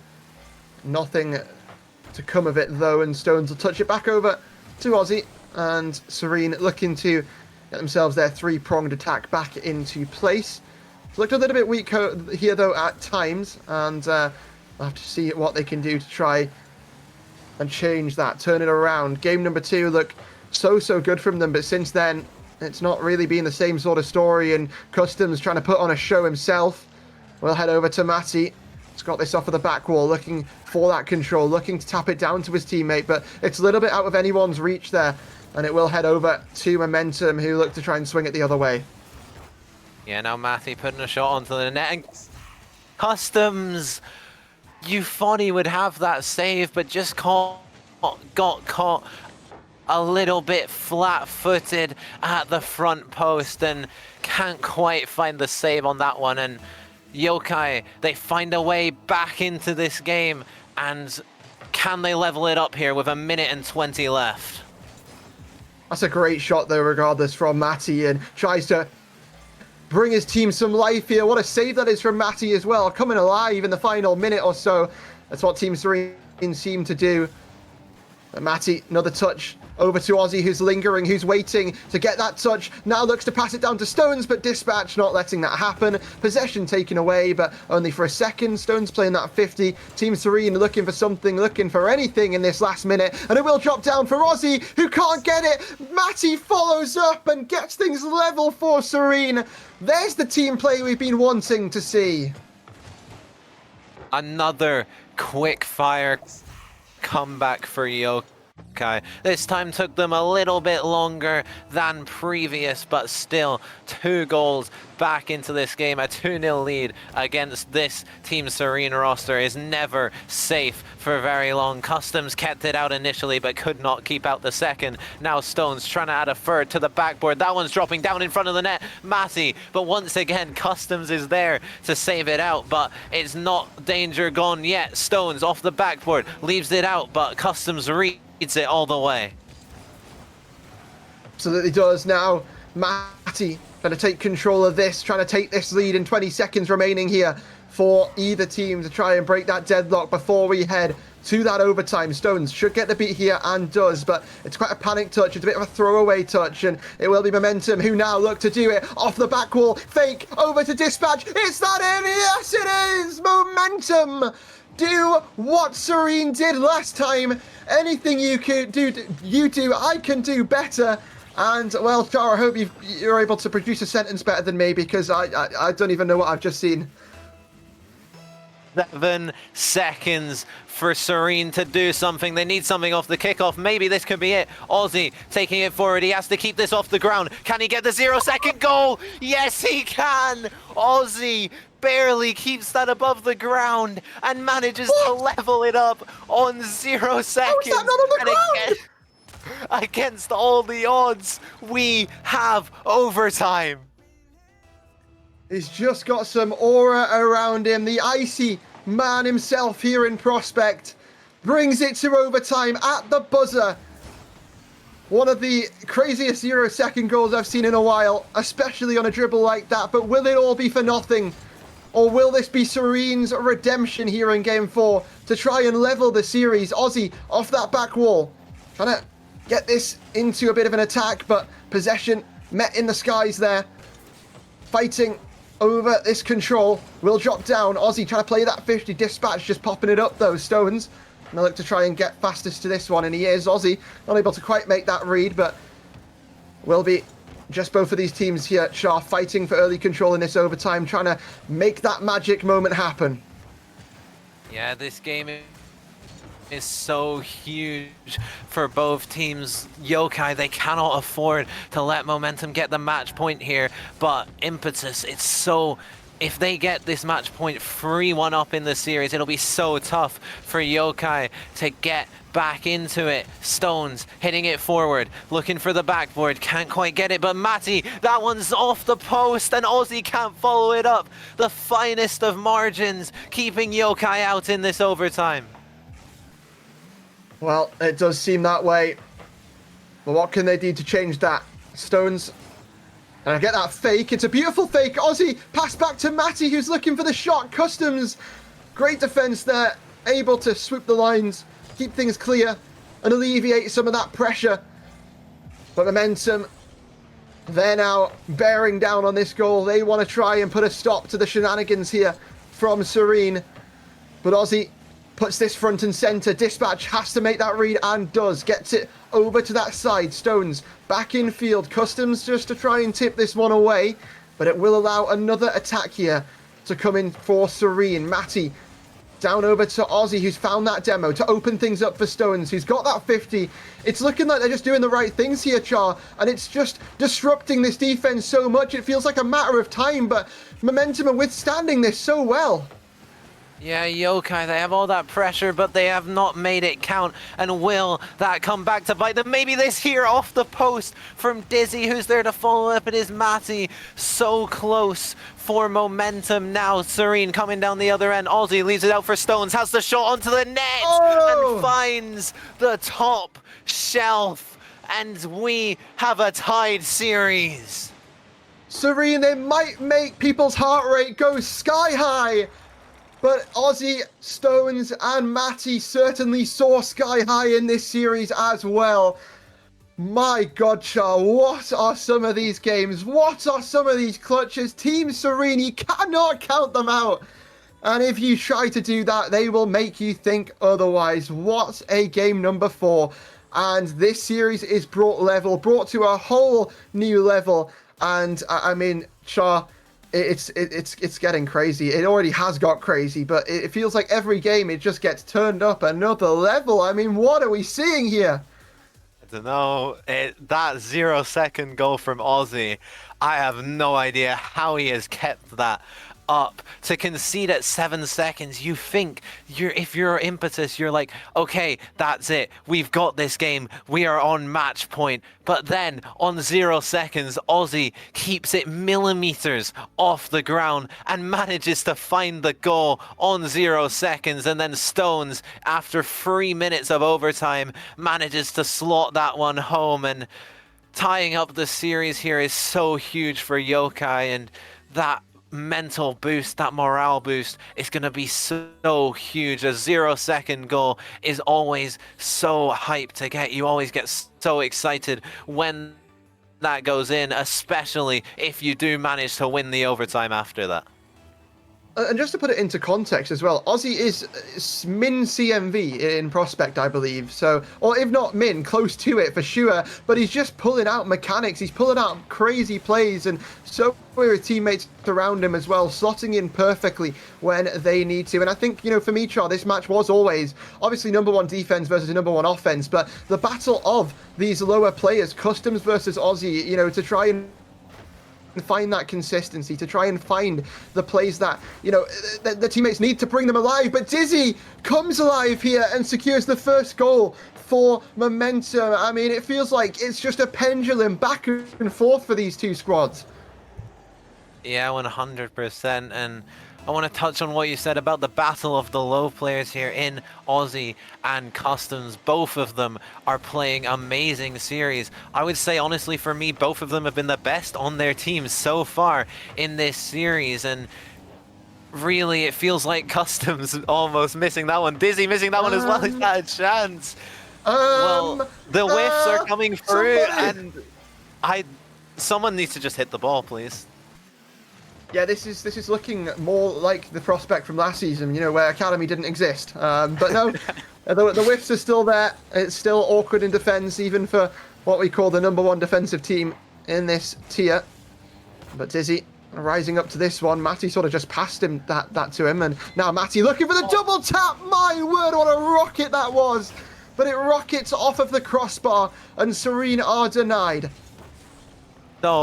So close to a brilliant equalizer for Matty, now coming down again on goal. Stones to the corner, Aussies up, flip, reset attempt, Dispatch can cut it out, but a double whiff on the back line on the side of Momentum, and another double whiff. Aussie, he wasn't expecting to be able to turn on that one, but he's scored. It's 1-1. Not exactly sure how. We need to have a chat with these players and tell them that the aim of Rocket League is, in fact, to hit the ball.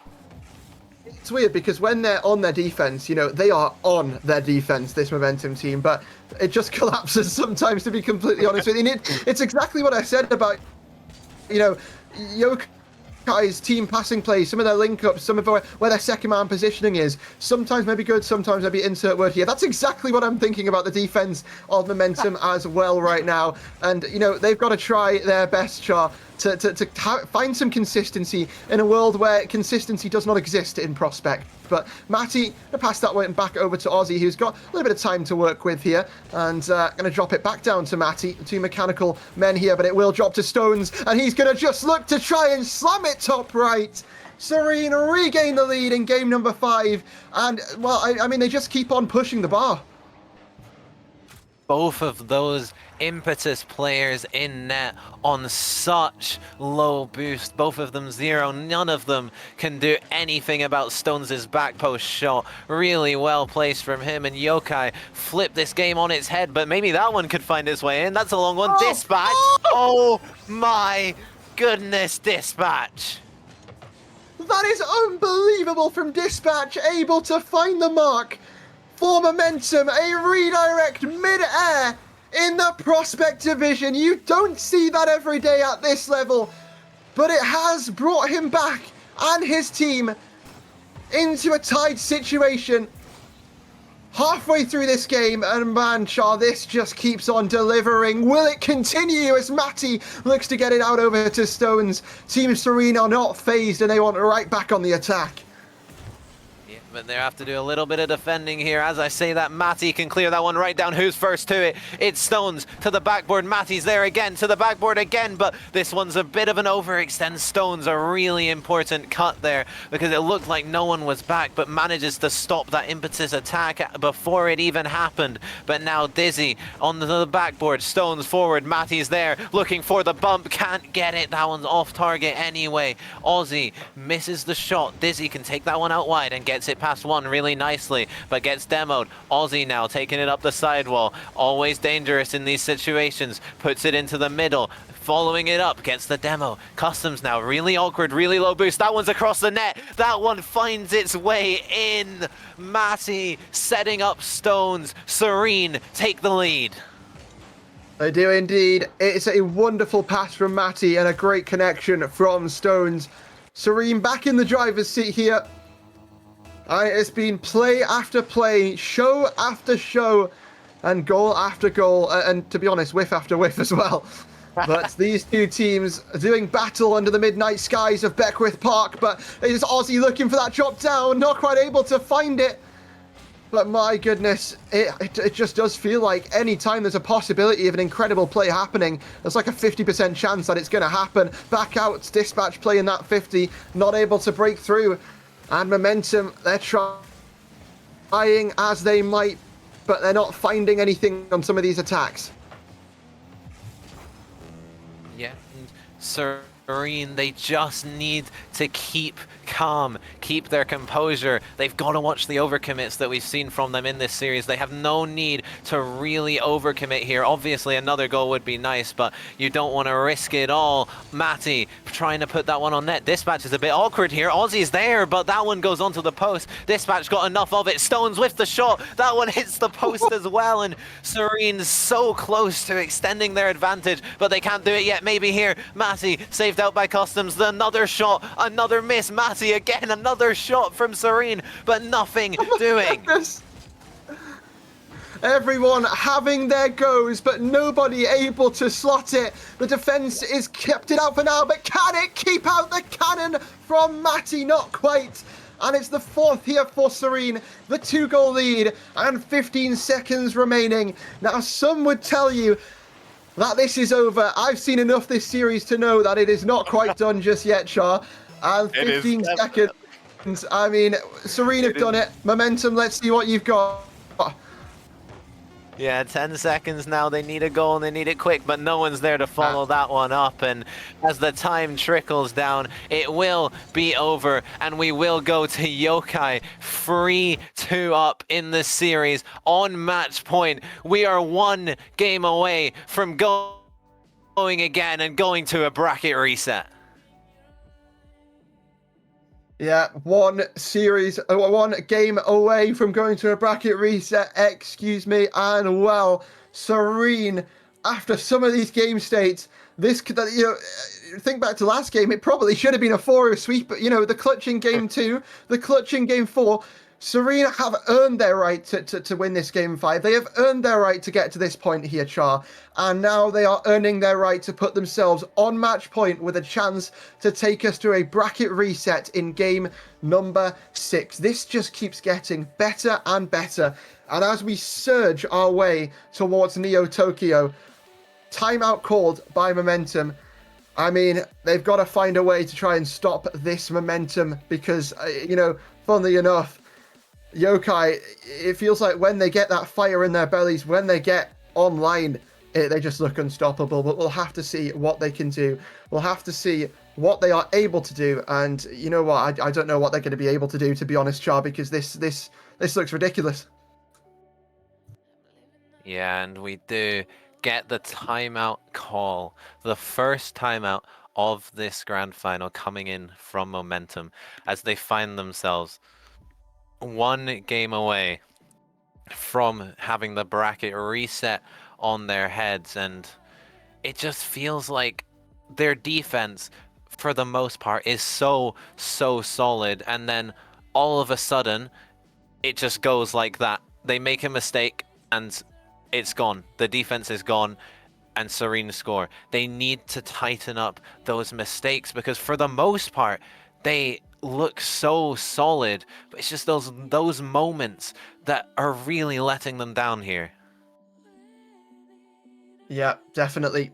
Well, Neo Tokyo is the battleground in a minute for these two teams. I mean, Stones is in chat right now. Stones, you're playing amazing, mate. Keep it up. And so is this entire team. But it just shows you what the vibes are like here, doesn't it, Char?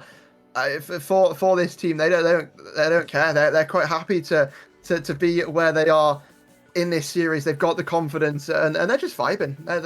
They have to get a bracket reset, but they are just pure vibing.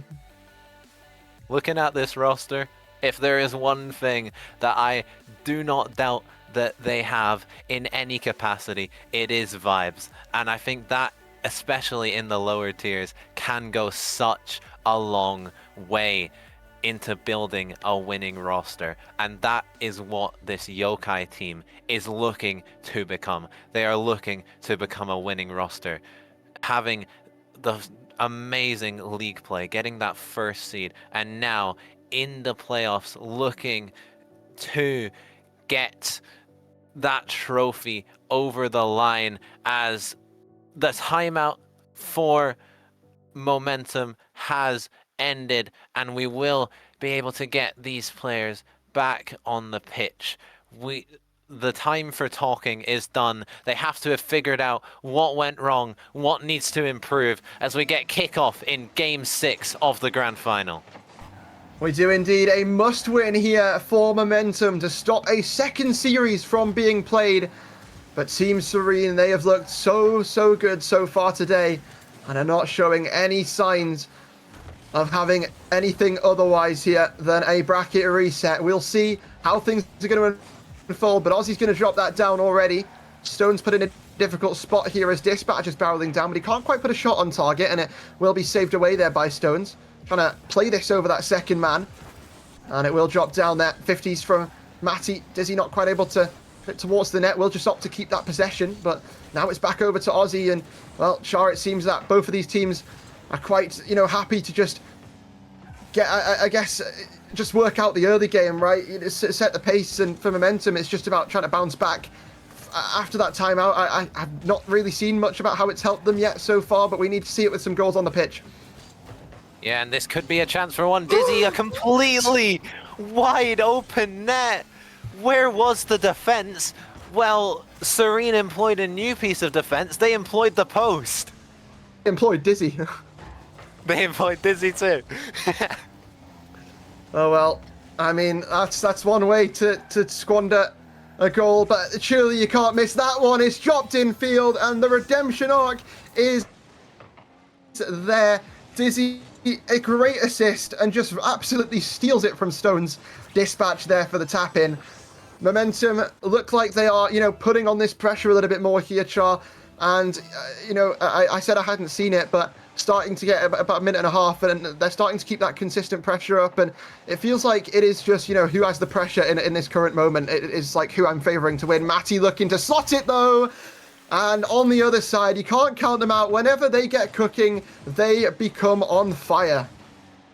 Yeah, a really nice goal from Matty, and I don't know if you noticed this, Hodge, but during that first goal for Momentum, Matty actually was not moving, and I saw earlier on in the game he wasn't moving as well, so not great signs for Yokai. Maybe a bit of controller issues, a bit of connection issues there, but you can't blame that one on any controller issues at all, as Dispatch, I'm sure he wasn't having a shot with that one, but he'll take it nonetheless.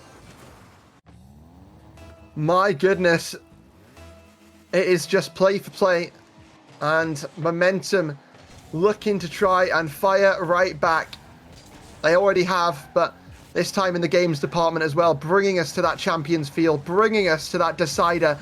We went there yesterday, and it was absolute cinema, to say the least, and it gave us a bracket reset as well. Will today have a similar ending? Ozzy looking to try and get this front and center for a teammate, but Customs, the sub up himself, the magic man here for Momentum, will be sat down there by Matty for a moment as he picks this up. Stone's looking to try and shoot that, but will be brought back over to that sidewall, and it's just scrapping for some of this control that's becoming such an issue for some of these teams. And I mean, it's leading to some of these whiffs, it's leading to some of these misses. It's chaos here.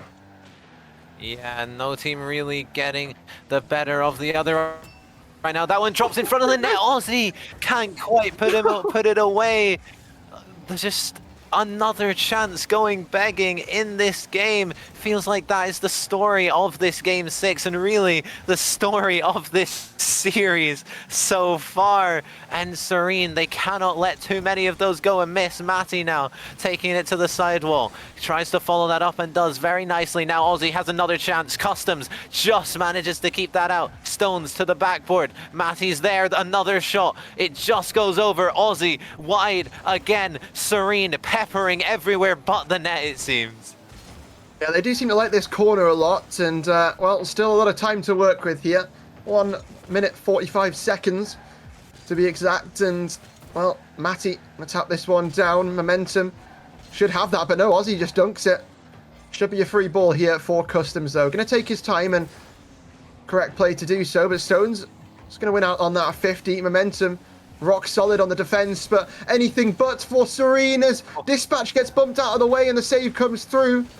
Able to keep this goalie just at 1 here for Momentum, but they still find themselves 1 minute away from going to Champions Field, and the pressure, the lights, the everything being on them, the spotlight.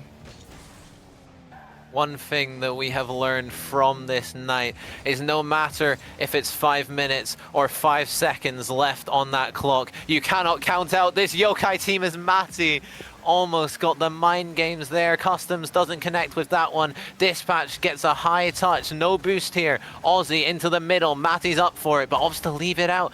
Dizzy can clear that one away, but only as far as Stones. A high touch. That one will drop down. Customs reads it well. Matty now taking it forward across the backboard, trying to get the mid pass. Stones has to meet this one. Goes for the double. Can't quite find it though. Dispatch keeping it away from the net for now. 20 seconds. Serene, they needed something quickly. Aussie, touch forward. The demo coming through onto Customs, but nothing comes of that. Stones hits it forward. Dispatch down into the ground. 10 seconds left here for Serene to get something. Stones hit forward. A demo. Matty has it here.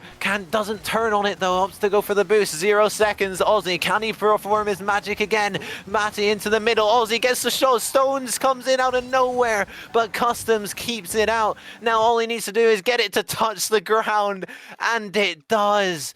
We go to Game 7. We do. We go to those hallowed halls. We go to where champions are made. But will that be what decides this grand final, or will we need an extra best of 7 to seal the deal? No timeout called, but I think did they use it earlier? No, it was Momentum who used their timeout earlier, right? Serene have it. Serene still have it, but not going to use it here. They are going to go in, and they are going to go down with a fight if that is how they go down. But you've got to think that this Team Serene team have what it takes here, Cha. 100%. Team Serene have had such a good performance in this series, and they will want to take it to another series and keep us all up that little bit later. But they won't mind if they end up getting a trophy because of that, and it's going to be a really intense Game 7. Game 7 is always the most exciting. Champions Field, a storied map in the world of Rocket League, a storied map here in the RSC, and these players on the pitch are looking to write storylines on their own. Impetus looking to make RSC history if they win this game, the first sub-up ever to win RSC. But Yokai, they don't want to let that happen. They want to take us to a bracket reset. It all comes down to this one last game.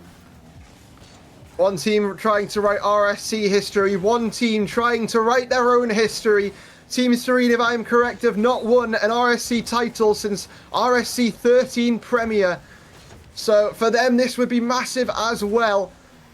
And already it looks like they have a decent bit of pressure, but Dispatch lurking to try and turn this one around. Follow up, Dizzy, bump on the defender, but just off the crossbar.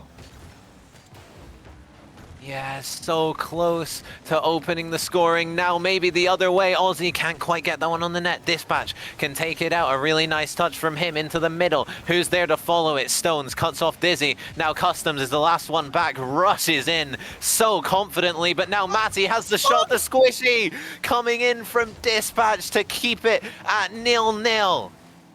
It's impeccable from both teams. Back and forth, this series has gone icy play after icy play.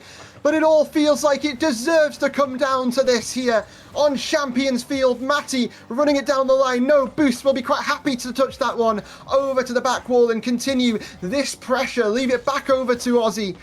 But Momentum trying to take this into their own hands. Dizzy should have a free touch here on the back wall, but it's probably not the touch he wanted. Infield, Matty rising to the occasion. Is it going to roll down the back wall? And Momentum I try and take this into their own hands once again, but this time with a little bit more success. Customs, difficult position. Dispatch to help him out, Char. Yeah, no team being able to break the deadlock. A nervy Game 7, but plenty of chances falling for both teams. A double commit on the sidewall there. Now Dispatch can take this one away. No boost to really do much with this, though. Gets a very nice touch. Forces the save out of Stones. Now Dizzy has the shot onto the net and gets the first goal. And Momentum have one hand on a trophy. They do. They're also 1 foot in the door. I think that's what you're going for there. Yeah. But I'm there to save you, don't worry. But Momentum strike first here on Game 7. Will it be the last?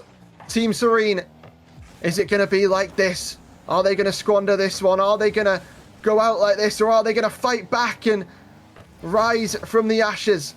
Matty to be able to get that touch. Stones forced to play this 50. It's going to drop down. Dispatch getting the favourable touch. Stones a little bit of time now. Customs charging down, but is going to get the touch nonetheless. Dispatch back out to Dizzy. He's going to have a little bit of time there. That's popped up. This is a little bit awkward for both parties, but it will just drop down off of this back wall. And once again, Shah, it's just blow for blow. Once again, it's entertainment all around as both of these teams scrap to try and make these passing plays, make these connections. Yeah, Yokai not able to break down this defense. They have 2 minutes left to do so, or they are out, and Impetus will win. And now maybe coming down the other end, Customs has an open net, but Stones manages to get back to that. And you think maybe if Customs left that, it might have just gone in, but it's a split-second decision, and he maybe made the wrong one there, but he'll come right back at it with Dispatch, trying to get forward. Matty, big clear high. Customs is up, manages to block it out. That one's falling down into the middle. Dizzy can't beat out the defense. Matty trying to take it forward, gets the 50. Who's first to that? Win this race. Stones. Customs manages to keep that one out. The Impetus defense still holding strong, Hodge. For now, yes, but for how long? Aussie not able to grab this, and it will be Stones who meets them with that 50. Matty there to try and go high and low, but it will be Dizzy who gets it over. Stones just to keep this one in the area. Someone's going to jump for that, though, or this will be an immediate possession switch, and Dispatch answers the call for Momentum. Matty now taking it forward, the 50 to the backboard. Who's there? It's Dispatch, gets a clear out to the corner. Dizzy tries to follow that one, but cut out by Stones. Now, Aussie on the wall. 1 minute left for Serene here. Aussie looking to be that man, fakes the reset. Can Matty get the shot onto the net? Yes, he can, and it finds its way in, off the crossbar and down. Serene tie it up with just under a minute left to play. It's Game 7 magic here from Serene. Aussie fakes the reset all the way down, and then his teammate is just there to slam that top corner. 1-1, a minute left, Char. Matty goes for the touch, gets it onto the wall, 0 boost, puts it middle to Aussie, to the backboard. Can he get the double? No. Dizzy there before Stones. Stones has to get a touch here, it does, but it's straight into the hands of Dizzy, manages to get it out, but no boost here. Matty looking for the pass for Stones. If he had an inkling of boost, maybe could have got that one. It's the right idea for Serene, but it didn't quite come off. 25 seconds here in Game 7 before we have overtime. These teams have fought time and time again this series, and it's been icy play after icy play. And Matty got it open there. No, it's in. That is the worst time ever to leave your goal open. Dizzy went on a walk to get that boost. Customs did the same. And it's an open net for Matty. Down the middle, Yokai, 12 seconds now to hold on. Dizzy looking to respond and get that back in. Matty has to get the touch here and does. Aussie taking it forward. 5 seconds left. Get this ball into the other end. Make it hit the ground. All they need for Serene has the shot onto the net. The ball does hit the ground, and in spectacular fashion, Hodge, we go again for a bracket reset. Second time in 2 grand finals that we are going the distance. We're going for a bracket reset, and we are going very, very shortly. I mean, yeah, let's just have a look at these post-series stats quickly. I mean, we're gonna get this next match set up as quickly as we possibly can. But the post-series stats here, as we have a look at this one, it came down to the absolute wire, Char. It really, really did. And it just went back and forth, back and forth. We're going to go to a quick break, and when we come back, we'll have our bracket reset.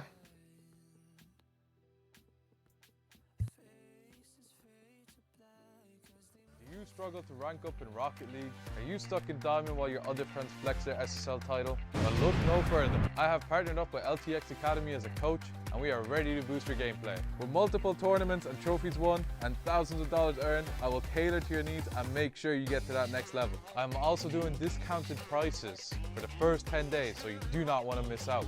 And you are also probably thinking, CMOS, how do I book a session with you? well, that's easy. Just open up that fancy browser of yours, type metafy.gg/@cmasorl_, pick a session to your liking, book a time, and bang, you're booked, and I'll see you in the call. Once again, that's metafy.gg/@cmasorl_.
Fact or fiction, you picked your poison. This mental friction, clearly it's been broken. Borderline tragic, you're so dramatic. It's automatic, you turn it on like magic. What would it take to make you feel better again? What would it take to make you feel better again? What would it take to make you feel better again? Better again.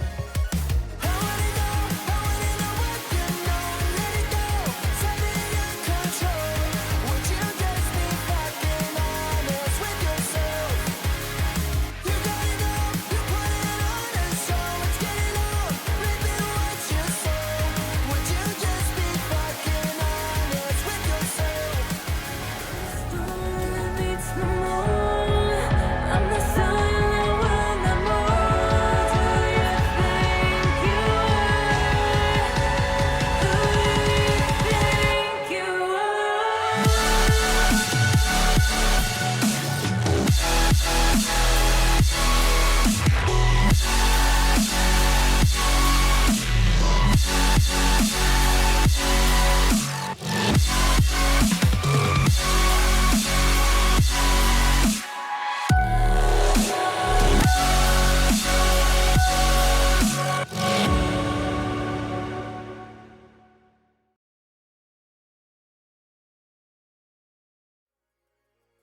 Welcome back, everybody, to the Prospect Grand Final.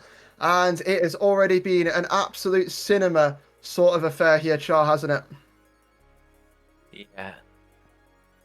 We just saw that insane Game 7 in the first series.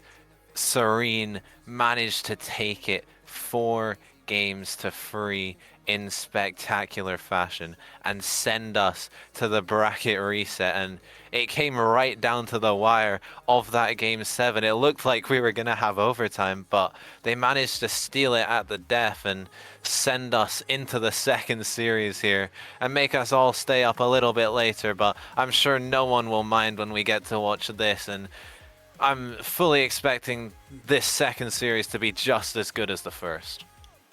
Okay, well, we'll try and get this one set up as quickly as possible out of respect of everyone's time. But just before we get into things, can we bring up the bracket and just, see where the journey has gone from the start of today to now? Because, I mean, Char, when we look at this, right, it has been a journey. And for anyone joining us, we have just witnessed one of the greatest series I think I've ever seen here, Char. And, you said, would it live up to it? I think it absolutely did, that first series. But we're going head first into the second one very, very shortly in the next minute or so. And, I mean, it has been an incredible day of action. Massive shout out to every team who competed, not just throughout playoffs, but also throughout the play-ins, throughout the entire season across the prospect here. It has been cinema, and we can't wait for it to conclude in such a way as well. I mean, it has just been nothing but spectacular. But Char, before we get into this series, I want you to give me 2 players who you're looking out for.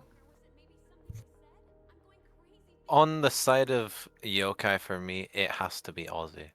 That his mechanics, he can make something out of absolutely nothing. He can make stuff happen when it seems like nothing can happen. And I feel like he's the player that will take Serene into this second series and will lead them forward if they are going to take this win. But if you look at the side of Impetus, then I think the player that has been really shining for them in this series is Customs, and it is that Academy sub up, but he's been playing so well up to this level, and he's been, albeit with a few mistakes, but overall the goals, the saves, and just an unreal performance from him, an unreal performance from all 6 of these players in that first series, and I for one am so excited to get this second series underway. Well, the players certainly are as well. They're getting joined into the lobby, and Char, I think we're almost nearing our second series of the grand finals, the bracket reset. Team Serene have brought us here, and are we keeping the same predictions or are we changing them? I want to keep the same. I think history says that the team that bracket reset always struggles just because of how much it takes out of them. I'm going to keep the same. I'm going to keep 4-2 momentum. I think even though it was wrong the first time. I'm going to change mine and go for a 4-2 momentum if Raids could see to that if possible. I know it's chaotic on the production side right now, trying to get everyone in, but I think, like you say, it has proved that the team who gets the bracket reset usually does not go on to win it, but this could be different. This could be history, and I think it is almost time to get this one started. In fact, it is. We've got all the players in the lobby, so let's go for round 2 here, Char, and let's get these players straight onto the pitch. We'll tell them to go. We'll not waste their time any longer. Your second series of the grand finals begins right now. Yes, we start off in the second series, and off the kickoff straight away. Serene looking threatening, Aussie's up. Dispatch manages to cut that one out, hits it forward, but only as far as Matty can get a touch on that one. Customs now taking it forward. Stones, a big bang off of the corner. No team, no player really controlling this one and keeping it close, but that is a great way to start it. Dispatch, a flying save to begin this game. Certainly. And we'll head back out over to this side wall. Dizzy getting the beat there. Onto Matty. That could spell bad news here for Serene. And it does. Momentum first goal on the board. An explosive way to kick off this second best of 7. Dizzy does it. Dispatch with the demo, Dizzy with the finish, and Impetus starting as they mean to go on. A brilliant start for them, and Dispatch looking to make it another one, but Aussie is up so early for that one. Just giving them no time, and a team bump on the back line, but Stones just completely whiffs the ball, and it looks like the second series hopefully doesn't change from the first in how entertaining it is, and certainly isn't seeming to change from the first with all the whiffs we see. Oh, this is an open net. This is Dizzy's every day here. And, well, you know what? I've been reading chat here. They do certainly seem busy to help out Dizzy, and, well, maybe Serene do as well. Yeah, just a really overcommit there from Serene. Just no one for miles back. No third man at all. And that one is so easy for Dizzy to slot away. 2 goals for him in this game 1. And Serene, they cannot let this keep happening. They need to get back, but we've seen so many times them come back from deficits, so we know they definitely can do it. It feels like almost every game they win, they concede 1 or 2 before even scoring. Matty, air dribble forward, Dispatch can keep that one out. Customs taking it on the sidewall, looking for the flick, can't get it past Aussie though. Stones now touches it forward. Aussie looking to be a nuisance, looking to get it middle. Dispatch can't quite get it away nicely, but gets the bump on Stones, a huge bump to stop a free shot, and Impetus are holding strong for now. They are. They don't look like this little break, this reset's affected them much. Serene, you can see it. They look tired here in game number 1. They've had to run the lower bracket after their early loss to Sanctuary in their first game of the day, and they fought back from there. Wouldn't it be a shame to have it all for nothing? It's going to drop down those Stones to the right side, and Yokai have themselves some life here at the halfway point of game 1. It's happening again. Yokai, another comeback on the cards, and they get one back with plenty of time to play with, and historically they get another one back very quickly. We'll see if that happens. Dizzy looking to add to the lead, gets the double tap down mid to Customs, but Stones manages to cut it out. Now Matty is in the momentum net for some reason, maybe looking for a bump, but no one's there. Stones now can't quite beat out Dizzy to that one, gets a big boom forward. Matty in his own net this time manages to clear it out to the side. Now Matty up again, looks for the touch, tries to follow it up. Really good control from him. Dispatch is right there to meet it though. Aussie 50s it in the corner. Customs can get that one away straight to Dispatch, but cut out, and now that one might just find its way in. Matty manages to cut it out nicely. A bit of Impetus pressure here, which we haven't seen often in this matchup, Hodge. Yeah, I think often, you know, they seem to collect some of their goals a lot of the time from counterattacks, a lot of the time from Yokai not having the greatest defensive stance and, you know, leaving some of these gaps open to be exploited. But I like the approach here from Impetus, and I'm loving the approach from Yokai as well on these counterattacks themselves, trying to sort of slot some of these challenges and see what they can do. But 1 minute 30 still left. Very winnable situation here for both teams. But Yokai still trailing, looking to try and get themselves that equaliser. Stones getting a great tap over. It will be recollected there. Playing this 50 back out. Dispatch to turn it there. And is that just in? Not quite. Stones flips into it and makes the save.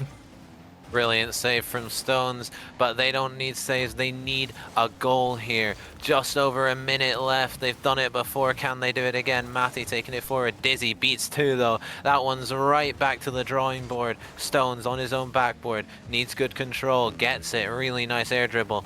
50s it with Customs forward. Matty going for the bumps, being a nuisance. Dispatch gets it over 1, but Stones should be able to collect that one. Customs now can't get the boom on it. Now Aussie has the shot, but that one maybe could have been done a little bit better with. Aussie now to the backboard. Stones is there. Stones is following it up. A weak shot, but it doesn't matter. Stones, it rolls into the Impetus net. It absolutely does. Serene have their response. Tie things up. And the next mission is going to be to take that lead right back from momentum. Will overtime be needed? That's a question still to be answered, but I'm happy to see that even after these 5 minutes, both of these teams look like they're on somewhat of an even playing field here, and the bracket reset doesn't yet have seemed to have affected them too much. But as this series goes on, wouldn't be surprised to see the mistakes come through from both sides as the fatigue starts to set in. Aussie to that corner, 15 seconds left. Can the Magic Man do it again, or can Customs cement himself here onto the backboard? Dizzy getting that whiff. Dispatch has to be the cleanup person, and the bump attempt comes through, but you cannot bump Aussie out of the way, excuse me. Customs, can he do it on that 0 seconds? Dizzy up for it, but it will slam to the ground, and overtime beckons for both teams. So close to 0 second magic, but maybe some early overtime magic. Customs is up, can't get the second touch though. Matty can get that one away. Dizzy hits it forward, looks for the shot. Stones can't get there. No one on Serene can get there, and Dizzy ends it quickly in overtime. Beautiful control along that wall from Dizzy. A great recovery and a great shot to end it off as well. Momentum take the lead here in the bracket reset grand final, and I mean, yeah, it's quite obvious that, you know, it may not have affected these teams much, chart, but it's looking like as the series goes throughout, it might start to. Dizzy though, a wonderful game from him, 767 points. It's, you know, you can't ask for much more, and Impetus able to secure this first game. Heading into game number 2 though, what will we see? Will we see a similar Yokai response, or will Impetus be able to continue to stack that lead that they're now starting to build?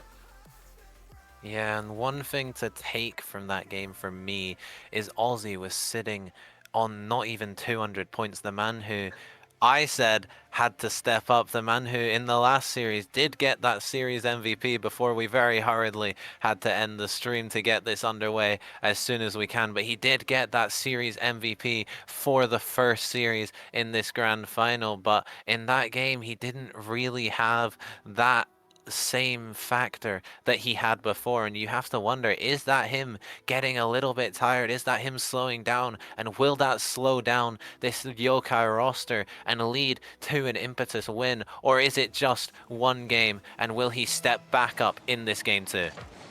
I don't know about you, Char, but I'm starting to get pretty tired. Yeah, Let's see how many games we're going for in the bracket reset, and who is going to claim it at the end.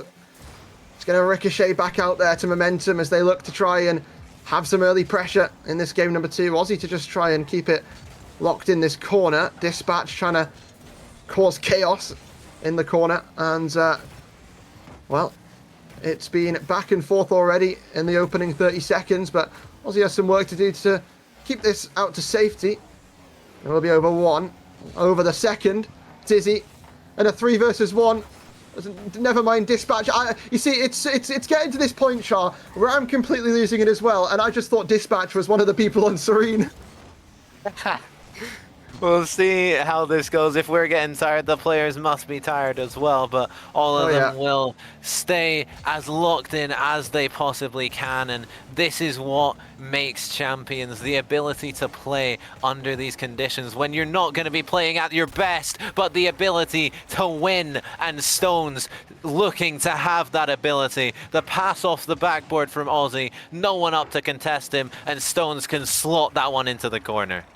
That's a beautiful shot from Stones right there, taking the first goal of game number 2 into the hands of Yokai.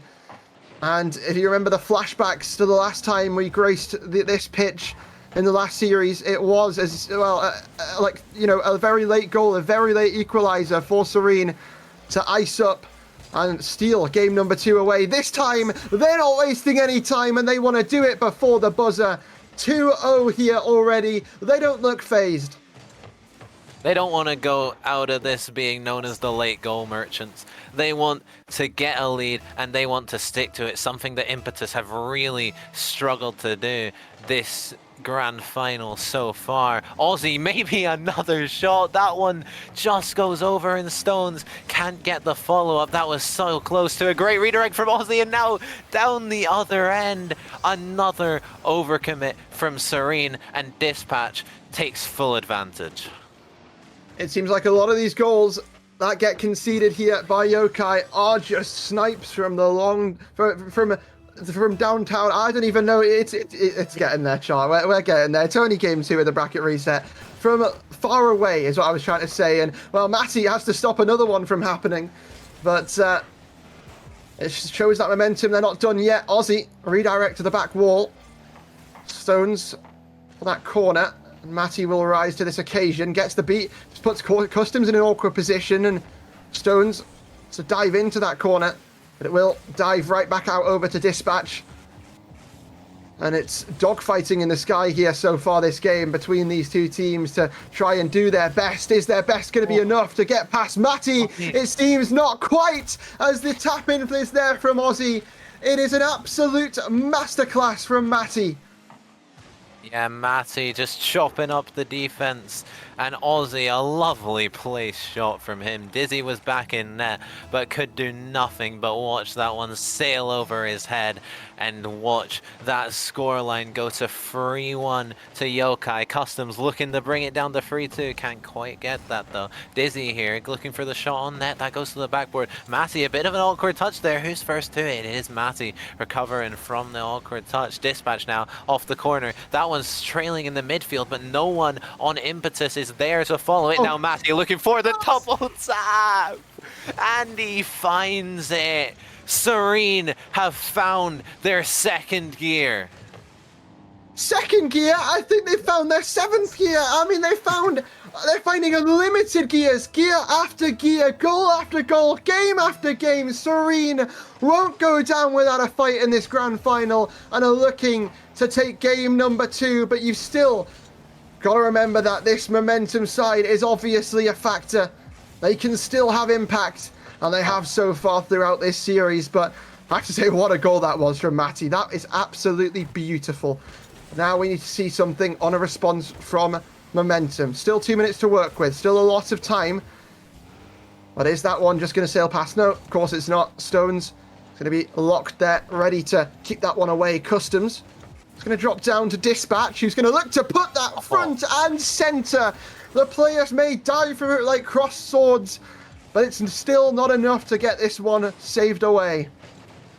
Yeah, Dispatch, just a brilliant shot right into the top shelf of the net. Over 2 defenders, nothing they can do about it, and gets a lifeline for this Impetus side. We haven't really seen them in this position chasing a lead. Is that one just going to find its way in? Dizzy keeps out what may have been the nail in the coffin.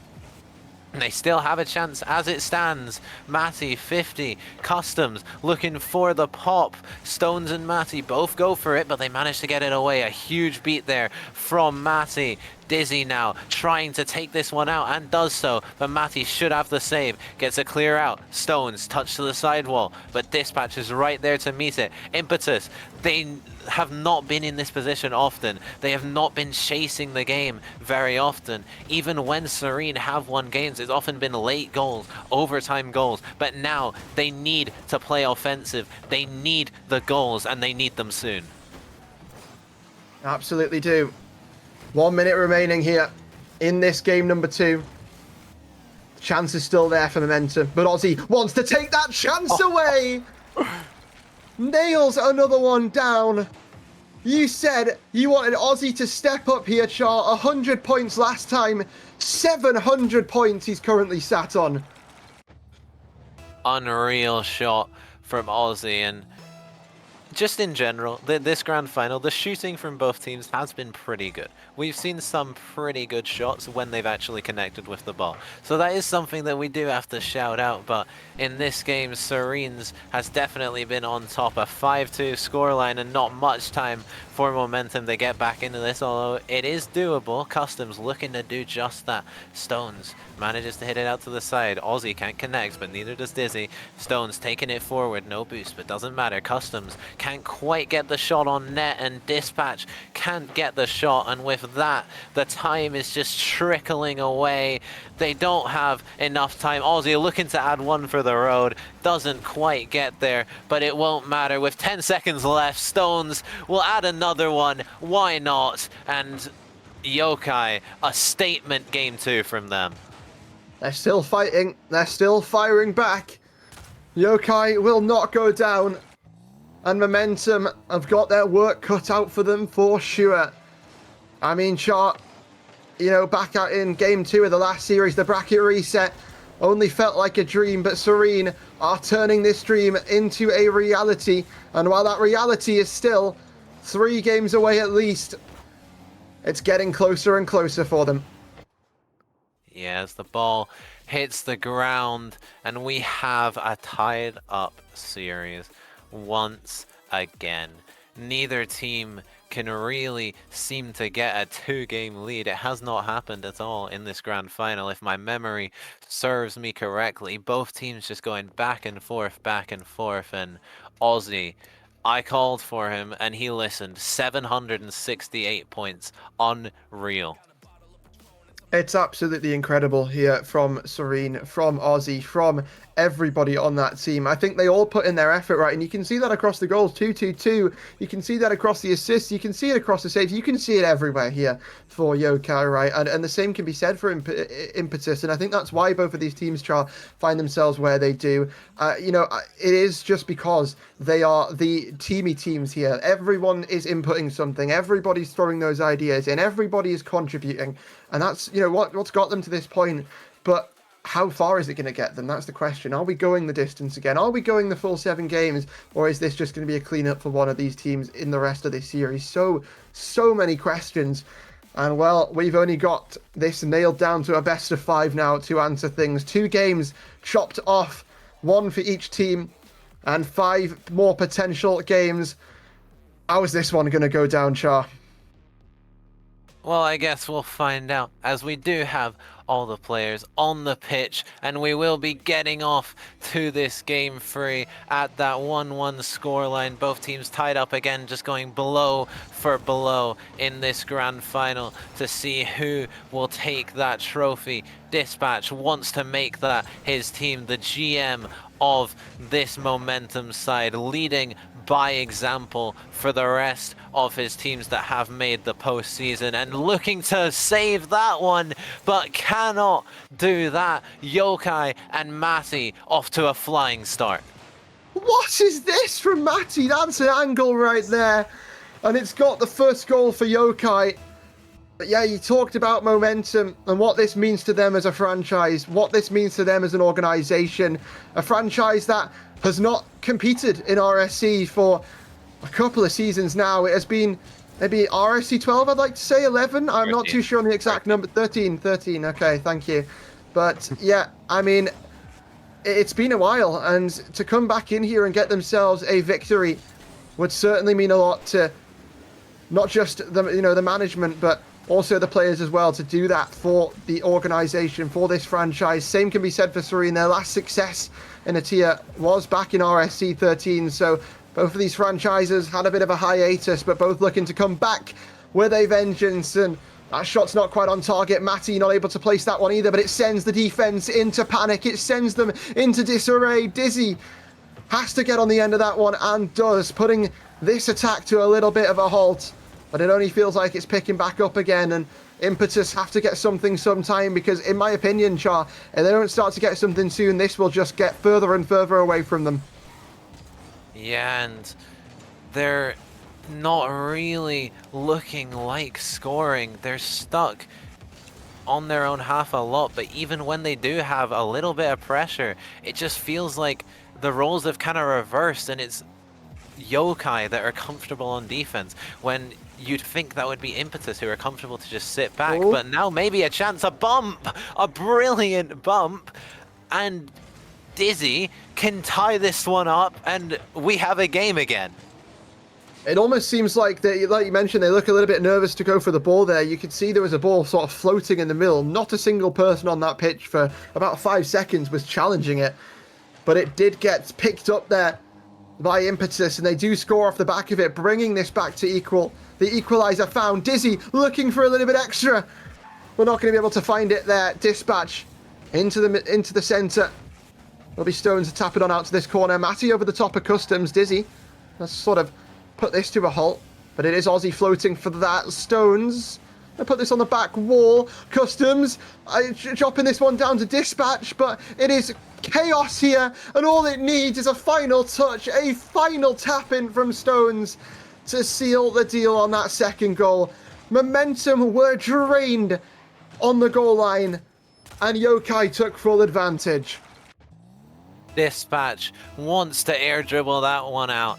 Matty says, hang on, no, you're not doing that. Bumps him out of the way, and Stones just cleans up. A lovely play from Yokai to send them back into the lead. Now Aussie looking to extend that. No boost, but still gets the 50. A 50 again. That one goes into the middle. Is someone back? Dispatch races back just in the nick of time. And now Aussie looking for a 50. Stones taking it forward into the corner. Who's there? Matty. Really important touch as that third man, and that third man is so high up for Yokai, and that's a lot of the reason why they have a lot of pressure in this grand final. But also it can lead to overcommits and it can lead to open nets, but so far it seems to be working for them. So far so good. 2 minutes remaining here in game number 3. Customs back out. Could cause a bit of panic there. Certainly could Stones putting that on the back wall. Aussie drop it down. There's good control here from Customs, popping it up. Should go into the hands of Matty though. And it's just these dogfights in the midfield.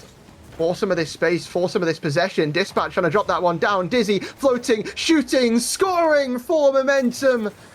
Brings things level. Dizzy ties this game up, and we're back to 2-2 with just over a minute and a half left. Could go any way here in this game 3. Such a crucial game in this series to get ahead and maybe start building a lead, start building some momentum. And Momentum will want to be the team to do that. That's their namesake. And Aussie looking to make that Serene to the backboard. Who's there to follow it? Can it be a Serene player? No, it's Customs. A great read from him. Now Stones can't get that second touch. Dispatch dribbling it forward. Challenged by Aussie though. Who's there? It is Customs. Will be able to get a really nice bang and now can follow it again. Customs staying on that ball as much as he can right now. Dizzy into the corner. Aussie, big clear. Can he follow this up? Dispatch has to be cool here and does, but only as far as Matty. That one's not Customs either, but Stones is far back, not committing as the third man that time, and Impetus get away with it. They do, but how long?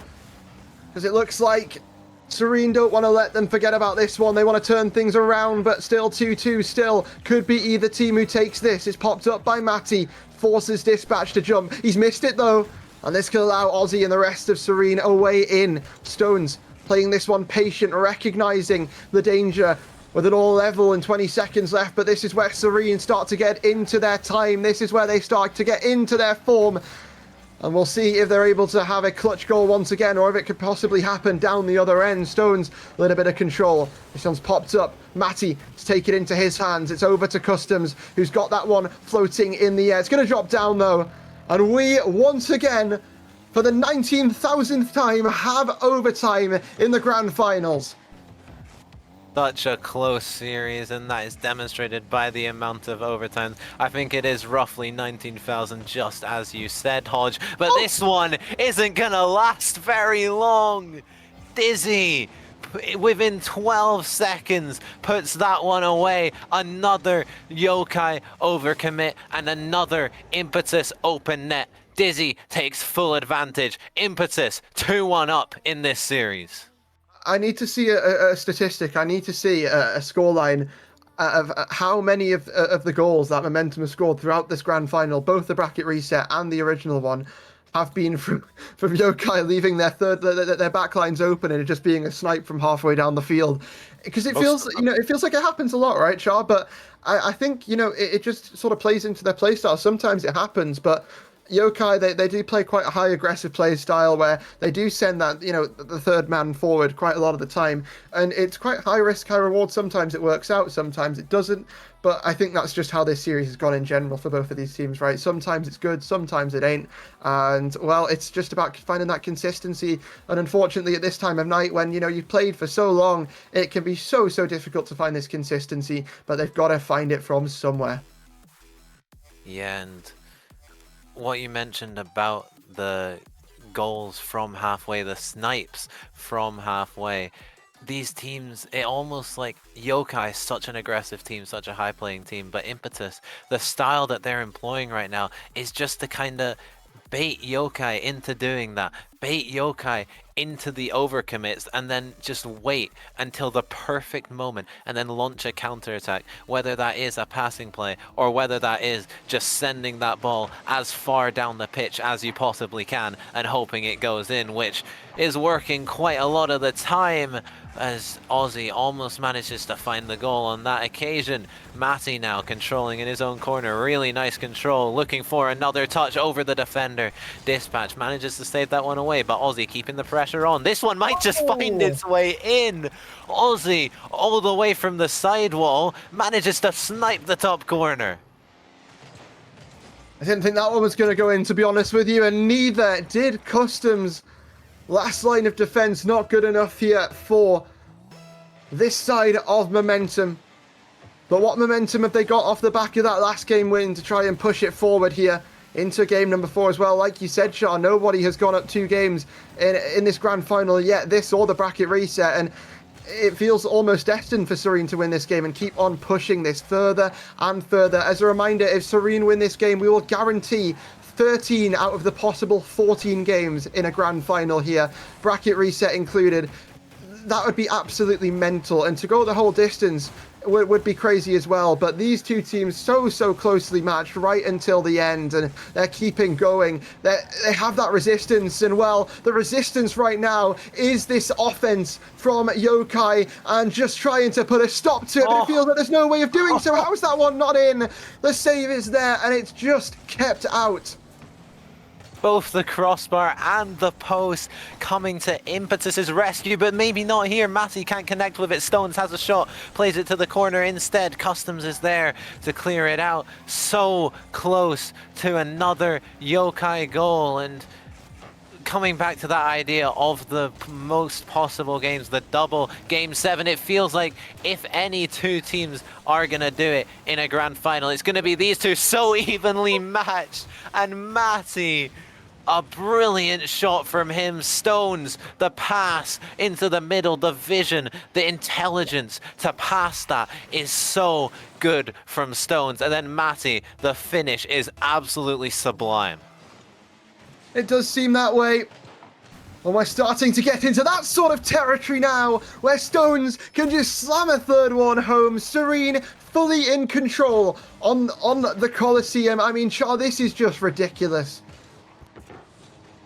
Yeah, just a completely open net for Stones there, managing to put that one away and put Yokai 3-0 up in this game. A huge lead for them, and Impetus yet again trailing, which we did not see in that first series. So this bracket reset is not following that trend of Impetus going up and then throwing it away. Aussie, can he keep that one out? Just barely.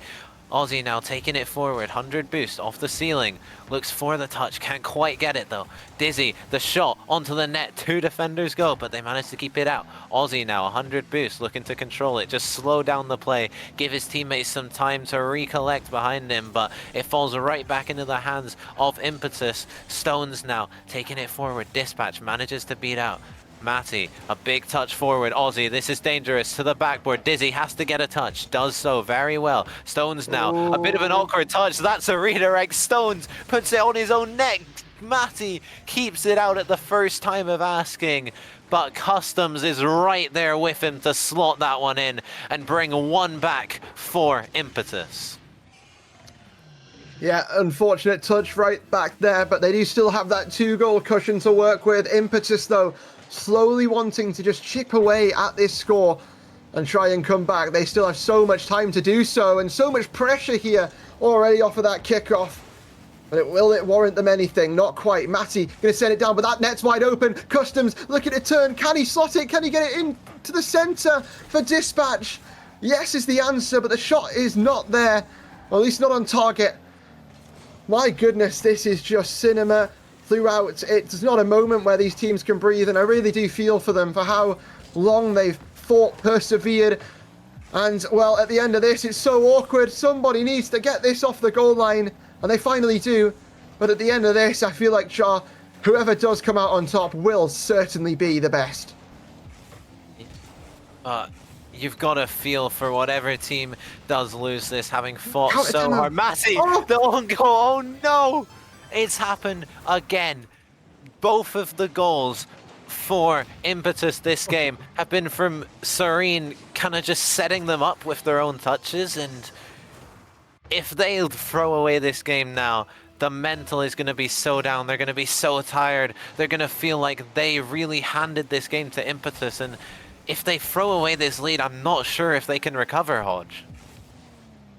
Well, let's see. Are we going to have to answer that question, or are they going to hold on to it? The answer is an emphatic yes, as Dispatch just slots it in the back of the net. I don't know how that one's gone in, but it has. And now we play everyone's favourite game. How's your mental? Char, you said that this team was one of the best mentality teams in the tier. They've got to prove it right here, right now. Yeah, they cannot let that get in their heads. They had that 3-goal lead and they let it slip away. Maybe it's going to go to 4. Customs has so much space to run into. And all of a sudden, this game has completely flipped on its head. Impetus, they prove that they can come back from a deficit. And Yokai, it's not looking great for them in this game and for the rest of the series if it does continue this way, Hodge. Is this the first signs of this game starting to slip away, starting to get out of their control? And this grand final can still take a turn for the one-sided here, unless the response is found by Team Serene. This would put Impetus on match point if they secure this one. And Team Serene would have a long, long way back to try and recover from it. Dispatch looking to try and seal the deal. It would take a miracle from this point onwards, Char. Impetus looking to try wrap it up this game number 4. Bring that momentum into game number 5. We asked Serene, how's your mental? And, well, Impetus answered the question. And they've answered it with, like, what, 5 goals in the past couple of minutes? Yeah, this is the first time in this entire grand final, really, that you feel like it's really getting away from one team. Another goal for Impetus, and for Yokai, this is really, really worrying to see.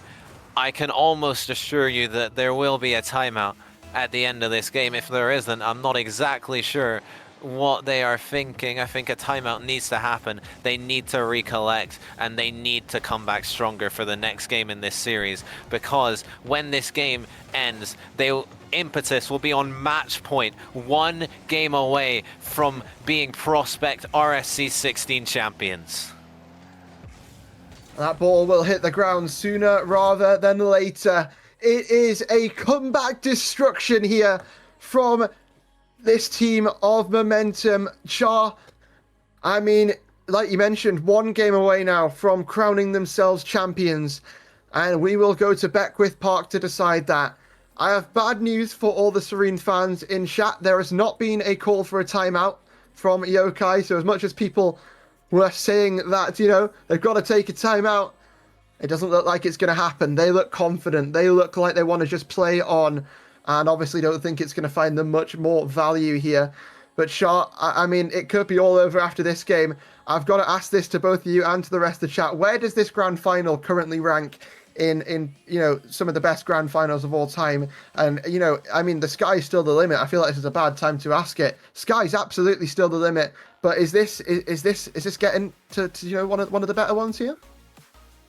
I mean, it's one of the better ones that I personally have seen.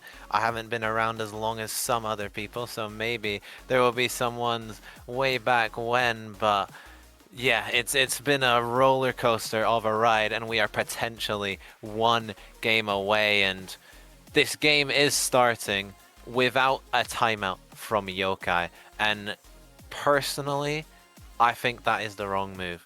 They didn't call one in the first series, but I feel like after a game like that, where the mental, it looked like it kind of went towards the end of that game.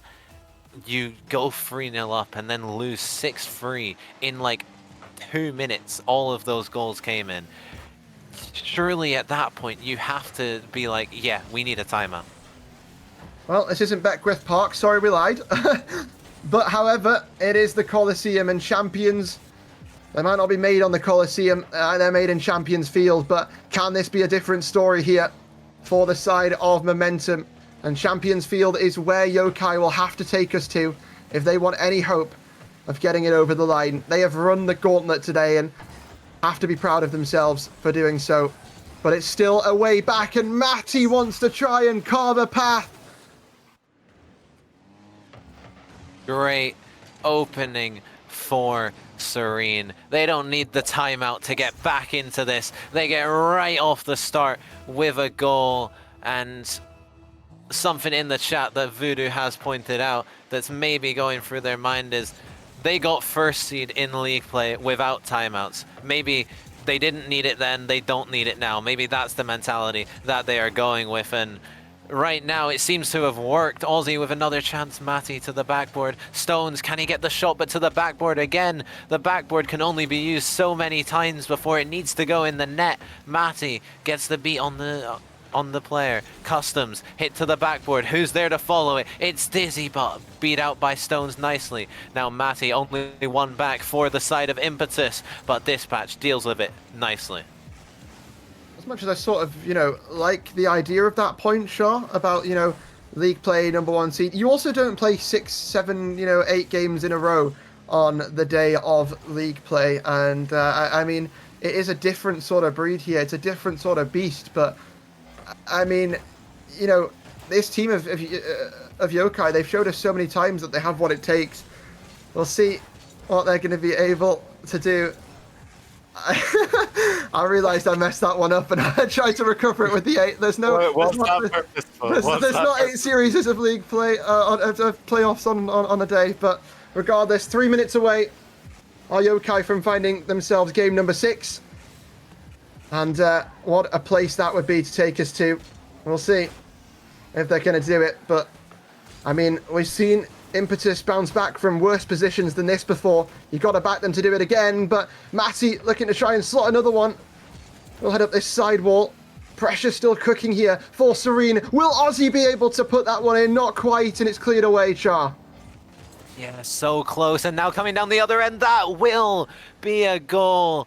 Dizzy takes it, but that goal was all Customs. The flick over the last defender. Dizzy just making sure he'll say, but that was just a pure goal steal. But I rate it. Get a bit of laughs in the comms at this late stage in the night. That's what you need. A little bit of a morale booster. And they tie up this game. And Dispatch looking at another one. Doesn't have the boost for it. Who's there? It is Dizzy trying to get that touch. Now Customs taking it forward to the backboard. Only as far as Aussie, though, can control this one nicely. Gets it over 2. Looking for the 50. That one's gone straight through. And somehow Aussie puts it in for 2-1. It does indeed. Past the first, second not. Oh, what is that recovery? That's a beautiful recovery there. To stay with the play, put in that second. Yokai back up in the lead. But still time to work with here for Momentum. Still time for Impetus to find a response. Matty taking it off the back wall. Dunk Customs there, but he's not going to find it. And then we'll go back over to Customs. He's looking to put this front and centre. I mean, Serene, they need to be worried about this one because the net's open and Dizzy is there to drop it down. Immediate response from Dizzy. Set up again by Customs. Scored again by Dizzy. Impetus back on level terms here in this Game 5. Yeah, Game 5. I'm losing it. Dizzy looks for the shot. Can't get it, though. Matty can keep it out. Dispatch to the backboard looking for the double. Aussie clears it out. Matty, touch middle. Stones has the shot. Can Dizzy save it? Yes, he can. Aussie puts it back into the middle, but Customs is first to it. And Serene, they're trying those mid passes well, but it seems like there's always an Impetus player that is first to that ball at the moment. 1 minute 30 seconds away. Will we need an overtime to decide this one? How the pace of this series has gone so far, you'd probably say otherwise, but Yokai need to give it everything that they've got. They've already given so much, but this grand final bracket reset takes its toll on you, and Dizzy looks to try and find another one. Cleared away. Is that downfield? Not quite, though. Not hard enough, and Dispatch will swoop it to the side. Attack still brewing here for momentum. Aussie taking it forward, can't get it past Dispatch though. Customs now, 0 boost, puts it into the middle. Dizzy, shot on net. Matty should be able to clear that one away. And now Stones, no boost, just has to throw away possession. Customs to the backward. Aussie able to clear that one out, but cannot get the second touch. This is dangerous. That's up high. Who's there? It's Dizzy. But Stones cut out brilliantly. Now Matty taking it forward, slicing up the defense, but cannot get it. Aussie, flip, reset, looking for the second. Almost got there. Dispatch just in the nick of time to stop Aussie from producing something brilliant. Now going again at it. Matty, big hit forward. Aussie's up for that, but Dizzy's there to it first. Stones now gets the 50, goes back 10 seconds until we go to another overtime here. Dispatch hit it forward. Aussie controlling this, looking for the flick, gets it forward. One last chance for Yokai, maybe another 0-second goal to the backboard, but Dispatch keeps that out, and Stones will just let it drop. And in game 5, we go to overtime. Last series, we find ourselves in this similar situation on Game 6, Neo Tokyo. The bracket reset could have been found there and there, but the stakes are so much higher here on the Coliseum.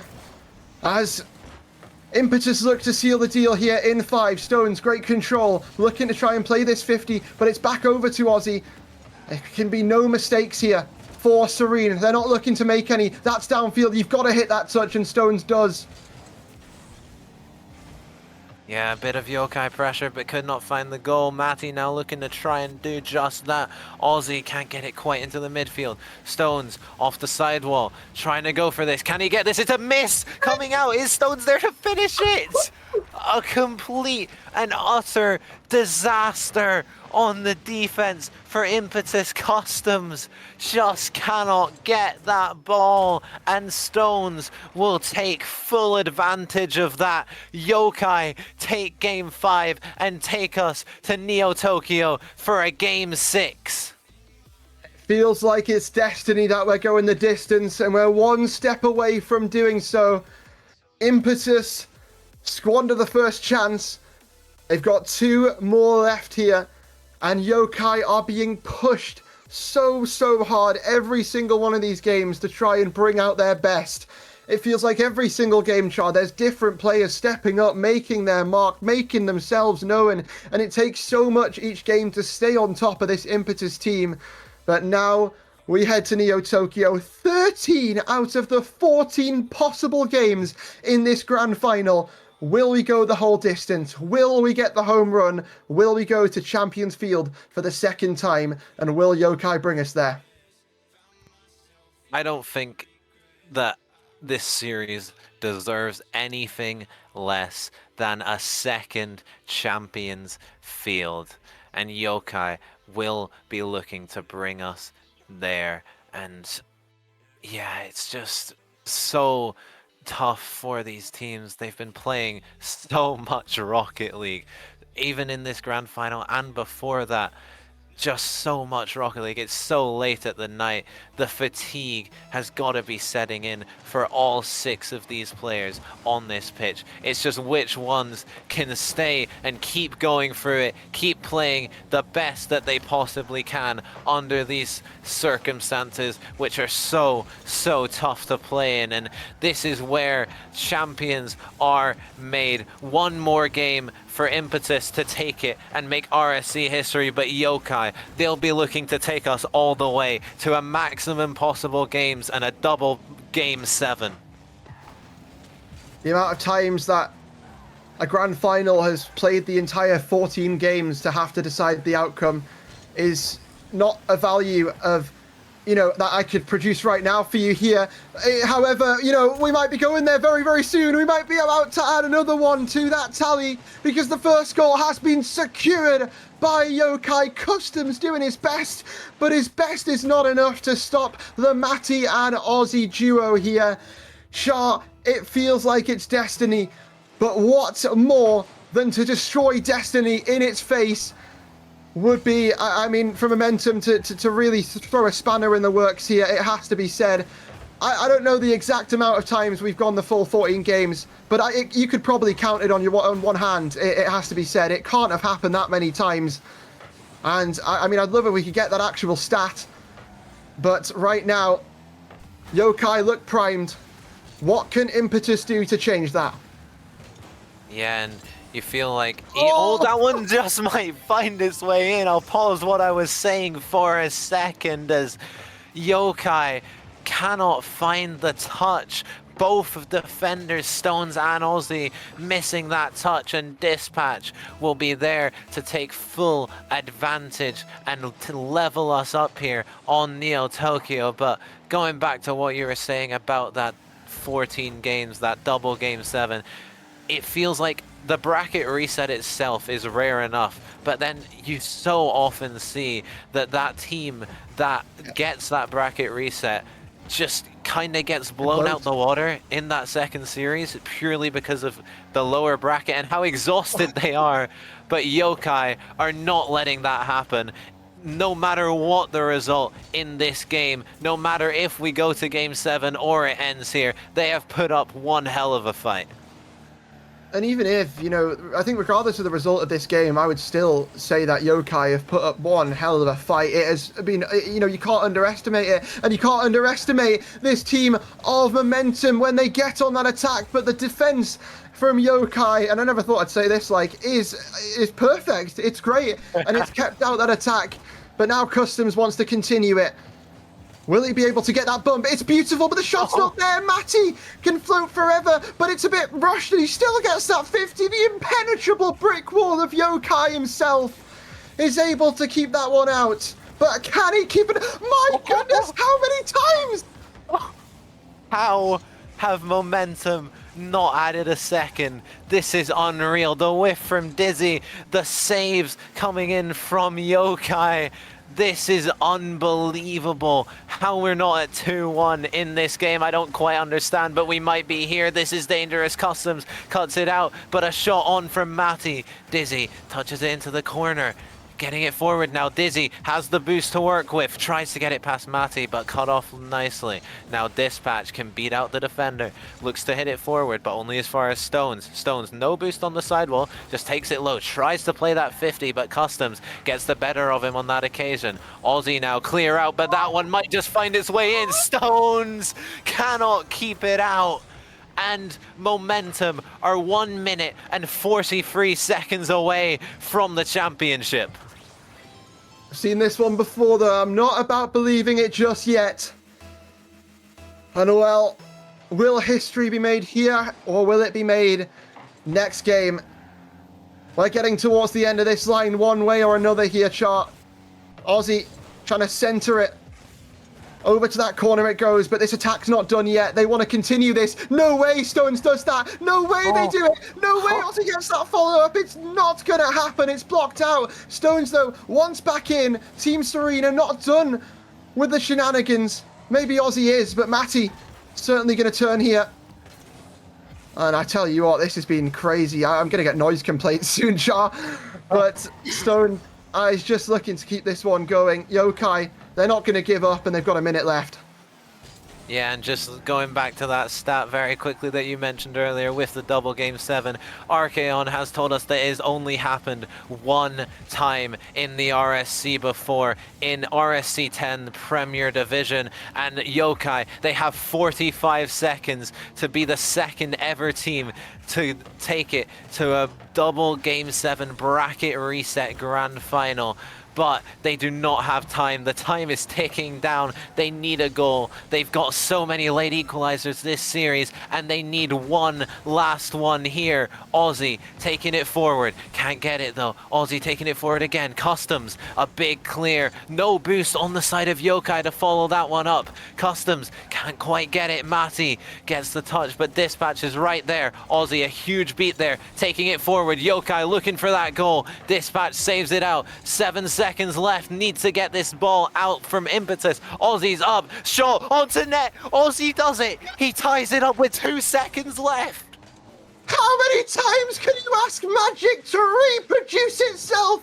Aussie comes in like an angel from the ashes. And Yokai might just get themselves an overtime here. But is it going to be all for nothing? As we look to go the distance. Cinema here in the bracket reset. Cinema on Neo Tokyo.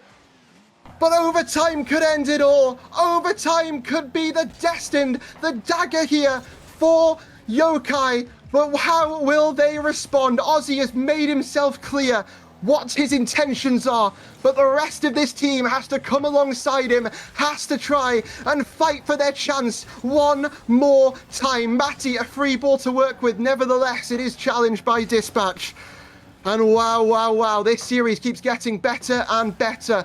Play after play, goal after goal, but surely this story is over. Surely it ends. We say that every single time, and every single time they fight right back.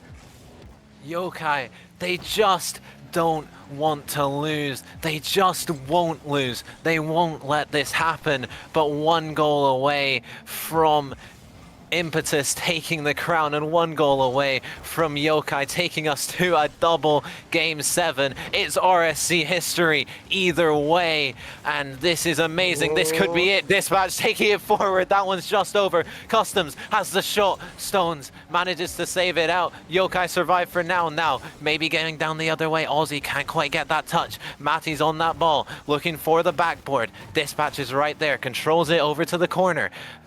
Good boost here for Dispatch. Gets it past 2. This is dangerous. Matty has to win this race, and does. Customs back to save that one, but not the greatest touch. That one goes flying into the middle. Aussie there to collect, but a weak shot. And we stay deadlocked here in this overtime. 1:40 in, and neither team has broken the deadlock quite yet.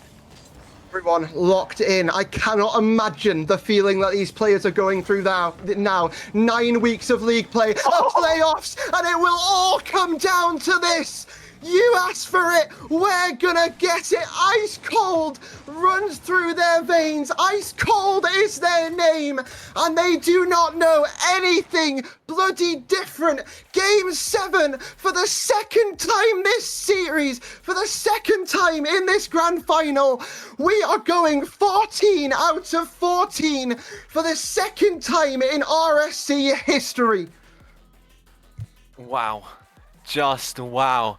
Stones clutches it up at the end, and we have game 7. 2 game 7s tonight. This is it. All this Rocket League, this entire season, this entire night of playoffs, both of these teams have fought so hard to get here. Both of these teams have fought so hard in this grand final. And you're shaking, I'm shaking too, Hodge. I can play it, Gary, come on. It all comes down to one final 5 minutes of Rocket League. It really does. Man, this kind of stuff doesn't happen that often, but when it does, it's just different. It's just something else. And it only feels fitting that a series like this, the number 1 offense, the number 1 defense for number 1 in Prospect. We asked ourselves last season, it was written in history as the greatest series of Prospect of all time. Both Aussie and Customs played on opposite sides of the field, and they will do so one more time under the banners, under the lights, under the pressure, where it will all go down here, Char. But we will get 5 minutes of some of the most entertaining Rocket League ever, and by the end of it, this marathon of a series will come to a close. 5 minutes to prove everything. This whole season, 9 weeks of league play, a week of play-ins, a week of playoffs, all comes down to 5 more minutes. And these 6 players on this pitch, on Champions Field, for the second time tonight. And we'll see who is going to step up, who is going to be that difference maker. Matty can't quite find the goal there. Dispatch taking it forward, 100 boost. Is anyone back for Serene? No, that one's off the backboard. Dizzy can't find the shot on net though. Another demo coming through. Aussie wiped off the pitch. Impetus not quite finding the breakthrough, but looking threatening. Looking threatening, and so is Dizzy here, looking to just roll this one bottom left, but can't quite do it. Matty down to Aussie here, as Serene look for the counter attack, but Dispatch is posted on this backboard. Gonna try and see what he can do. Matty gonna be the magician here, and Serene, they've clawed their way out of so many situations. They've got us to these hallowed halls, but what are they gonna do with that opportunity? Aussie, a trophy, evaded him before last season in that lower final when Unitox couldn't quite pull through against the team of Shadow, who had all the momentum behind them. This time it's different. This time they have the momentum. Their opponents are shot, their opponents are tired, their opponents are wounded, but how can they take the opportunity and run away with it here as we get towards the halfway point already, a minute and a half into this? And no goals just yet. Aussie wants to change that. He's been the magician so many times, but maybe the magic wand has to be put away for later on in this game. And wow, Chart, I don't think we could have asked for anything more here today. There's been so many close calls already in this Game 7 from both teams. That ball just does not want to seem to go into the net. Oh my God! Aussie opens the scoring with an absolute bang. A big clear onto the backboard, goes up and sinks the double tap. Yokai have one hand on that trophy. Oh, I'm pressing that snooze button on the ads for sure. We're not having adverts here. We're having a showdown under the stars. And well, it feels like it could not be any other way. The magician, rabbit after rabbit, he has pulled out of that hat. But maybe they've got a little bit more to contend with, because Dizzy has been such a standout player as well. But not this time. This is feeling like the Yokai show here today. But is it going to be all for nothing? Can Momentum fight back? They've got no momentum, and they've got to find something from somewhere. But Stones running this, taking his time along that side wall to allow his teammates to rally up behind him. Dizzy to raise it to the stars. But Matty can play that game even better and looks to chase after this ball. Aussie, free ball for him infield. It goes over to Dizzy though. This could be the counter-attack that Momentum are looking for. Yeah, Dizzy looking for an opportunity here off the backboard. Can he sink the double? Yes, he can! Oh, goodness! Equals it up. It's a miracle, Char. It is a miracle. It is play for play from two of the most mechanical players in this tier. And wow, this stage brings people alive. The pressure, sometimes it crumbles people, sometimes it raises them to extraterrestrial levels. And well, if you think about how many chances Momentum have squandered, you can think of 4 match point situations already. This is one that they don't want to give away. And well, find things level here with 1 minute 40 seconds left. Yeah, Momentum coming down on the attack, looking to get back in that lead. And both of these teams are locked together with not much time. That's a demo on the net, but it doesn't find its way in. Just wide. That one as well. Customs can keep it out. Stones still got a chance here to the backboard, but Dizzy can clear that one out. Unreal scenes here on Champions Field. Absolutely unbelievable. Stones running this one over to his teammate Aussie, who's got so much space to work with, but that space is immediately cut down by Customs. And it feels like Yokai, they might start to be put under a little bit of pressure here. Stones hitting it forward for Aussie, looking to turn the tables on that pressure. Customs high. Stones is up. Stones is shot. Stones is goal! 49 seconds left. Stones sinks that one into the net. The defender could not get a strong enough touch, and Yokai reclaim their lead. Yokai are doing it before your very eyes. And 50 seconds is all they find themselves away from a title, but that could mean so much more and could take so much more if they concede here again. 35 seconds here for Momentum to try and fight back. They've been on the back foot so many times here, and they bounce back. They've also been in charge of this series so many times, but now no one's challenging. Now Dizzy looks to shoot. It's kept away though. 20 seconds remaining here, Char.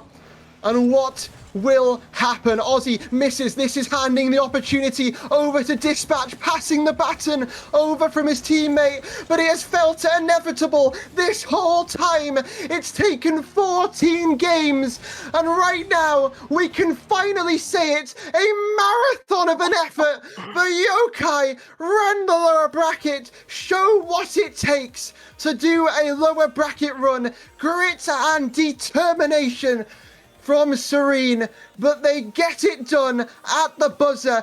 14 games and 6 hours of gameplay is all it took. And Yokai win prospect in RSC16. Possibly the greatest grand final I have ever witnessed in RSC. And that says it all, Char, because we've seen so many good grand finals.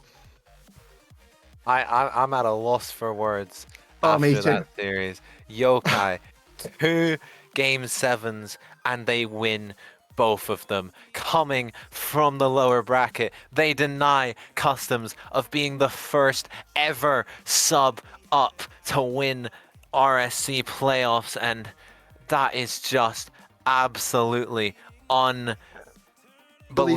There's no words to put into perspective of like how much of a series that was, how much mental resilience they needed to come back from that, right? You look towards that game number 5 as a possible turning point in that series. It didn't affect them. They lost they threw a 3-goal lead in game number 5 to go down onto match point. They still were able to bounce back. Game 6, Game 7, it did not affect them one bit, Char. I think that was Game 4. So the Game 5, Game 6, and Game 7.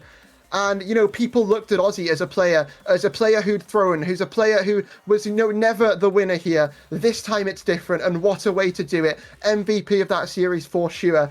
And, I mean, it feels like there is nothing else left to do than go and find out from the players what that series meant to them as players and for Team Serene as a franchise. So without further ado, we will be back very, very shortly, but we'll take a quick break to get all the players into the VCs, but we will come back with an interview very, very soon.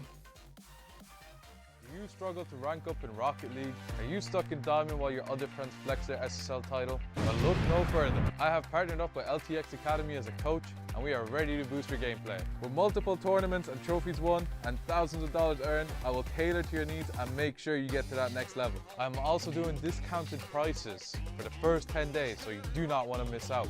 And you are also probably thinking, CMOS, how do I book a session with you? well, that's easy.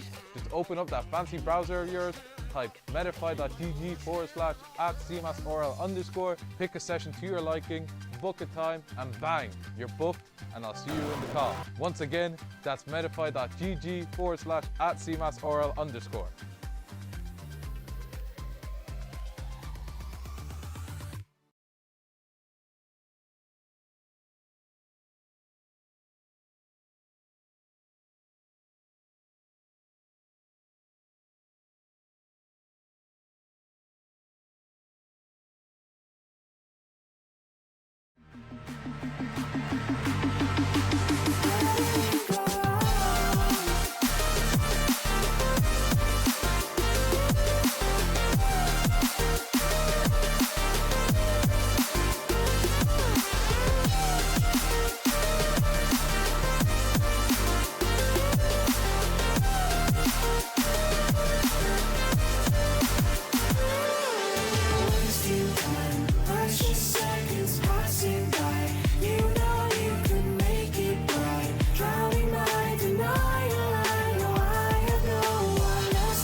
finally tired of all the standby. Never said that I was perfect, but I'm willing to try. Let me show you what I'm made of. I am so much more than my mistakes. And I'm finally tired of all the standing by. Never said that I was perfect, but I'm willing to try. Let me show you what I made of. I am so much more than my mistakes.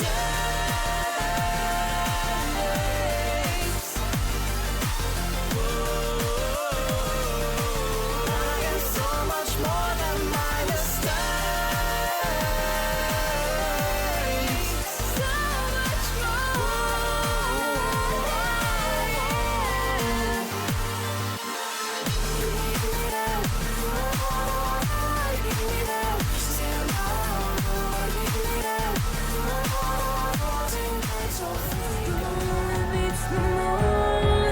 I'm the silent one, I'm more. Do you think you are? Who do you think you are?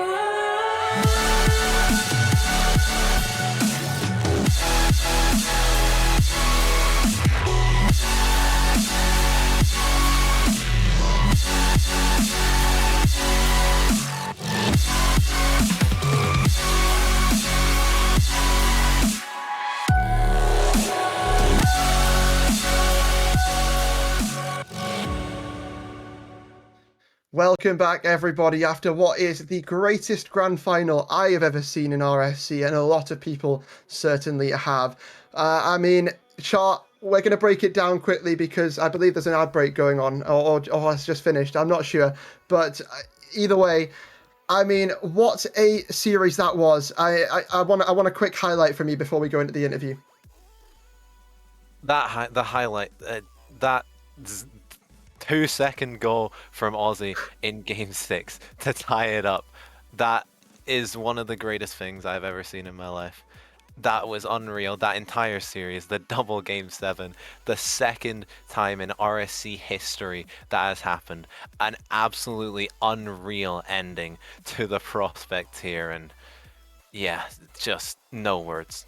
No words. No words at all. And, you know, you talked about that Aussie goal. You talked about loads of different moments that have happened throughout this grand final that has made it so special. And now we're going to get a chance to talk to the players there. But, you know, looking at that bracket, playoffs bracket overall, massive shout out to every team who competed here today and across the whole prospect division. It's been a very sort of competitive tier, and it really showed that right down until the end. But we're going to get a chance to talk to the players in about 1 minute and 20 seconds when this ad break finishes, because I don't want everyone to miss this. This is the paid content you subscribe for, everybody.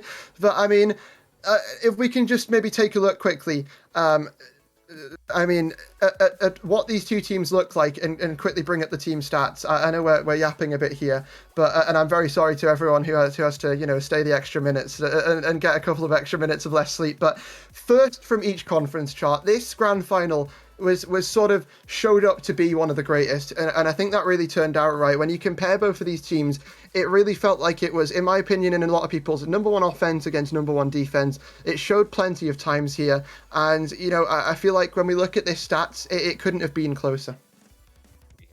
Number one offense versus number one defense, as you say.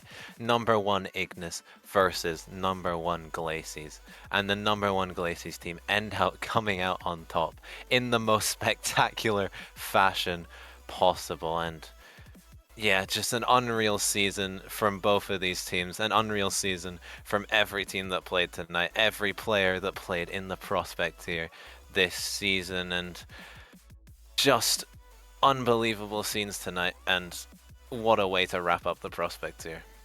Well, the ads are over. So if you're joining us from the ads, welcome back.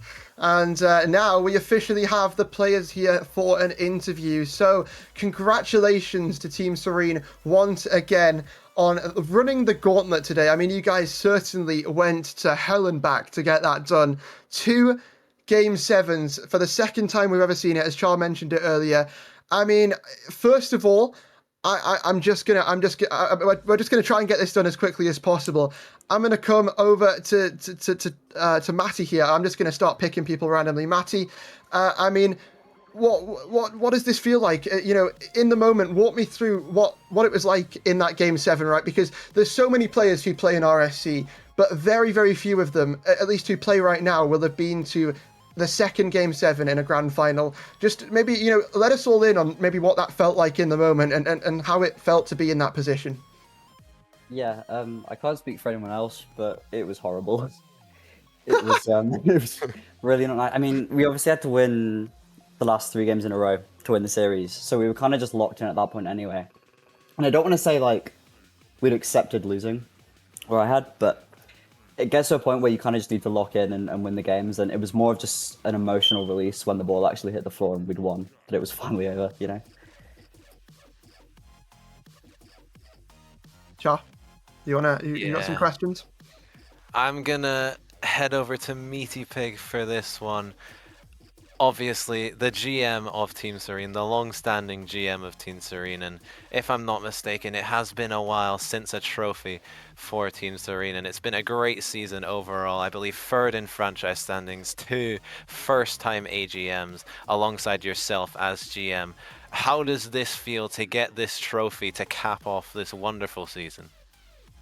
I mean, yeah, it's a little bit crazy. I mean, this is my first title as GM, and I actually made a promise that once I did win that first title, I was happy with retiring. So this could very well be the end for me. But no, I mean, a huge congratulations to the fellas. They truly deserved it. I mean, not just this series, but the entire thing that I watched tonight was pretty goddamn incredible. And I think in this moment, I do want to show appreciation to my 2 AGMs, obviously my players, but also to you guys for casting such a great series, and just RSC as a whole, because it gives such a great opportunity for these players, and I'm sure these guys will remember this moment for quite some time. So thank you very much. Yeah, and next question I want to direct towards Aussie.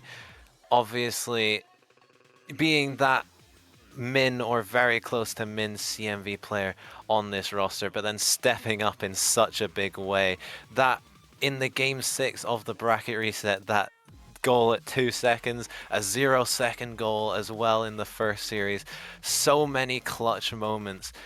How did it feel for you when you finally got that over the line after all of those clutch moments, and just as that ball hit the ground, just seeing and knowing that you finally got that title that you've been searching for? I mean, it's unreal. To be honest, like, I don't know how long I've been in this league now, 7 seasons or something. Finished 2nd, finished 3rd. It's unreal. I honestly kind of can't believe it still. I'm just so happy. I can't know. It seems that feeling of joy is a feeling felt by a lot of people in this VC for many reasons, and I've just seen those trophies get added to your names there as well in the Discord. I'm gonna come to Chills, and I just want to ask, how's the heart rate? I mean, how is the heart rate after watching that series? Oh my god. I swear my heart must have dropped like 50 times watching that series. It was actually insane. I'm so proud of these guys. They did amazing. It was great. They did do amazing indeed. Last but by no means least on the team here, and a player who had so much impact in this game, as did all of them, Stones. I mean, just tell me what it feels like to play with these guys. I know obviously you guys do a lot of work outside of RSC with Chrome and stuff like that, but just what does it mean to win a trophy here, but win it with people who you care about so much? I was just saying to Matty before, straight after a win, it's gone full circle. Me and Matty have known each other. I used to be his coach actually 3 odd years ago, back when Chrome was the thing, and he was a player. It's all gone full circle. It's the first title we've won together, and I'm just super proud of everyone. Of course, Chills, or as we like to call him, Reggie. Coming as Impact sub and winning those games, to put us, into first seed was absolutely clutch. Aussie, I mean, he needs no explanation. He's unreal. He's been around the league for so long, and I'm so glad that I could help him in his journey for a trophy. And Matty, of course, he's come in first season, or he played in ERS back in the day, but first season in RSC, and he's absolutely smashed out of the park. Top scorer, I believe, and absolute love to Matty and love to everyone in chat as well. I appreciate you all. It has been an incredible season in Prospect, and for you guys as well. And I don't want to keep you for too long because I know people have work tomorrow, people have stuff to go and do, people need to get to sleep. So I'm just going to give you all one moment. You sort of go along to give any shout outs that you might want to give, and yeah, sign us off. Yeah, I've got a couple. I think I speak for all of us when I say, obviously, Chills, Reggie, our sub. He's, he wasn't here all season, but he's fucking great guy. We all love him. Obviously, Unitox as well. Massive shout out to Unitox. Heki, Bluegi, Voodoo, Harkon, Ninja Knight, all of them. They're amazing people. And also, with special shout out to someone who's been supporting us tonight during the whole thing is Ronan. Absolutely love this guy to death. It's unreal. Also Hansen, he's also been supporting us. Love that guy. He's the goat. And then obviously got to shout out the boys over at Chrome. We've got Banja, we've got Trimaldino, obviously Chills, Stones, wherever we're in here. But yeah, Banja, Trimaldino, shout out to those guys. Yeah. And my teammate, obviously Trimmy, sorry, Matty, Stones, Chills, Serene, Vice, everyone, like me, Pig, yeah. Too many emotions. But anyone else got any shout outs, or are we pretty much Absolutely. Hold your horses. I need to do some all the boys more. at Chrome. All the boys. I want to shout out all the boys. I want to say quickly, my £10 here is going to the SADAG, which is a anxiety and depression organization in South Africa, or all of Africa, sorry. It's for a good cause. So yeah, if anyone doesn't know who the SADAG are, please go check them out. They are incredible what they do. And yeah, I just want to thank everybody who supported us. It's such I'll make mine quick too. First, Vice, who's been probably our most present AGM. He's really looked after us this season. Obviously all the AGMs, but especially him. He's been really good to us, and I'm really glad for his sake that we were able to bring it home. My teammates, just incredible.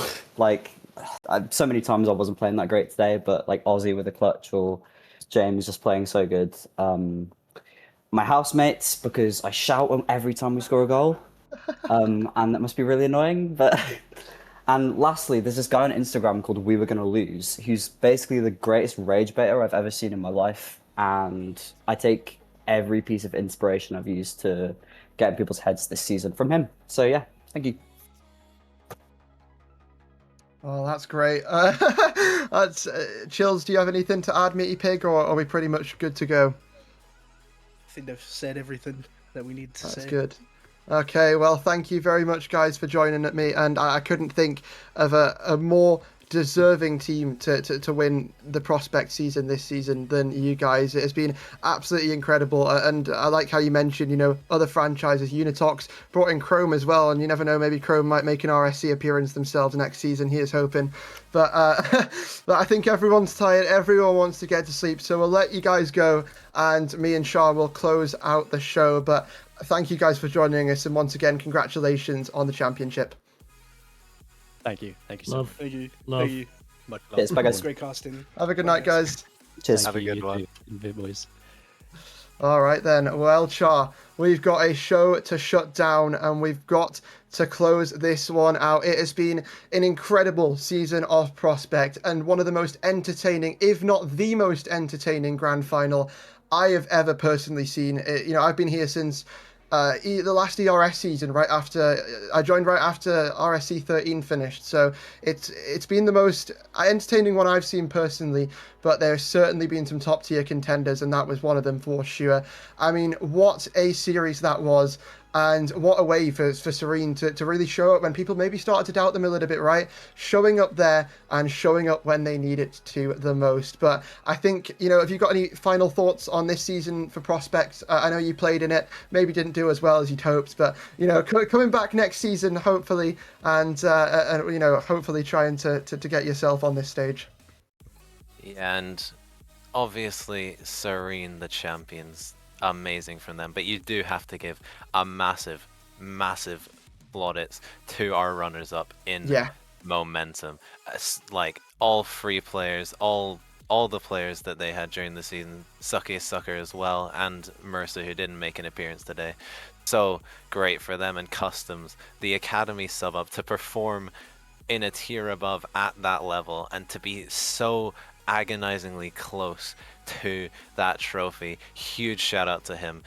Dispatch and Dizzy as well. Amazing performance from them all day, and just, yeah, huge shout out to the runners up. But obviously the winners are what get the trophy in the end, and that in the end was serene. But a great series to watch, a great series to cast alongside you. It's been a pleasure as always, and we'll see what happens next in the play-ins and playoffs for the rest of the season.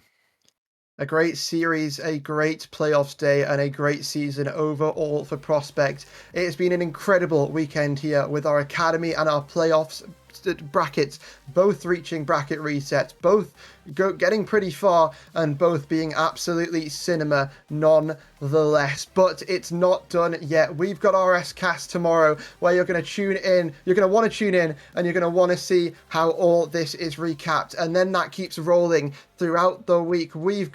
I believe we've got RS Cast tomorrow. I hope I didn't lie there. But we've got then, Tuesday, Wednesday, Thursday, Friday, play-in action across the Chally and Rival tiers, with their playoffs happening over the weekend as well. And then the following week after that, we've got our Elite and Masters. So if you thought this was good, we've got so much more coming up at RSC.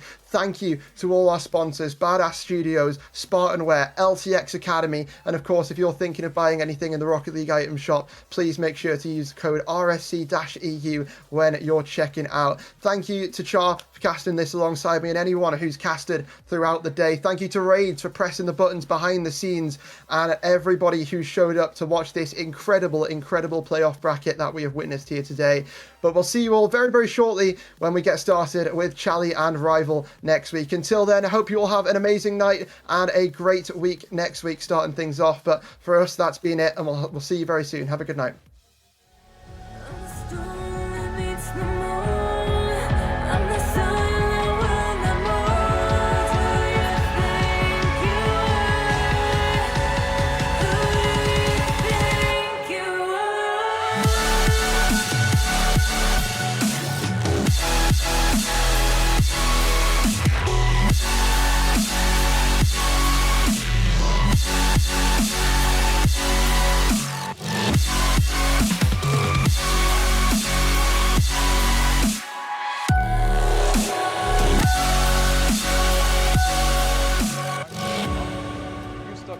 While your other friends flex their SSL title? Well, look no further. I have partnered up with LTXAcademy as a coach, and we are ready to boost your gameplay. With multiple tournaments and trophies won and thousands of dollars earned, I will tailor to your needs and make sure you get to that next level. I'm also doing discounted prices for the first 10 days, so you do not want to miss out.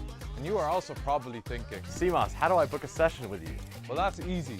Just open up that fancy browser of yours, type medify.gg/@cmasorl_, pick a session to your liking, book a time, and bang, you're booked, and I'll see you in the call. Once again, that's medify.gg/@cmasorl_.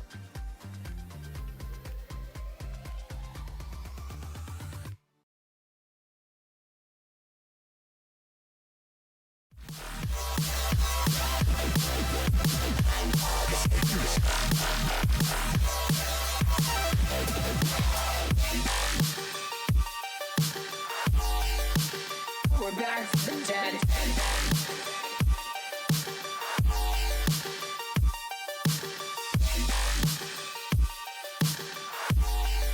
Back from the dead. Back from the dead.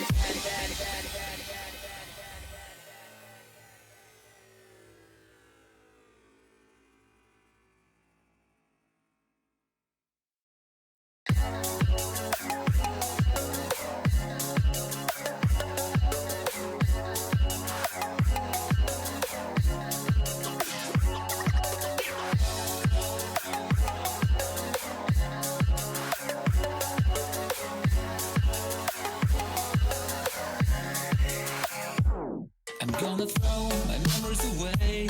Now I feel I'm done, and I am cursed by every day till my time is gone. I've never felt this way before, and now I know this